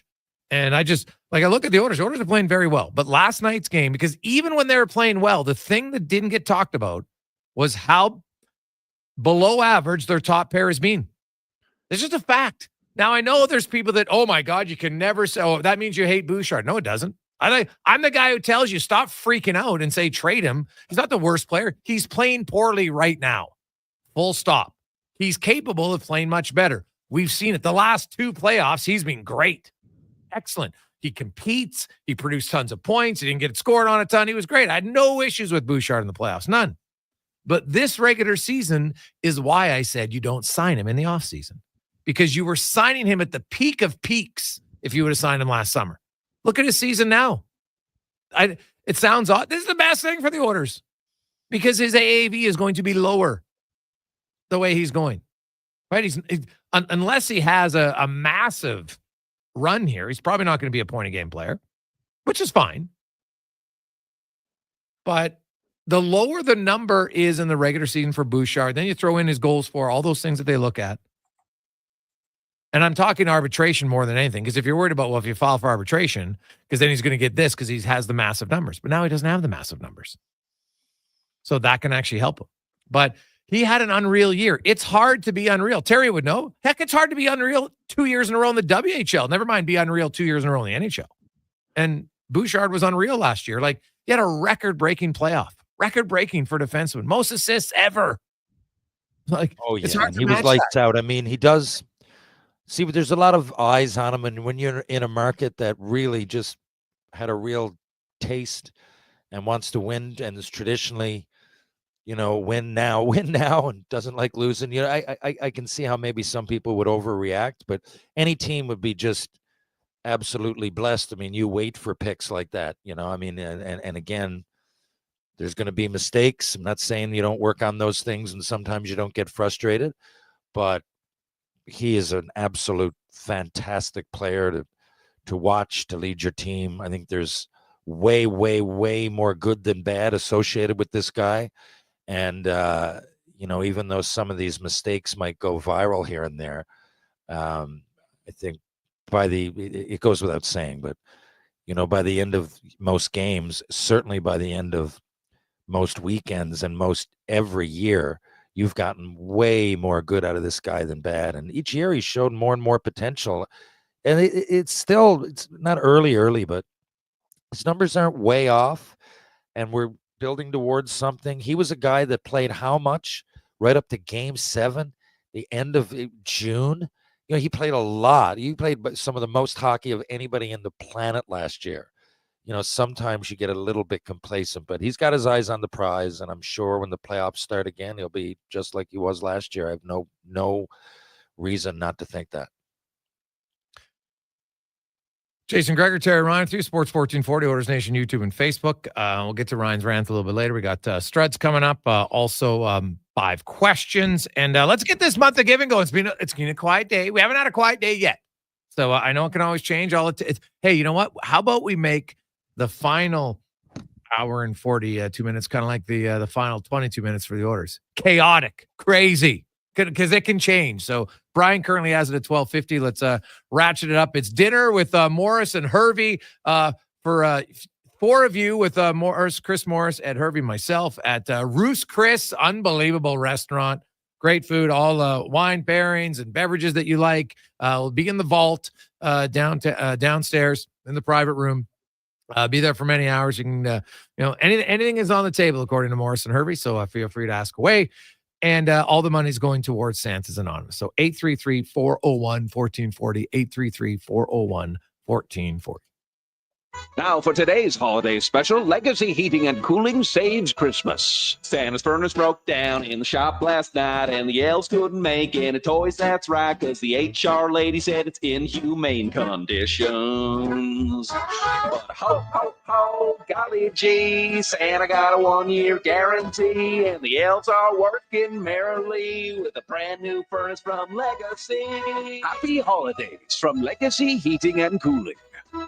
New year, new you. Let's kickstart 2025 by making better life choices, starting with quality pizza from Papa John's. Right now, get 25% off any regular menu price pizza with promo code BETTER25. A deal so good, it might just count as self-care. But hurry, resolutions wait for no one. Offer ends January 5th. Order now at papajohns.ca with promo code BETTER25. Better ingredients, better pizza, better get you some Papa John's. For half a century, that's 50 years, GS Construction has been building the foundation of Edmonton and the surrounding area's infrastructure. But let's make one thing clear. This milestone would never be achieved without the dedication of our incredible team. Together, we've built the underground infrastructure that keeps things running smoothly, from the existing to the new underground systems. It's 50 years of hard work the team has put in to make it all possible. Here's to another 50 years. For more on our team and our work, visit gsconstruction.ca. Get early access to the Bricks Boxing Week blowout. Shop real Boxing Day prices now with deals for every room of your home. Shop door crasher specials like a 3-piece stainless steel appliance package for just $18.97. Take up to $3,000 off big screen TVs, up to $2,000 off sectionals, and up to $750 off sofas. Plus, buy more, save more on dining and bedroom furniture. Up to 25% off. Some exclusions apply. See in-store for details. The Brick, saving you more. Hockey is back, and Play Alberta, Alberta's #1 sportsbook and official partner of the Edmonton Oilers, has you covered with bigger offers, boosted odds, live betting, player props, and more. New to Play Alberta, new players now receive $200 in free bets just for signing up. You already play? Get a $10 free bet for every $100 you bet. Every week, all season long. Visit playalberta.ca and make your picks today. Bonus terms and conditions apply. Get ready to make a game day decision with McDonald's Fan Day deals. Grab a $4 Big Mac, McChicken, or filet-fish sandwich exclusively through the McDonald's app. Wow, what a deal. Plus, tax valid on Tuesdays, Thursdays, and Sundays for a limited time at participating restaurants in Alberta and Northwest Territories. The job isn't done until the last load is hauled, and having a semi-trailer out of commission is not an option. Whether replacing or adding to your convoy, Edmonton Trailer has a huge inventory of new and used semi-trailers, trusted by the gravel, logging, oil field, fluids, and freight industries. Find a trailer right for you online or at one of their 3 locations. For sales, service, parts, rental, and finance, when you're in it for the long haul, Edmonton Trailer. Looking at the Alberta weather forecast, wild, unpredictable, brutally tough. When the weather turns tough, Titan Supply doesn't back down. Titan Supply has been protecting workers from conditions like this for 50 years. We stand tall with you against the elements with the industry's best rigging, hauling, and lifting products to get you home safe. Tire chains, wire rope, round slings, chain slings, and a whole lot more. Titan Supply in Edmonton, Grand Prairie, Red Deer, and Calgary. Online at titansupply.ca. Lift, dig, haul. Portions of this hour brought to you by Japa Machinery. Did you know that Japa offers in-house and on-site heavy equipment service? Rain or shine, Japa's service department is here for you. Visit japamachinery.com for all the details. The Jason Gregor Show, the best of Edmonton sports talk and beyond. This is Sports 1440. Presented by PlayAlberta.ca, Alberta's only regulated online gambling website.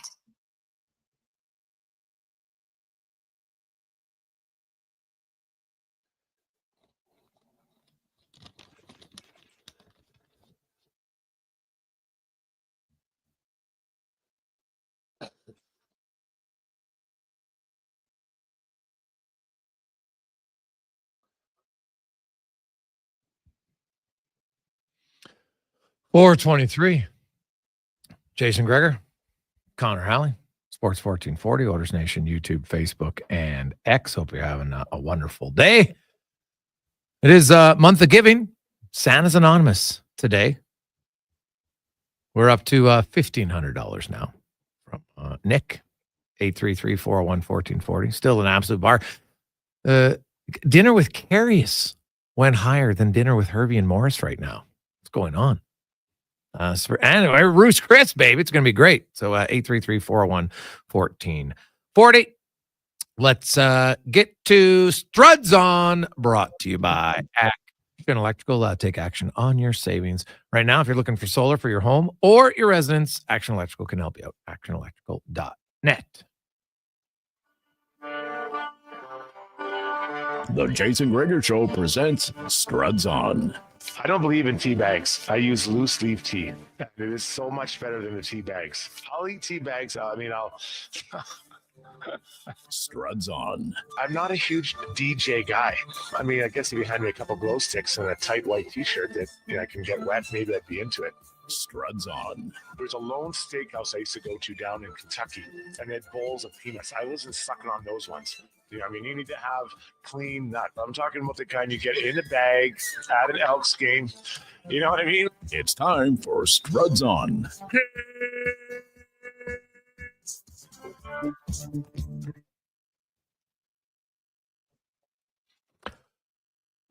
Jason Strudwick joins us. Struddy, far from a Picasso last night on both ends, but I want to get your thoughts through these last 12 games. Oilers have got the best numbers in the NHL. They got the best winning percentage, second in offense, even with giving up 6 last night. They're fourth best in goals allowed. Penalty kill is really good. Power play is really good. And they're doing this while their first pair of units getting lit up because Bouchard's been on for 12 goals against 5-on-5. Ekholm's been on for 11. And Nurse is actually playing more minutes, and Kulak. Kulak played more minutes than them 5-on-5. He's actually played the most minutes 5-on-5 during this time. So what are you not seeing from that top pair here lately? Well, it's interesting to say that because last night that pairing really struggled. Bouchard and Ekholm are involved in a lot of things going the wrong side of the ice. Now, to be fair, Gustav Forsling wasn't exactly a stud either. So both pairings kind of struggled. But I think that maybe that was like the cherry on top of the stretch you talked about because it really showed last night. That was a really, really tough night for Bouchard and Ekholm. You're going to have nights like that where it just goes all wrong. So I think one thing that I have noticed with both those guys, specifically last night, was not moving the puck quick enough. The one goal where Skinner gets hit by the boards and Bouchard bites by the bench and Bouchard goes and gets the puck on his stick and he's kind of looking for something better. And if there's nothing there, you can just lob it out of your zone. Just punt the problem downfield and you'll just regroup, let your guys get out there and kind of get themselves going. Because what happens is now he's looking for an out. He doesn't have an out, and he gives the puck away. And now you have a real problem because now it's a shorthanded rush when your guys are all trying to figure out how to get off the bench. So just little things, understanding when there's a time to try to make a play or force a play in, and times just to punt the ball away. And people say, well, that's an unskilled play. Yeah, I understand it is unskilled, but you know what it does? It doesn't allow the other team to score a goal like we saw. I think that was the 4th or 5th goal last night for Florida. Yeah, well, there was like Bouchard toe picking. That was kind of foreshadowing for how the game would go. Ekholm kind of matched him on the Bennett goal, like just lost his balance, fell, whatever. He threw it up the boards where there was no one on the game-winning goal. Bouchard, when it was being pressured, could have reversed it, didn't. It was a tough night for the top pair, no question. Now, I think they can rebound, and that's the thing, they have to rebound because everyone's like, well, you got to play him less. I'm like, well, you're not going to play Troy Stetcher and Ty Emberson 19 minutes a night, right? To solve it, Struddy, it really has to come from within because Nurse and Kulak are already playing more than those guys 5-on-5 for the last 12 games. Mm-hmm. And that is the challenge. The bad of Bouchard and Ekholm when they're struggling is still, there's way higher end than there is with anybody else, on that 5th and 6th spot. So you continue to go and you just hope they're going to work their way out of it.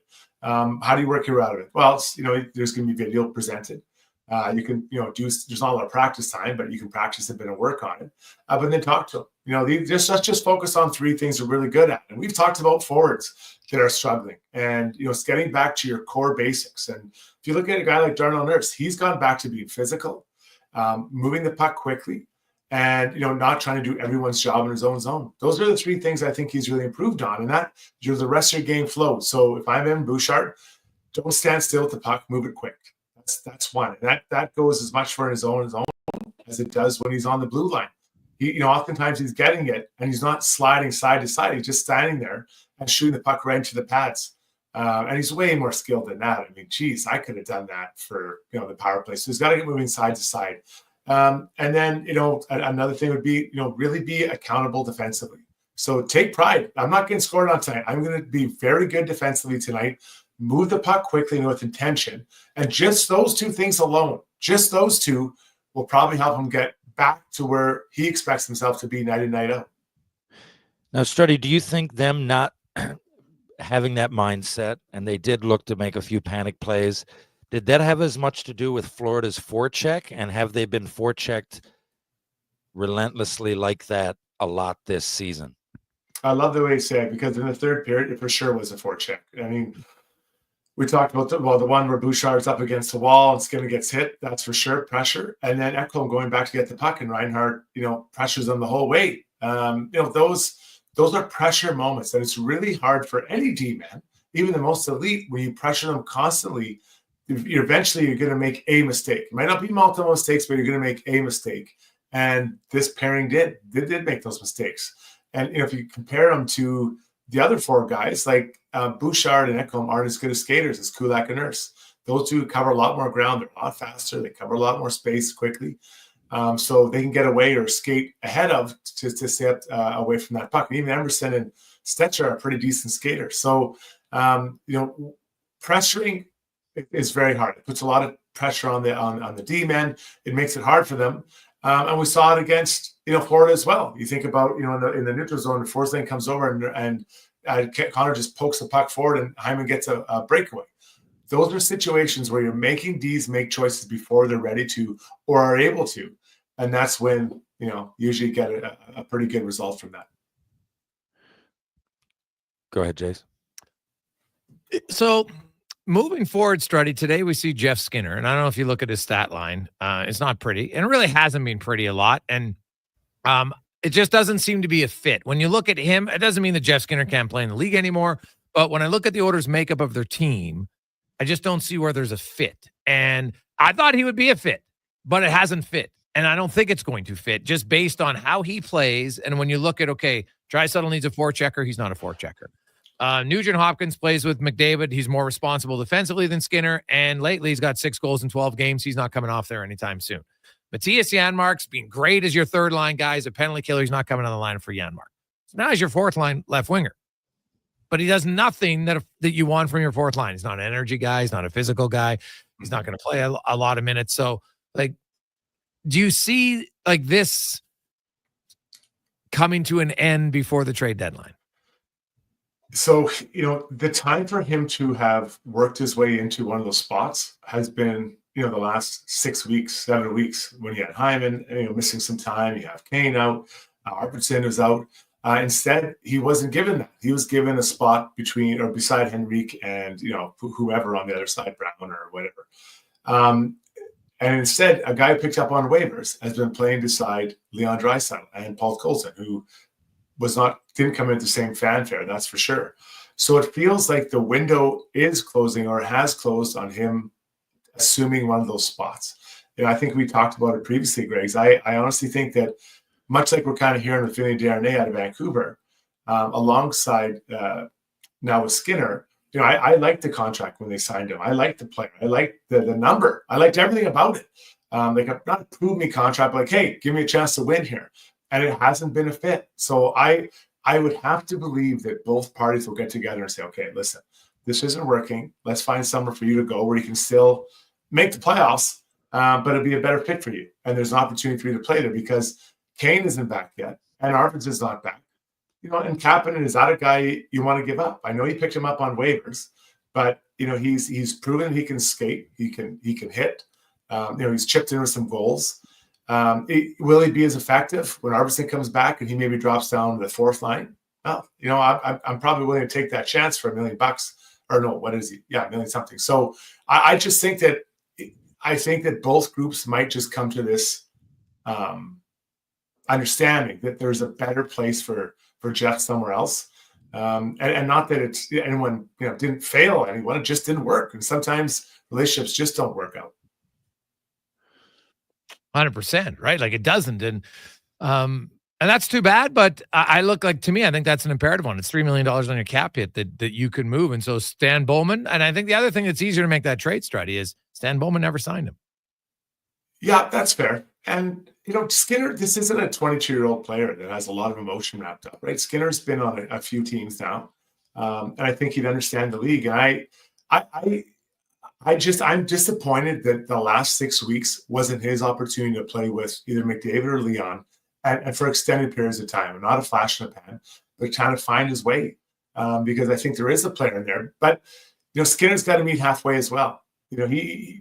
Connor and Leon don't play east-west. They attack down ice. They're skating up, and you have to make sure they get the puck so they can do what they want to do. Then you have to kind of find yourself and get open.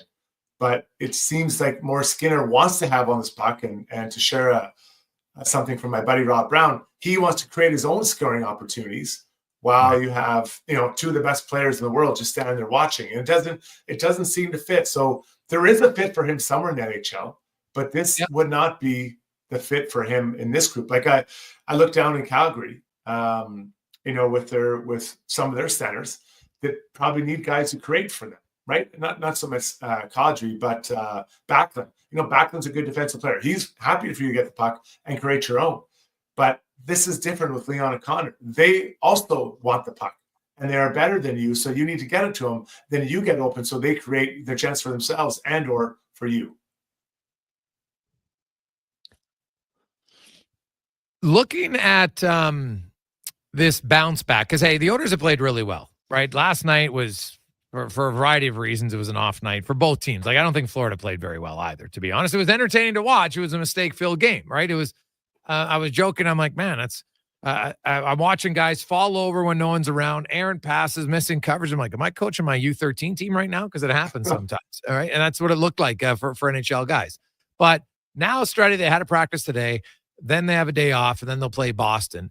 And you're going to no one's going to play great 82 games. The key to me now is ensuring that the game in Boston is not remotely close, and you get back to how you played for the 10 and a half games prior to last night.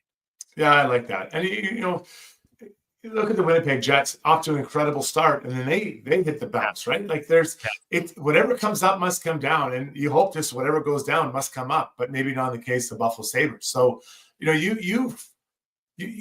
guys, we've played well, but here are a few things we can tighten up. And I'm sure that was the case with the video, whether that was today or it'll be, the morning skate on Thursday. Hey, look, these are things that we can tighten up. We think so we can fix these things and help ourselves out. Because some individuals are playing really well. But like the last two games, you give up a lot of goals the last little while, and that kind of wasn't their calling card earlier on this run. So they've had a good run. Maybe we're in for a bit of a rough patch as they reset or recalibrate what it looks like for them to play well as individuals and probably more importantly as a group. Well, they're playing the Bruins who are not playing great. Jeremy Swayman's numbers are terrible. He hasn't gone. Well, it's another sign of guys who hold out, man. It takes a long time to catch up. And it just shows you, Struddy, how all the work you put in the offseason. And because Swayman was in, but your timing, you don't have preseason, you don't have training camp. And even though training camp doesn't matter, it still matters for the timing factor. And I think, because you look at William Nylander and go through and Swayman didn't hold out that long, but he held out long enough to get none of that stuff. And I think it matters. I just think you're kind of playing catch your tail a little bit for a while. So what it is, it's like the train leaves the station. And it's flying by you, and you're trying to grab it as it flies by you, and it's really tough. So it's not that he wasn't in shape or wasn't prepared, but everybody their preparation has continued. Where yours at best stalled where you were. Yeah. So let's say day one of training camp, that's where you're at. And it's hard for you to continue to move up because you're not having reps with your teammates. You're not having those practice reps. You're not having those exhibition games. And all those things where it just keeps ticking up because the first day of training camp is easy.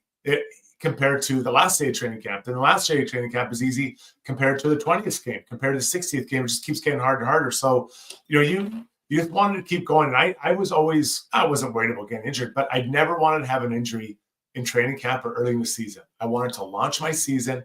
And a lot of injuries I had were, midway through the season. And you kind of know what it feels like. You're battle hardened, you're ready, and you just got to heal this body up to get back out there. And then you catch back up to the train because you've already kind of been been on it. But when you don't leave with it, I think it is really tough to start there. And then, I always, again, you got to get your contract sorted out and all that. But, you're definitely, I think, challenging yourself to have a good start, at least to the year, if not the whole year, when you start late. Struddy, have yourself a great night. And will the Giants win a game the rest of the year? Oh, Santa's good to us. He won't. That's the goal. Like you don't want hope. Hope is the great. It's the bluff, right? It's like, oh no, we're going to be okay. It's going to be fine. We won. Like, let's say they win last 2 of their 3 games. It's just a disaster. Just take it to just go down as fast as you can, lose every game. I think they have the right quarterbacks in place to make that happen. They suffered a few injuries, but I don't want anything. I'm literally cheering for the Raiders. I'm cheering for the Patriots, cheering for the Jaguars to do well. If Santa is listening, please get all those teams to win one more game and just let us suffer in our misery so we can get the first pick. I don't know what we're going to take with the first pick. We need a lot, but at least we have options with the first pick, guys. Well, are you going to take Dion's kid? I don't know. This is why I think it'd be a mistake. I think that, and I don't know if he might be a good quarterback. You see quarterbacks come out. He might be good. He might be bad. But the whole situation with his dad is a big personality. Come to New York, the media and the fans will latch onto that. I just want a nerd from like Tulsa, Oklahoma. Just come in and just be a normal human and not try to be a hero. That's what I'm looking for. Just someone who just is down playing it all. Struddy, El Nate and a few others are wondering, were the trains flying by the station when you got stood up at the train station? Wow, similar. So I actually am frustrated that they brought that up on this. This is a very emotional time of the year when I reflect upon the last 49 years. Especially when someone doesn't follow your career. That's when it really hurts. I still can't believe it. I believe she did follow it. Yeah, I mean, whatever. She can lie. She can lie to you. It doesn't matter to me. It's her choice. We'll just send Kendra, wherever she is, a very Merry Christmas. Hope she's doing well. Not that merry. Not that merry. Struddy, have a Merry Christmas. We're off next Tuesday in the afternoon, so Merry Christmas. We'll chat to you in the Okay, sweet. Talk to you guys after that. Have a good one, boys. Merry Christmas, buddy. It's Jason Strudwick here on Sports 1440. We will take a quick break. We'll come back. We have 5 questions and more. Jason Gregor, Terry Ryan, Connor Halley with you. Sports 1440, Oilers Nation, YouTube, and Facebook. Bills are going through the roof. How can I take advantage of the sun and put my lazy roof to work? Sounds like a job for the men and women of Action Electrical. Energy team reporting. When you're ready to make your home or business more efficient, Action Electrical has the power to install solar panel systems and EV chargers. Facing an electrical menace? Call on the men and women of Action. Operating throughout Alberta with supercharged skills and strong family values. ActionElectrical.net. New year, new you. Let's kickstart 2025 by making better life choices, starting with quality pizza from Papa John's. Right now, get 25% off any regular menu price pizza with promo code BETTER25. A deal so good, it might just count as self-care. But hurry, resolutions wait for no one. Offer ends January 5th. Order now at papajohns.ca with promo code BETTER25. Better ingredients, better pizza, better get you some Papa John's. Santa sweat, dripping on the tree. Due to that new furnace that you got from Legacy. Legacy Heating and Cooling wants to help you prepare for Santa. A nice warm stop during the cold night is the gift you give him. And Legacy can help with no payments and no interest for 1 year on your festive new furnace. Because warm homes get better presents. Happy holidays from Legacy Heating and Cooling. Everybody now, Santa sweat. This is really weird. Santa perspiration. Introducing the Female Super League. Female hockey is on the rise with more women playing the game than ever. Join us as we pave the way for the future of women's hockey. The FSL is more than a game. It's a movement and an experience for the motivated female athlete. Teams will compete in a showcase-style format featuring consistent interprovincial competition. Come be part of the journey as the 2024-25 season unveils a 12U division, as well as the launch of a groundbreaking progressive body-checking 14U division. For more information, visit FemaleSuperLeague.com. Vimy and Don in Hockey are dedicated to skill development for all hockey players. If you are a student athlete interested in growing as both a person and a hockey player, visit vimyridge.epsb.ca or donnan.ca to register for a free shadow day. Beginner or an experienced player, these programs are designed to nurture and develop your skills in a positive and supportive environment. Vimy and Donnan help student athletes pursue their passion for hockey while achieving their academic goals. Register for a Vimy and Donnan Hockey Shadow Day today. You don't know what awaits you on the road to come, but with the 2025 XC90 from Volvo of Edmonton, you'll have the versatility to take on whatever life throws at you. The new XC90, a luxurious SUV with seating for up to 7, boasts newly upgraded body and wheel design. It's the perfect choice to drive into the coming year. And right now, you'll save $4,500 and lease from 1.49% on all in-stock 2025 XC90s. Volvo Cars Edmonton. VolvoCarsEdmonton.com, 1205 101 Street Southwest. Hockey is back, and Play Alberta, Alberta's #1 sportsbook and official partner of the Edmonton Oilers, has you covered with bigger offers, boosted odds, live betting, player props, and more. New to Play Alberta? New players now receive $200 in free bets just for signing up. You already play? Get a $10 free bet for every $100 you bet every week all season long. Visit playalberta.ca and make your picks today. Bonus terms and conditions apply.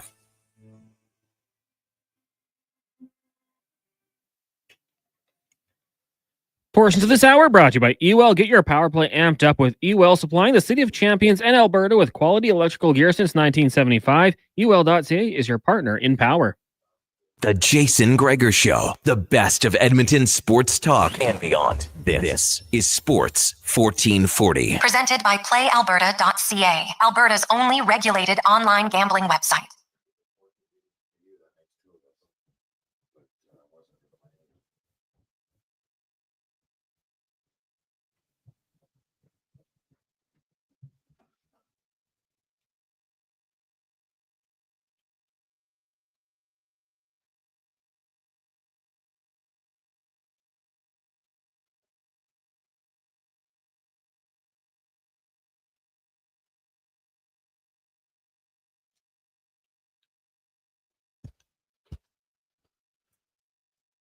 Jason Gregor, Connor Halley, Terry Ryan with you, Sports 1440, Oilers Nation, YouTube, Facebook, and X.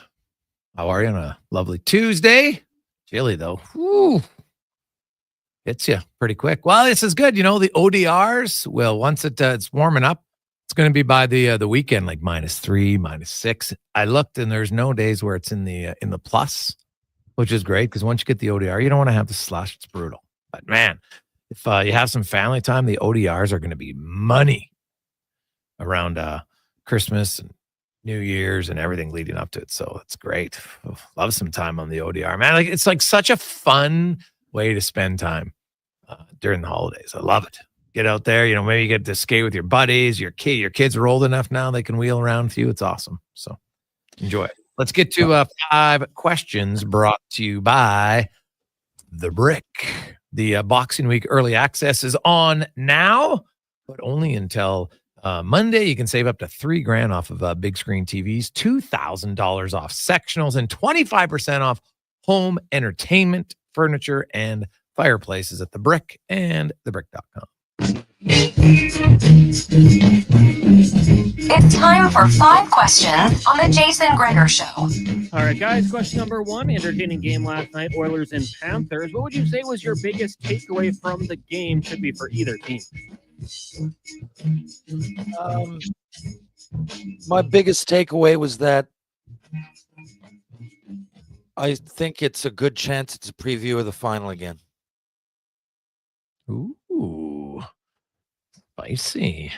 Honestly, I don't really take away much. My biggest takeaway is you're going to have odd games in an 82-game season. Last night is not a game that was normal for either team. I like how they both came back. They both responded, rode some momentum. There was some fluke goals, but they got around it. There was, Hyman coming back with the busted nose, real, epitomized him as a player and as a Canadian hockey player who didn't make it. I mean, I hope that everybody's shaking their heads at that one. But, I just thought it had a lot of things that were kind of a metaphor for a bigger meeting maybe later in the year. Got a little bit of an opinion here on this one already, but after seeing the Panthers, what do you think of their chances to get back representing the East in the Stanley Cup final. And who do you think will be their biggest challenge? Well, they got to upgrade to the third pair defense. There's no question in my mind. Like without their power play looked terrible. And I don't think you can go deep. Like they really missed Montour on the power play.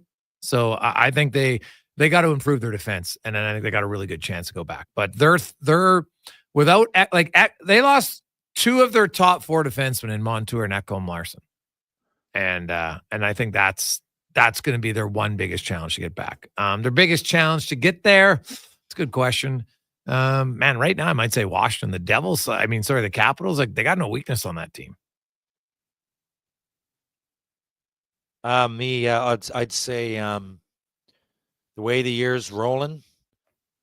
Who knows? I don't have a crystal ball. I think if there's a team out of there that might knock them off, it's the Devils. Seem real fast. They seem even in losing the other night to the Leafs. I watched the full game and they look like a damn good hockey team. But I still think, the chances 60%. I like Florida more than anybody in the East. Question number 3, World Juniors quickly approaching here. Any player or players you're looking forward to checking out?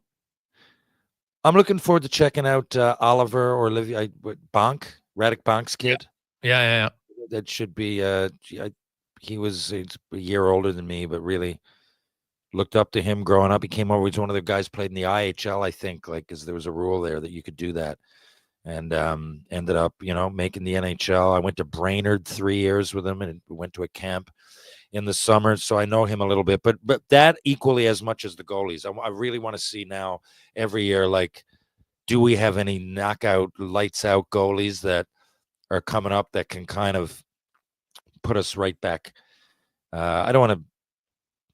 I feel like I'm insulting the goalies that are playing in the Four Nations Cup, but you know what I mean. Another stud up and coming that I haven't heard of yet. I want to watch Luchenko. His speed and his brief NHL with Philadelphia was very impressive. So that's the guy I'll be watching for Canada. Question number 4. We had Elks running back Javon Leake on the show earlier today. With that, who would you say would be your favorite CFL running back of all time? Of all time? Good question. I'm probably going to go with Reggie Taylor. I was young at that time, and when he had the 1,500-yard season, man, like he was a dynamo. He didn't last very long, but Reggie Taylor. I wouldn't know enough of the greats, so I'll say Pinball Clemens. But dude, he is one of the greats. It's hard to find many better guys than that. Well, yeah, I know, but I don't know all of them. So I do have a small knowledge of the CFL. He's who I would pick, given my knowledge. Good pick. Final question for you guys. On this day in 1989, Simpsons debuted on Fox, their first full-length episode. In honor of that, favorite episode, and if you want, you can throw character in there as well. Well, Mr. Burns is by far my favorite character, and there's a couple. In season 5, episode 4, I think it's called Rosebud. It's a little bit of a play on the movie Citizen Kane, and there's a lot going on. Even if you don't know the movie Citizen Kane, it's still pretty funny. And but my absolute favorite is when he makes Homer the prank monkey. In season 12, I was surprised. I thought it was more early on, as I've seen them all. Season 12, episode 5, Homer versus Dignity. He becomes Mr. Burns' prank monkey to make some easy money for the family. I think it's pretty hilarious. Cons? Who's yours? Deep Space Homer. When Homer goes to space and he can't win the Employee of the Month. He's never won it. The only employee who hasn't won it. And Mr. Burns gives it to the inanimate carbon rod. No. And then that rod ends up saving him in space as well. Gets the honors. Deep Space Homer. There's many from that era, but that would be my top. Man, mine might about been the remember when Sideshow Bob, they did kind of the remake of Cape Fear? Yes. Right? That would have been that's the one for me. I thought it was fan. Like Kelsey Grammer's voice as Sideshow Bob was always one of my faves. So I will go that. He got because how many times in that episode, I don't know how many it was, 10, where he kept getting hit in the face with a rake. Yeah. Classic game. But I just the Simpsons, and we had Joel going on last week. Been there for 25 years talking about the episodes and stuff. And man, he just what was the simplicity of that episode is what made it so funny for me. But I was a huge fan of the movie Cape Fear, so that's why that episode stood up for me. It's worth your while to watch. Like I'd heard so much for years that it's not the same, and I didn't watch. And then like last year, I just plowed through the last 5 seasons, and it's not bad. I mean, some have lost a little bit of spunk and pizzazz, but I'm telling you, a lot of them are great, just like it always was. It's worth watching at least. The simplicity of that episode, Gregor, at the very end when Chief Wiggum tries to say, "Take him away, boys," and says, "Bake him away, toys," instead. Oh, stupid, but so good. Oh yeah. What about honorable mention monorail?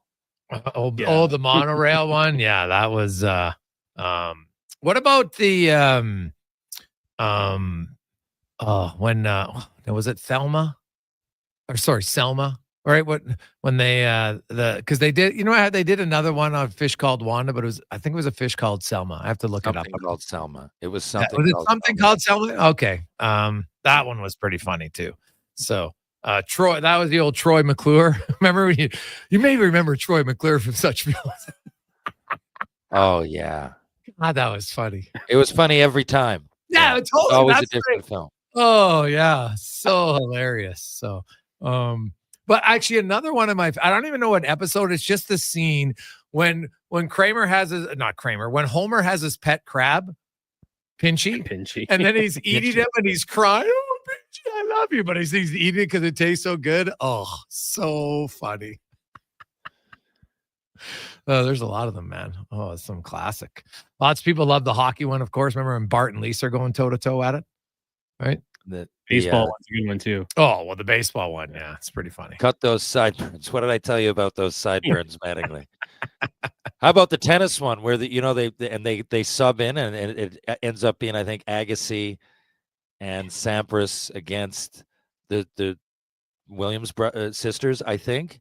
It starts as Bart and Marge against Lisa and Homer. They go and they get subbed in, and by the end, they're just eating popcorn, watching the Stars play. In their backyard tennis court. In their backyard tennis court, yeah. TR, have yourself a wonderful day. We will chat at you on Thursday when the Boston Bruins are in town for their lone visit to Edmonton. Sounds good. Thank you, Edmonton. Thank you, Connor. Thank you, Jason. I'll see you guys in just a couple of days. There you go. That's Terry Ryan joins us Tuesday, Thursday here on Sports 1440. Jason Gregor, Connor Halley. Let's get to the comment. Sports 1440 update brought to you by Booster Juice this holiday season. Booster Juice is serving tidings of caramel joy. Try the salted caramel smoothie, and Booster Ball will sure to put a jingle in your step. Available for a limited time. Download the Boosters Reward app or stop in person at Booster Juice. This is a Sports 1440 update. Big night in the NHL, getting going in a few minutes here. The Sabres in Montreal, Lightning hosting the Jackets, Kings travel to Pittsburgh, Canes host the Islanders, the Devils are in St. Louis, Preds host the Rangers, Caps up against the Blackhawks, Flames host the Bruins, Sens in Seattle, and the Sharks taking on the Winnipeg Jets. In the association, one game tonight, NBA Cup Championship Thunder battle the Bucks, tip off at 6:30 from T-Mobile Arena down in Las Vegas. The Edmonton Elks have acquired the rights to veteran quarterback Cody Fajardo in exchange for the rights to McLeod Bethel-Thompson. Fajardo appeared in 14 games with Montreal last season, throwing 16 touchdowns, 7 interceptions. He is under contract for the 2025 season. The Edmonton Oil Kings in action tonight, their final game before the Christmas break. They'll host Prince Albert. Puck drop 7 o'clock down at Rogers Place. And the AJ 3 games on the schedule. Olds host Calgary. Whitecourt heads to Bonneville. And Camrose Kodiak's hosting Devon. All those games starting at 7 o'clock. In the PWHL, we're just a few minutes away from puck drop out in Boston as the Fleet hosting the Ottawa Charge. College football tonight. It is the Scooters Coffee Frisco Bowl. Number 25, Memphis, taking on West Virginia. And for Major League Baseball, Cody Bellinger has been traded from the Chicago Cubs to the New York Yankees. Bellinger, 29, is a former MVP in his 2 years remaining on his contract with an opt-out after 2025. Coming up in Hour 4 of the Jason Gregor Show, we'll be joined by Mark Spector of Rogers Sportsnet and Derek Van Diest from NHL.com. I'm Connor Halley. This has been a Sports 1440 update. Sports 1440 in West Edmonton Mall and Wetaskiwin. CKJR is a Stingray radio station. Download the free radio player app and listen wherever you go. In 1973, deep in the basement of an Edmonton family home, an elite team of specialized forces came together to form Action Electrical.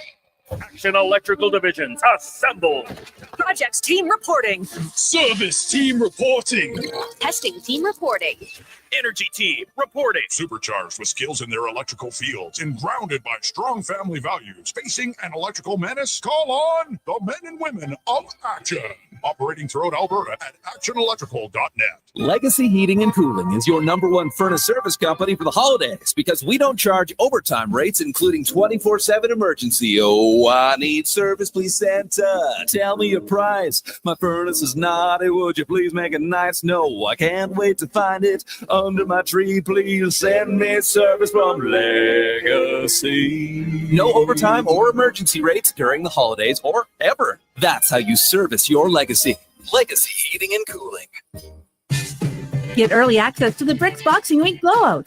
Shop real Boxing Day prices now with deals for every room of your home. Shop Door Crasher specials like a 3-piece stainless steel appliance package for just $18.97. Take up to $3,000 off big screen TVs, up to $2,000 off sectionals, and up to $750 off sofas. Plus, buy more, save more on dining and bedroom furniture. Up to 25% off. Some exclusions apply. See in store for details. The Brick, saving you more. New year, new you. Let's kickstart 2025 by making better life choices, starting with quality pizza from Papa John's. Right now, get 25% off any regular menu price pizza with promo code BETTER25. A deal so good, it might just count as self-care. But hurry, resolutions wait for no one. Offer ends January 5th. Order now at papajohns.ca with promo code BETTER25. Better ingredients, better pizza, better get you some Papa John's.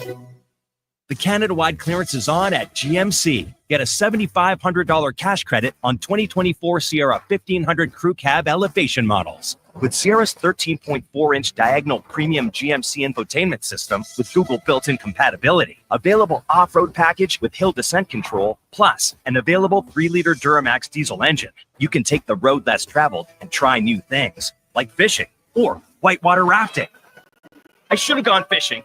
Ask your GMC dealer for details. Get ready to make a game day decision with McDonald's Fan Day deals. Grab a $4 Big Mac, McChicken, or filet for sandwich exclusively through the McDonald's app. Wow, what a deal. Plus, tax valid on Tuesdays, Thursdays, and Sundays for a limited time at participating restaurants in Alberta and Northwest Territories. Warmest wishes go out to you from the management and staff of Wetaskiwin Ready Mix. They hope this holiday season is one of the best you've ever had. Enjoy the sights, sounds, and every festive get-together. Merry Christmas and a Happy New Year from everyone at Wetaskiwin Ready Mix. McEwen's Fuels and Fertilizers hopes that this is your happiest holiday ever, full of good cheer, fellowship, and goodwill. Merry Christmas from all the staff at McEwen's Fuels and Fertilizers with 11 locations in central Alberta. You don't know what awaits you on the road to come, but with the 2025 XC90 from Volvo of Edmonton, you'll have the versatility to take on whatever life throws at you. The new XC90, a luxurious SUV with seating for up to 7, boasts newly upgraded body and wheel design. It's the perfect choice to drive into the coming year. And right now, you'll save $4,500 and lease from 1.49% on all in-stock 2025 XC90s. Volvo Cars Edmonton. VolvoCarsEdmonton.com, 1205 101 Street Southwest. I take possession of my commercial space in 3 months. I need lighting. I need a fire alarm. I need data. I need a generator. I need panels. Sounds like a job for the men and women of Action Electrical. Projects team reporting. We design, build, and construct all the electrical systems for your projects. Need everything to work right? Get the Action Electrical project team on your site. Facing an electrical menace? Call the men and women of Action. Operating throughout Alberta at actionelectrical.net.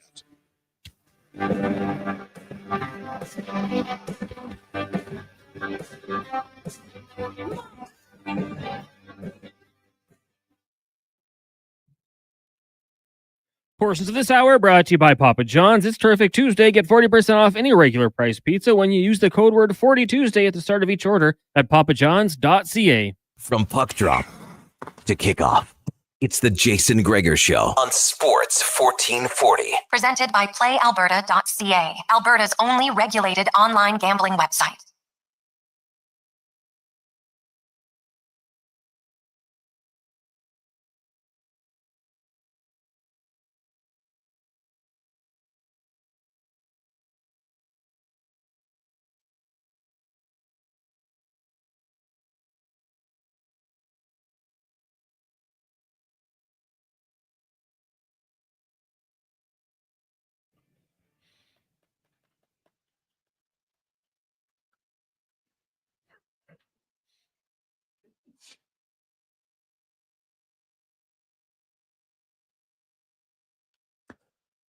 Welcome back. Jason Gregor, Connor Halley. Hope you're having a lovely day. It is chilly Tuesday, but hey, last night, I'll say one thing. You might not have liked the game, but you can't say you weren't entertained. You were emotionally invested. It was a roller coaster emotion. Excited, frustrated, probably shocked at times. What is happening in this game?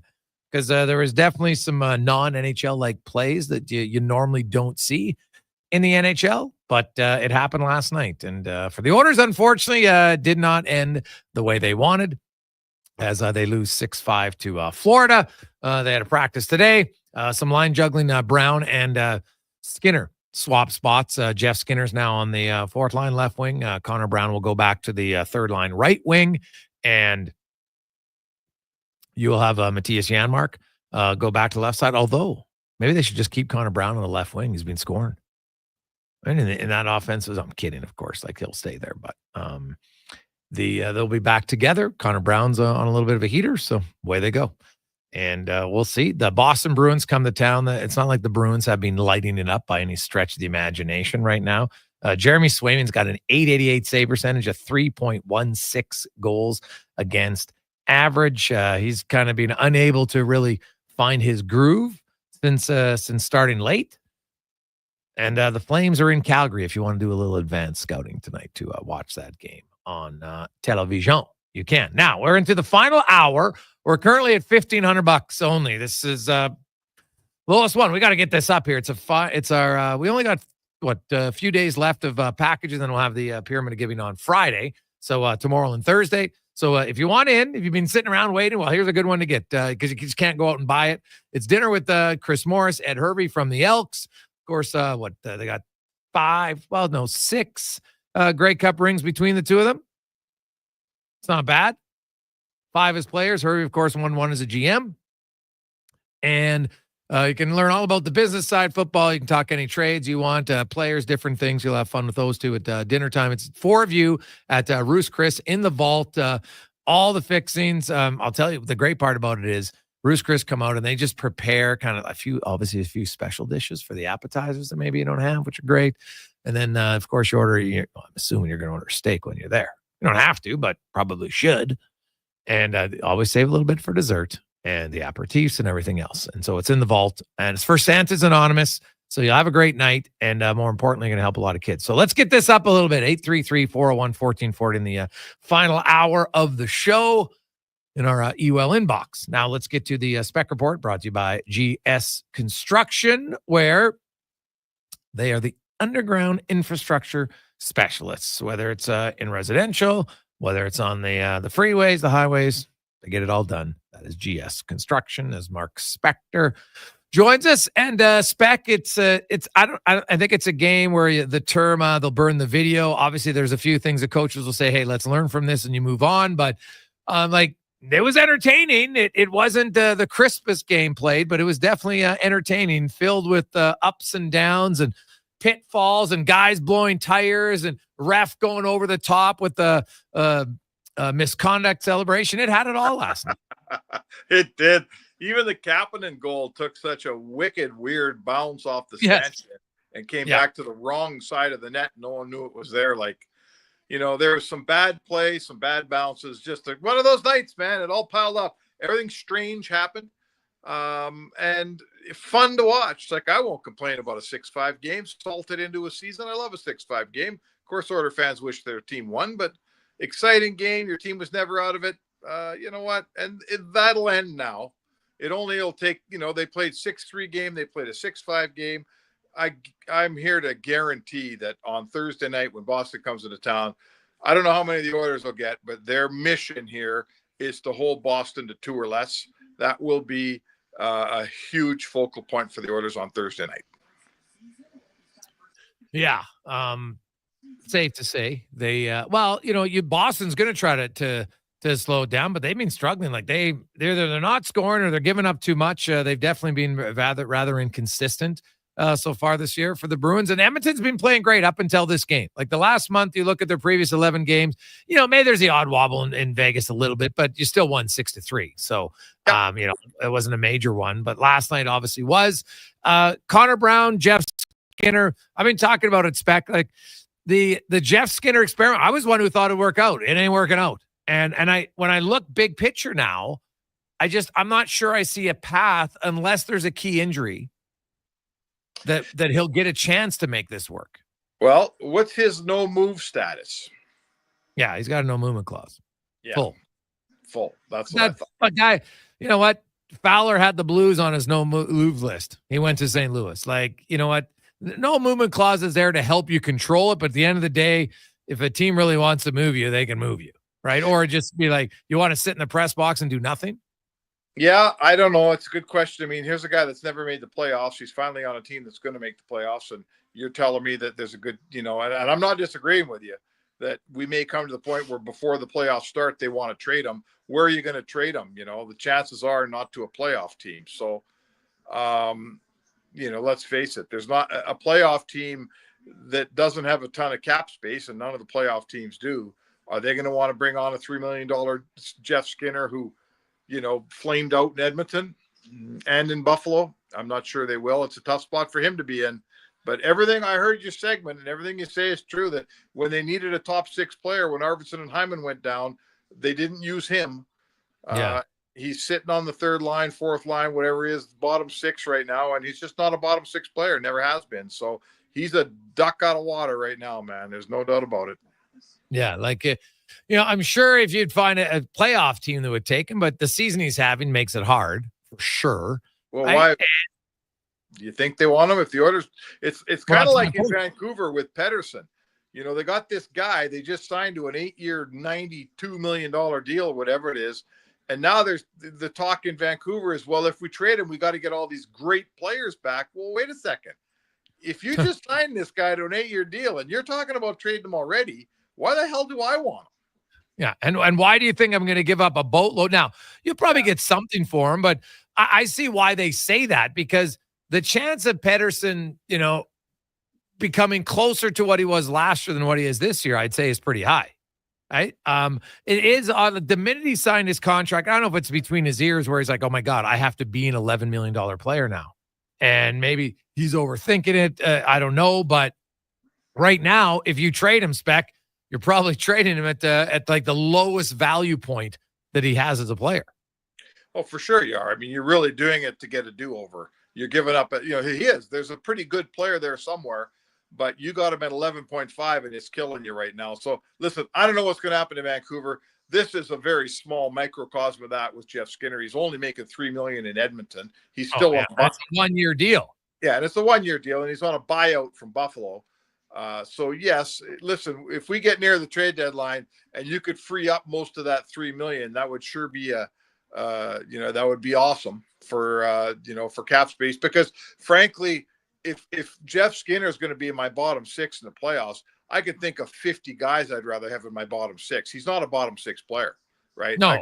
I'd rather have, honestly, I'd rather have Matthias Janmark in my bottom 6 every day than Jeff Skinner, because Jeff Skinner's not a bottom 6 player. No, and Matthias Janmark's outscoring him 5-on-5 points wise, but he's also a penalty killer, and you're strong on the boards. You're right. Like he's suited for that. And the other thing is, Spec, like if Evander Kane comes back, then you have Nugent Hopkins, Kane, Podkolzin, and Janmark. Skinner's your 5th left winger at that point. Yep. I don't know. Listen, he wasn't brought. They weren't supposed to be having this issue. You'll remember this last summer or in July. It was like, awesome. Finally got 2 wingers for Leon Draisaitl, Victor Arvidsson and Jeff Skinner. Let's go. It's going to be the best top 6 in hockey. Well, Arvidsson's been hurt, so we'll see what happens there. I still think he can play. But Skinner is not showing that he's got any chemistry with these guys. I'll tell you right now, if Draisaitl didn't prefer Podkolzin on his left side, he'd have Skinner there, right? Draisaitl's getting the guy he wants there. I'm not telling you Draisaitl's coaching the team. That's not what I'm saying. But if Draisaitl wanted Skinner, he'd be there. He wants Podkolzin, and that's why Podkolzin's there. Yeah, and Podkolzin's played well. I'll give him credit. Like for what he's done, because he's playing well. Yeah, like you got to chip in a little bit more for sure. Arvidsson skated today. Spec, are we going to see him on Thursday? I don't know. I mean, I just can't say. Do you know, like, they skate these guys, they look great, and then they don't play. Remember Hyman the other time when he was coming back? Oh my God, he looked so good in practice. He didn't play either. So, he's got to play soon. He's clearly ready to play, if not on Thursday, certainly in that back-to-back. But so I listen. I could guess. I don't have an answer for you. Do you? Well, no, but what did they say about him when he skated with the team for the first time? So what? Yeah, that's all they said. Possibly. They said Chris Knobloch said possibly. He said, remember, if we do bring him back Thursday, he's playing 3 games at 4 nights. So the chances are, if he comes back, Jade, he'll come back in a bottom 6 role. Right. They won't just force him into the top 6 for a 3 and 4. So he could well play, but I suspect he'd come back on in the 3rd or 4th line. And I mean, who's coming out at this point when the dominoes all fall? Well, maybe Jeff Skinner, maybe Ryan, maybe Skinner. Maybe Skinner comes out. That's fair to say. The thing is, if you take Ryan out, who's your 4th line center? That's the problem. Probably Janmark. So yeah, I hear you. Yeah, right. But Janmark's not a center. He hasn't played center for when? I don't know. I know he practiced at center, but I'm trying to think, did he actually ever play center in the game? I don't think he did. Well, yeah, apparently he played a bunch of center when he was a younger player. But no. But I mean, earlier this year, remember when Janmark was practicing the center? I don't remember him playing center. So I honestly, I can't say that I remember it either. So I'm just telling you, certainly the 12th forward, or when Arvidsson comes back, the 13th forward is either Skinner or Ryan, when we can quibble all day over which one it is. Yeah, well, I think Ryan, because he's a right shot center and they don't have any right shot centers, that probably keeps him in the lineup until they find another right shot center. That's my vision with him. Sure. And that's if they find one, it's not going to be for a while here. So listen, I'm not trying to run Ryan out of the lineup. Don't take this the wrong way, but that's just it. If he's not killing penalties, then and he's not, he's replaceable. Yeah. Mark Spector joins us. Spec, it was an interesting game last night. People asked about Kevin Woodley sent me a text quick. He goes, I know everybody's going to be, it goes, it's more, the position wasn't the problem, was the execution by Skinner on that goal by Reinhart, but Ekholm blowing a wheel in the neutrals. And even the third goal that went in off of Emberson, Kulak and Henrique both had chances to get that puck out earlier and they didn't do it. And so things lead up to it those plays were always getting out beforehand here for the last month. And then last night there was multiple occasions where they didn't get out. Yeah, I think what we've seen with Skinner is, hey, listen, he'll give you some big saves. We've seen it. But generally speaking, he's like any goalie. When the chances are completely unpredictable chances, Ekholm's got his guy, boom, he doesn't have his guy. Bouchard's got the puck, boom, it's a breakaway.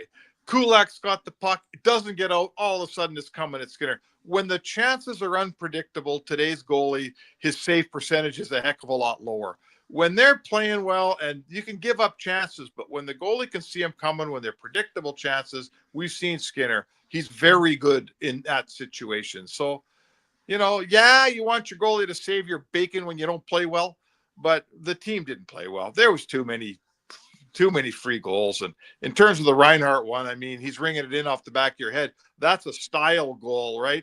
In the old days, the goalie was standing up and hugging his post, and Reinhart would never have shot the puck. Today, the shooters are starting to figure out that goalies are down on one knee for no reason. You can ring it in off the back of their head. It's a pretty good shot by Reinhart. It was a good shot. It's, I was listening to Carter Hutton and he talked about it's kind of the lazy RVH at that point where you're staying down like that because you're thinking, he's just going to pass it in front. Right. Yes. And so he goes, and that's from a goalie. So, I'll trust his opinion on what they deem as lazy or not. So we'll see. Now, the Boston Bruins come to town tomorrow, Spec, and there's one player's name who's been out there in the trade rumor market. Trent Frederick. And when I look at a stylistic player who could really help the Oilers, a guy who's got some skill, right? Yeah. He scored 18 and 17 goals each of the last 2 seasons. He's tough. He's physical. He doesn't take a lot of penalties. For a physical player, doesn't take a lot of penalties. And now I know he's paying UFA, and so it's probably, might be a one and done type of guy, but how much interest do you think they'd have in Trent Frederick? Oh boy. What's he make? Let me look it up. It's not a huge number. I mean, here's what he is. He's a bigger guy. He's a bottom six player, right? He's a bottom six guy. I don't know if he kills penalties, but he's big and he's rough and he'll hit you, and he's a playoff player. The Oilers' bottom six is light on size and light on instigators, right? Guys who go after the hit. They don't have many of those guys. Come playoff time, Trent Frederick, are you kidding me? Like, I don't know how it all works, but he would look fantastic playing in the Oilers' bottom six, wouldn't he? He makes 2.3 mil. So you look at trades, although Boston's a team that I think is looking to get involved. Now Frederick, he's not really a penalty killer, to be honest. I think he's like 20 seconds a game here or there kind of thing. So he's not a regular, but the Oilers, they got a lot of penalty killers. So, but like Trent Frederick, when I look at him as a left winger, you could make an argument that he's a forechecker who's proven the last 2 years to have better finish than Podkolzin. Well, I guess, yeah. I mean, what do you? Well, he's got 18 and 17 goals, man. Yeah, that's fair. He's got more goals. I mean, I don't. This is coming at me out of left field. I have not heard Trent Frederick's name out there, and I would say, it's been out there for Boston. They came out here just the other day about the Bruins, and that was the interesting. That's the one name when his name popped up. I was like, oh, I'm asking about it because I'm like, are you kidding me? I love the way that guy plays. Like depth guy.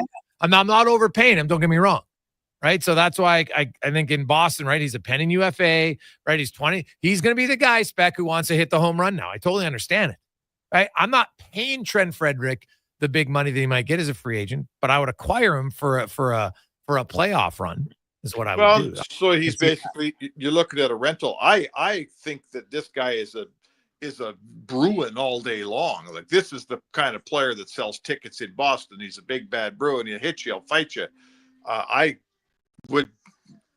don't see the Bruins parting with this player unless they've got word from his agent that he wants $4 million next year and they're just not paying him. So it sounds like a bit of a dream to me, Jay. If you're asking me if I'd have him on my team, I'd have him in a heartbeat. If you're asking me if I want to bet you $50 that he's going to be wearing an Oilers sweater after March 7th or whatever it is, I ain't taking that bet. Well, you got to look at, so I look at a former Oiler in Warren Foegele, who did have a 120 goal season. Prior to that, he never scored more than 13, right? Had 40 points. Well, Trent Frederick had 18 goals and 40 points last year. Had 17 goals the year before that. Now this season so far, it's a little bit of a slower start for him. And, he's on pace for like 30 points, right? On pace for about 14 goals.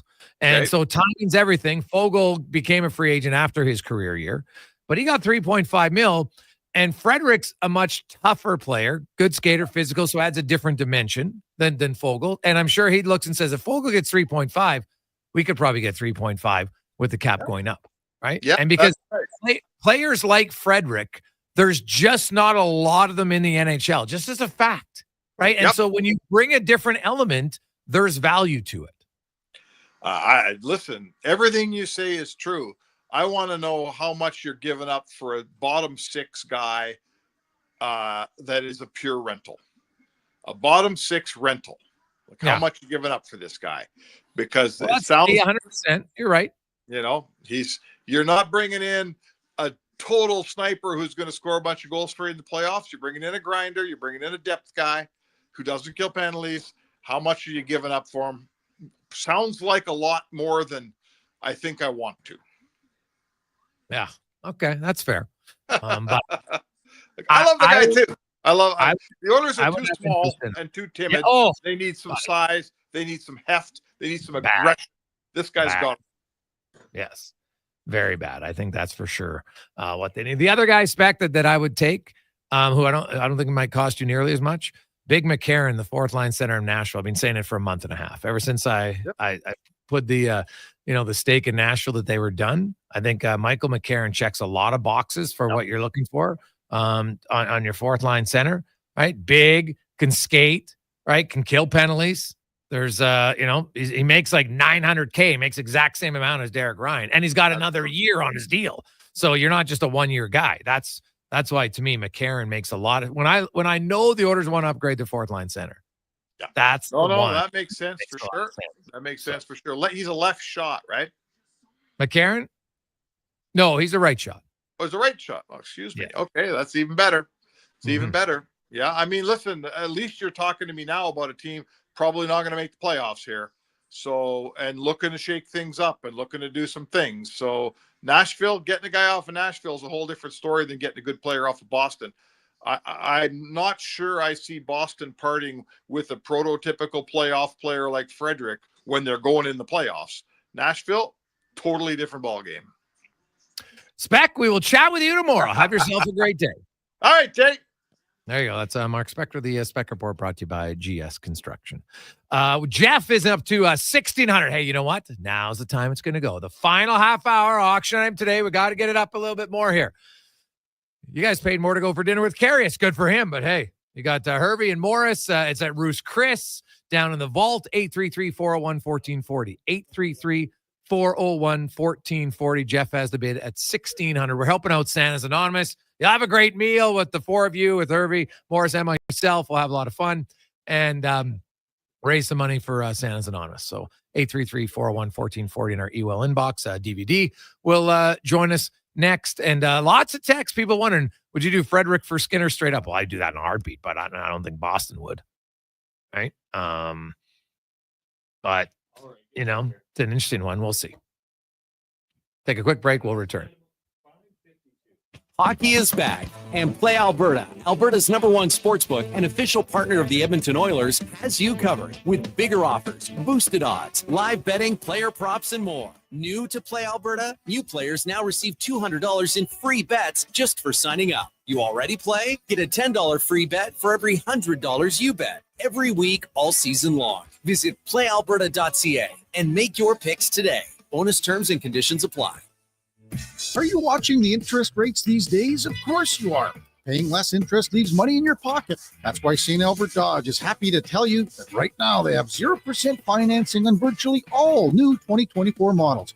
Hundreds to choose from: Jeep Compass, Wrangler, Grand Cherokee, and Wagoneer, Dodge Durango, and Hornet, Ram 1500, 2500, 3500, all with 0% financing. Why pay interest? Head up the trail and see how easy it is to do business at St. Albert Dodge.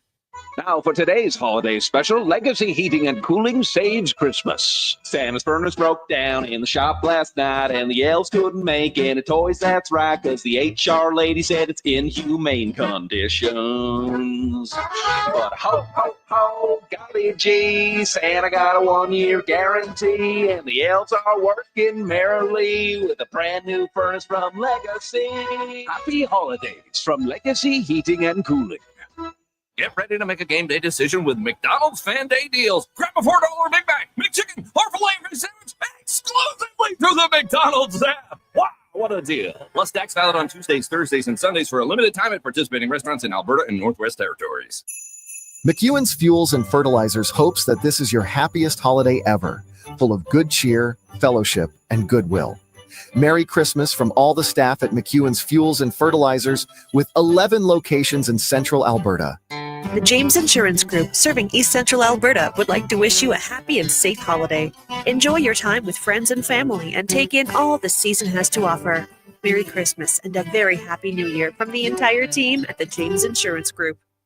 A premier hockey solution with a clear path for long-term development is proud to be entering its 8th season of independent borderless hockey, featuring provincial and cross-province competition with showcase-style regular season gameplay and a strong commitment to individual skill development. It's an attractive option for those seeking family life balance. The Hockey Super League offers opportunities for both male and female athletes born between 2012 and 2017. Visit hockeysuperleague.com for more information.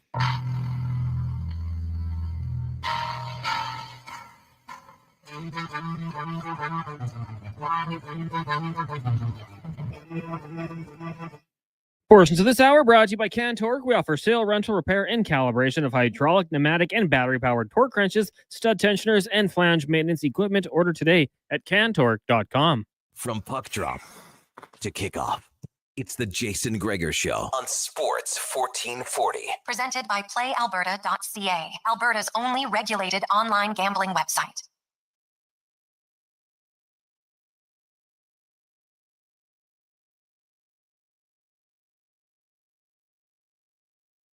Welcome back. Jeff came in at 1,600, and now we are back to 17 with Mike, 833-401-1440, 833-401-1440, and our inbox. Text us for the bid for the dinner at Roost Chris, 4 of you, alongside Ed Hervey, Chris Morris, and myself, down in the vault. It'll be in 2025. We'll pick it. You work with the group and you select the date that works for everyone, and away we go. Be a great time. Helping out Santa's Anonymous. We got a lot of. Hey guys, you think getting chance Frederick or Skinner? No, I'd say 0 chance. He'll have much more. Trent Frederick. There'd be teams out there that would be willing to do. Like Boston makes that trade. Like it would be a hockey trade. They're both pen and UFAs. They're both and they have 1 year left in their deals. But I look at Boston and I'm like, if right now you got Pasternak, Zaka, Marchand, Lindholm, Coyle, and Geeky in their top 6. Does Skinner really fit there? Right? I don't like. They got Marchand. I don't like. Is he more skilled than Trent Frederick? 100%. But like Elias Lindholm, he's a decent, forechecker, but I don't know. Maybe with Charlie Coyle, if he's the center that go gets the puck, maybe. But yeah, I'd be surprised. Boston saw him lots in Buffalo, so my initial reaction would be highly doubt it. Highly doubt it. Let's get to the oil report now, brought to you by Volvo Cars Edmonton, where right now you can get the XC90, the 2024. You can lease it for 0% financing. And also they got the 2025s, XC90 plug-in hybrids. Get some great deals at VolvoCarsEdmonton.com. Stop in, say hi to Jordy. Mike, they'll get you a great deal. As we welcome in from NHL.com, Derek Van joins us. And DVD, it was you were at the game last night. It had a lot. It didn't necessarily have a lot of great defense. I don't put a whole bunch of stock into that one game when I look at how well they've played since November 19th. You know what? It was an off night. Like Ekholm and Bouchard aren't just going to fall down on 2 goals in a game again. Like I highly doubt that. Does that pairing need to play better than they have for last month? 100%. I think they're capable of it for sure. But last night was it's one of those odd games, man. I haven't seen one of those games in a while where it was just like even when Florida made it 6-5, I'm like, Edmonton could probably tie this up. And they had chances, right? Like Hyman had 2 good chances after that. Yeah, it was an entertaining game. There was lots going on, but Bouchard, he got off to a bad start, tripped over the blue line, gave up a shorthanded goal. And then it kind of got worse for him there. Took out a teammate. Obviously, the puck was deflected. It's not his fault, but to hit Hyman in the face. He had a tough night. He had a tough night. Like a couple other guys had a tough night, but you look at the Oilers team at 4-2, that game's got to be in the bag. And I think they know that. They understand that if they're going to move forward, if you get up 4-2 on an opponent, particularly in the playoffs, you got to be able to shut it down and make smart plays and protect the lead. And that's how they lost the Stanley Cup final. That's how they lost Game 7. Like they went down 2-1 and Florida didn't give much. Yeah, the Oilers had a couple of good chances. But they were able to shut it down. So I think that's something that they're still working on. And last year when they went on that big run, they won those 16 games in a row. There was a lot of 2-1 games there. There was a lot of 3-2 games there. There was a lot of games where they went into the third with the 1-goal lead and they were able to protect it. So I think that's the issue. And we talk to the Oilers, they can score. They got a team that can score. It's just a matter of defending better. And I think they were kind of exposed. I thought Skinner let in a couple of bad goals. Defensively, they just don't take care of the puck well enough, and I know that was the disappointing part of it. But yeah, it was an entertaining game. Florida comes in here; they're still a very good team. They're a very good team. They're missing their best player, but they're still a very good team. And it was a fun rematch, a game that you see in the regular season sometimes, and it was a Monday night where the game was going back and forth. And you're right, even at 6-5, there was good chances for the Oilers to tie the game. Yeah, a fun fact, though, Edmonton is the 10th best team in goals against this season. Florida's 25th at 3.25. Like the Oilers, I don't think have been that bad. I think that's actually been one of their, like last night was an oddity for sure. I do think there's their first pair, but overall, defending this year has been actually one of the Oilers' strengths, considering, people don't like some of the goaltending they're getting, yet they're still a top 10 team in goals against in the NHL. You know, they're not getting the goaltender, and I know that the game against Vegas, I think Chris Knobloch called it their worst defensive effort because they needed their goalie to bail them out time and time again. But I do think it comes in situations, though. I think you have to defend well in certain situations, and I think the Oilers they have the puck a lot. So during the game, they have the puck a lot. You look at those metrics, and I always remember when Dallas Eakins says, the perfect game is no hits because you have the puck all night. And I think that's one of the things that you kind of look at. But I think when push comes to shove, though, the Oilers aren't a team where you're thinking, okay, they're up a goal in the third, they're going to lock it down. It doesn't happen. You're rolling the dice going into the third period. They've blown a lot of leads in the third period this year. They've had to come back in the third period. If you want to be a championship team, though, I think you have to be that team that go, oh man, these guys are up a goal going to third. There's no way we're coming back on them. Derek Van Diest joins us. DVD Arvidsson's a maybe for Thursday. He's going to play though before the Christmas break. I think that's pretty obvious according to Chris Knobloch. They play Thursday, Saturday, and Sunday. He said, well, if he plays Thursday, he'll play then 3 out of 4. And I'm like, okay, but if you wait till Saturday, then he plays back to back. Like I don't know. At some point, if he's clear to play, he's clear to play, and away he goes. With Jeff Skinner being put on the fourth line today at practice and Connor Brown on the third line. When Arvidsson comes back, does he go on the second line and Kapanen goes to the fourth line? Or does Arvidsson start his first game on the fourth line, do you think? I think he starts his first game on the fourth line and kind of works his way up. I like Kapanen's game right now. I think he's got some good chemistry there with Draisaitl and Podkolzin. And I think he sees the game really well. He reads the game really well. I think he's kind of worked his way into that. So, you don't want to put too much stress on Arvidsson right away. Like this is a guy that, he's a tenacious player. He's a feisty player. I love the way he plays. He's like a dog in a bone, going after pucks. But obviously there's something wrong there that, this is supposed to be out day to day. How long has he been out? Like 4 weeks? It's been a long time. So, right. So he's supposed to be day to day. So you wonder if it's something that could flare up, if it's something like, what is it exactly? I wasn't down at the skate this morning. I was talking to Paul McLean for a coach's column, so I didn't make it down to the skate. But it's got to be a little bit concerned because when he's healthy, he's a very, very effective player for you. He's a very effective player, but he's not healthy. He's not healthy all the time. He's had some issues, this was kind of some serious, mysterious ailment. Was it a hip? Was it a groin? What was the situation there? Is it something that can, like I said, could flare up, bother him all season? So I think he starts on the fourth line and then works his way up and sees what he does right now. And like you were saying, the team was playing pretty well, minus, a period and a half yesterday. So, you don't want to mess with the chemistry too much. And I think you found some good combinations there if you're Chris Knobloch and you want to kind of keep riding those for a little bit anyway.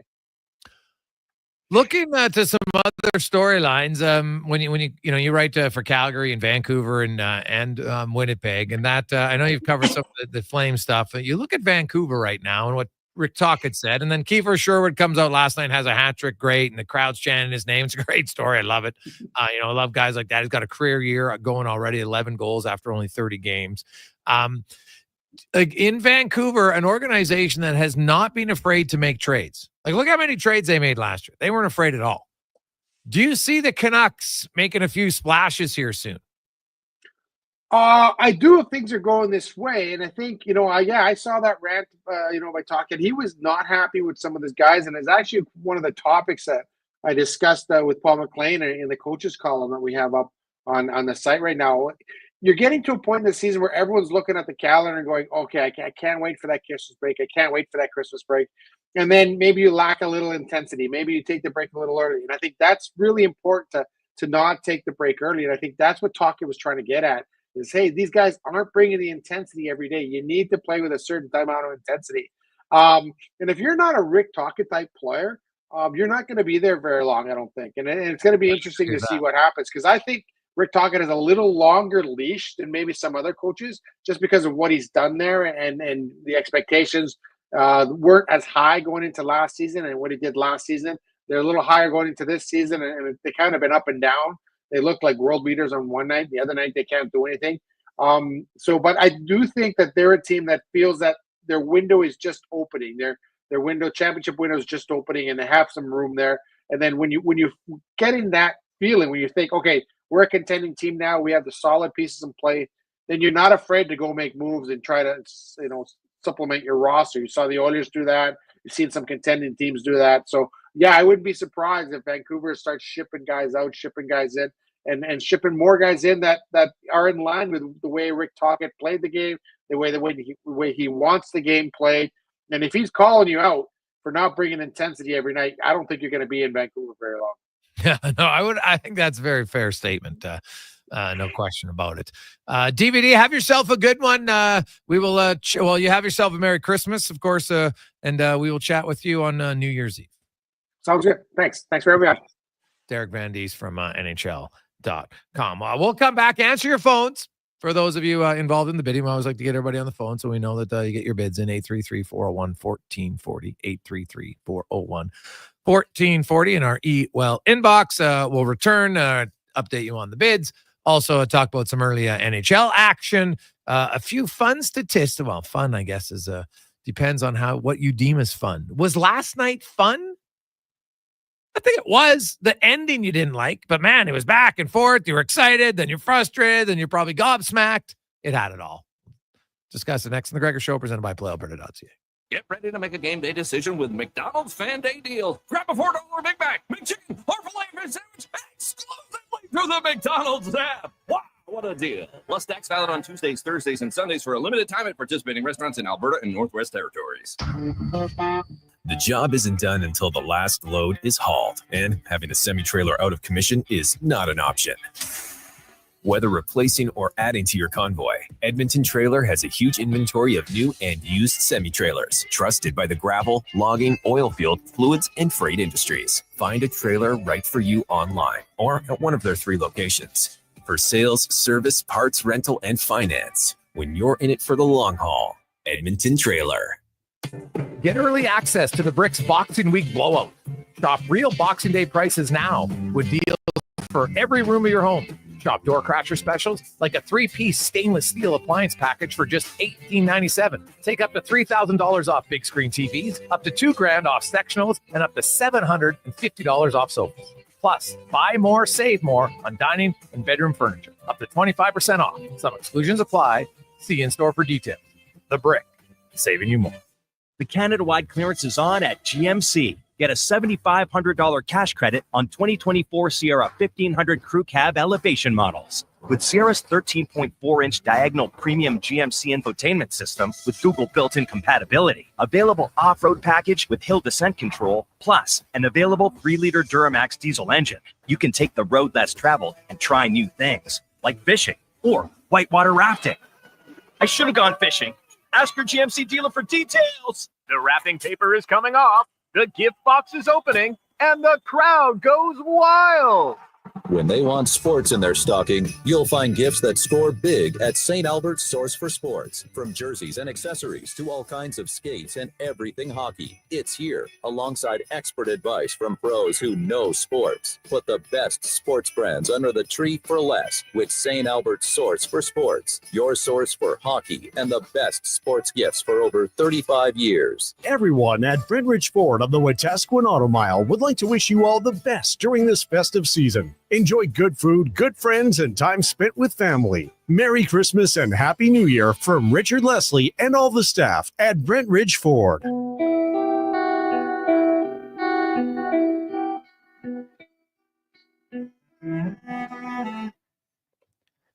Portions of this hour brought to you by Crystal Glass.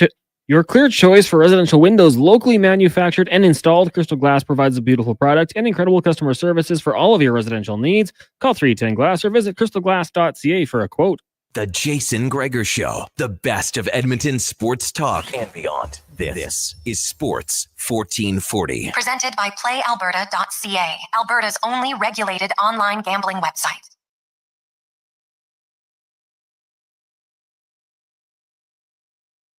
$5:43. Welcome back. 833-401-1440. Mike and Jeff, have your phones ready. Colin's going to be calling you right now. 833-401-1440. Mike currently has it at 1,700 for the package. Something tells me it's going to go up here in the last few minutes. I like it. Something also tells me And by the way, if you want to get in on it, it's a steal of a price right now. $1,700 for dinner with Ed Hervey, Chris Morris, myself at Roost Chris in the vault. Unbelievable food there at Roost Chris. All your wine and beverages, everything's included for the dinner. Now, speaking of trades, we talked about it. The Sabres are losing 2-0 to the Canadiens in the first period. The Canadiens are out shooting them 11-4. Has scored. Armia has scored. I think I could easily see a trade tomorrow. Honestly, like the Sabres, I know that that the reports were, oh, we believe in you and stuff. How many times have we heard a GM say publicly, I believe in the coach? And then how quickly was that coach then let go? I'm not putting much stock into that they're going to be patient in Buffalo. If indeed it's true that they said, hey, we believe in you guys, we have faith, we think that the solutions are internal. And then you go into Montreal, who is the only team in the Eastern Conference below you in the standings, and you get outshot 11-4 and trail 2-0. Are you not sending the message to the organization? Maybe the answers aren't in the room. Yowzers. So Lightning lead 1-0. Glendening has his second over the Blue Jackets. Adrian Kempe has scored his 16th. Kings up on the Pens 1-0. The first intermission, Islanders and Hurricanes, no score. The Devils are in St. Louis. The Rangers and the Predators, two teams who thought they would be in a playoff spot right now. Now, the Rangers are very close, but the Predators are not even close, man. They're not, they're looking up and they got to, hey, can somebody pass me I need a telescope here just to see, because they're not close. Capitals are in Chicago tonight. The Caps have played great even without Ovi. And then you have the Bruins in Calgary. And the Senators, the late game tonight, taking on the Seattle Kraken, as Ottawa has won 7 of their last 10 and have put themselves firmly in the playoff race. I know it's super early, but hey, it's Clay. They're actually in a playoff spot right now, today, when it starts. And if they win tonight, they'll stay there.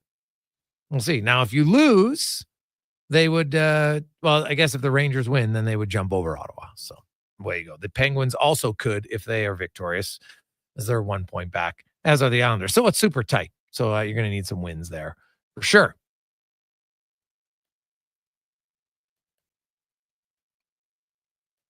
Now, hey, guys, I'm curious. I heard you talk to Javon Leake and he wants to get back in on special teams.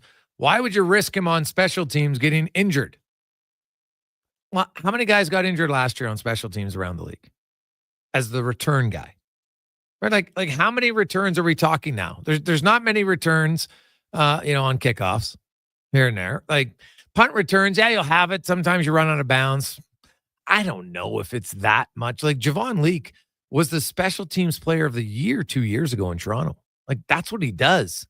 Like this guy is super fast. Like if you look at his numbers that he had that year in Toronto, like I know it wasn't here, but like he averaged 15 yards per return in Toronto when he had 1,200 yards on punt returns, 4 touchdowns. Like I'm not worried about it. Rankin's my number 1 back and Leake is my second back. Why can't he return a kick and then come in on offense? If Rankin comes in on first down, he comes in on second down. Like these guys are in great shape. Why can't he do both? It's like saying, you wouldn't put a player on your penalty kill because he might get hurt. I don't know. If Javon Leake's your best kick returner, put him on kick returns. Let him get some, let's get some yardage. And away we go. I'd be all over it. No questions asked, man. No questions asked. I am playing Javon Leake all day, every day. Hey, Gregor, fascinating. We really haven't had much trade talk on your show in a long time. Do you think the Oilers would make a move? Is it sooner than later? I'd probably lean to later, if I'm being honest. I don't. Nothing is imminent as far as my understanding. The Oilers are looking to now. You get into January, and if the deal that makes sense is there, you're not going to wait another month to get a little extra cap space just because, right? It's not going to happen. So we'll see. Cons, where are we at? I see you working the phones. Where are we at now? A slight jump, 1750 from Vance. 1750. All right. Okay. We'll see. It goes back and forth. We'll give Jeff another call. Yeah. Jeff and Mike probably want to come back at that as well. So, Mike's in at 18. He's listening on. There he is. So Mike's in at 1800. So there you go. 833-401-1440. 833-401-1440. Hey guys, other players around the league. I'll be honest, McCarron, I haven't heard much about him. Gregor, why would you be interested? Well, for a variety of reasons. So if I'm looking at a trade, I would love to, like, pure rentals are never ideal, right? Like the Ekholm trade, what made it so great, not only was he a good player, is look at the term he had. Right? Like, look how many playoff runs you're getting from Mattias Ekholm. Because it's hard. Like, you can play really well in the playoffs and lose. Right? So do you want to put everything in, all your eggs in one basket for one run? Not really. Now, you could do a rental if it's a depth guy and it's like a fourth rounder for 1 year rental. Yeah, I could probably live with that. But like, you got Adam Henrique. I gave up first for Adam Henrique and I had Sam Carrick, but now I've got Adam Henrique for 3 playoff runs. I'll live with that. I have no problem. Right. So we'll go up with that. I like it. And we'll see how it plays out. But I think ideally, like for the defenseman, if you're going to get a good defenseman, like now Edmonton's really close. So that Stan Bowman might say, you know what, even for a 1 year rental, it might be worth it. Because Edmonton went to Game 7 of the Cup final. They got McDavid. They got Draisaitl. They got Hyman. They got Bouchard. They got Ekholm. They got Nurse. Like, they got a lot of good pieces. So I could see it. But I think in an ideal world, he would like to get it so you can have it, a guy who gets you at least 2 kicks at the can. Hey, guys, you think Larson would come back? I think he's a perfect fit for us. No, I don't, actually, Brad, to be 100% honest. I don't. I think for all the reasons, like Adam Larson, if he was in the final year of his deal, I could see it. But Adam Larson, the reason he left Edmonton had nothing to do with hockey. Well, no, I shouldn't say that. It had to do with family. His father, unfortunately, passed away here suddenly. I don't know if people remember the story or not. His parents flew in to see him. He went to the morning skate. They were at his house. His dad had a heart attack, passed away. Awful. For his mother, it's too hard to come back to Edmonton. And he came right down to the last minute, but he's like, you know what? I want my mom to visit me during the season. And so he chose Seattle. And he just signed a contract extension in Seattle. So I would say there's zero chance that Adam Larson at this stage, you know what, if we're down the road and he's in the last year of his deal and, he could get traded or whatever and be like, hey, you know what, I want to go for a cup at this point. And okay, mom might not see me for 4 months, but I could live with that at that stage. That maybe is a possibility because he loved the city, he loved the team, all that stuff. It just came down to your family. And it's your mother, and your father's gone. You'd want your mom to come see you, so I can understand it. Vance is it made a jump. I like it. Vance is up to 2,000. Nice. 833-401-1440. 833-401-1440. We'll see if Mike responds to that one. Man's not screwing around. Hey, let's just get it up there. I like it. I like it a lot. Okay, so we'll see. Hey, Gregor, when do you think the Elks? I saw Calgary announce their whole coaching staff. Will Edmonton do it before Christmas? Maybe. But I'm not holding my breath on it. I think there's still 1 or 2 negotiations ongoing there. So hey, it's only the 17th, so you could easily get it done before then. But I think they got most of them. Just to kind of still sit on 1 or 2. Now I see the phone line running, Con. So we'll see. It looks like it's Mike. Okay, so have Mike and Vance guys answer your phone. We'll get it sorted out here during the sports update after the con man gets to that. So stay on the line, and Con's just going to do the update. Here we go. Sports 1440 update brought to you by Legacy Heating and Cooling. Home to no interest, no payments for 1 year on your furnace. Stay warm all winter at legacyheating.ca. Good night. This is the Sports 1440 update. Busy night tonight in the NHL. The following games are at the first intermission. Kings lead the Penguins 1-0. Lightning up on the Jackets 1-0 as well. And the Canadians have a 2-0 lead over the Sabres. Hurricanes midway through the first up on the Islanders 1-0. Still to come tonight, Devils take on the Blues, Rangers in Nashville, Blackhawks up against the Caps, the Bruins in Calgary, Kraken host the Sens, and Jets taking on the San Jose Sharks. In the association tonight is the NBA Cup Championship, Thunder and Bucks. That'll get going at 6:30 from T-Mobile Arena down in Las Vegas. The Edmonton Elks have acquired the rights to veteran quarterback Cody Fajardo in exchange for the rights to McLeod Bethel Thompson. Fajardo played in 14 games last season with Montreal, throwing 16 touchdowns, 7 interceptions, and just over 3,000 yards. He is under contract for the 2025 season. The Edmonton Oil Kings playing their final game before the Christmas break as they host PA. Pucks are up 7 o'clock down at Rogers Place. In the AJ, we've got 3 games tonight. Old hosting Calgary, Whitecourt heads to Bonnyville, and the Camrose Kodiaks take on Devon. All those games will start at 7 o'clock. And the PWHL just about to get going in the second period. Boston and Ottawa, that game is scoreless. In the majors today, Cody Bellinger traded to the New York Yankees from the Chicago Cubs. Bellinger, 29, former MVP, and has 2 years remaining on his current contract. That's going to do it for us here on the Jason Gregor Show. Coming up next, we've got Fox Sports Radio. Live local coverage resumes tomorrow morning, 7 a.m. with Kevin Carius. I'm Connor Halley. This has been a Sports 1440 update.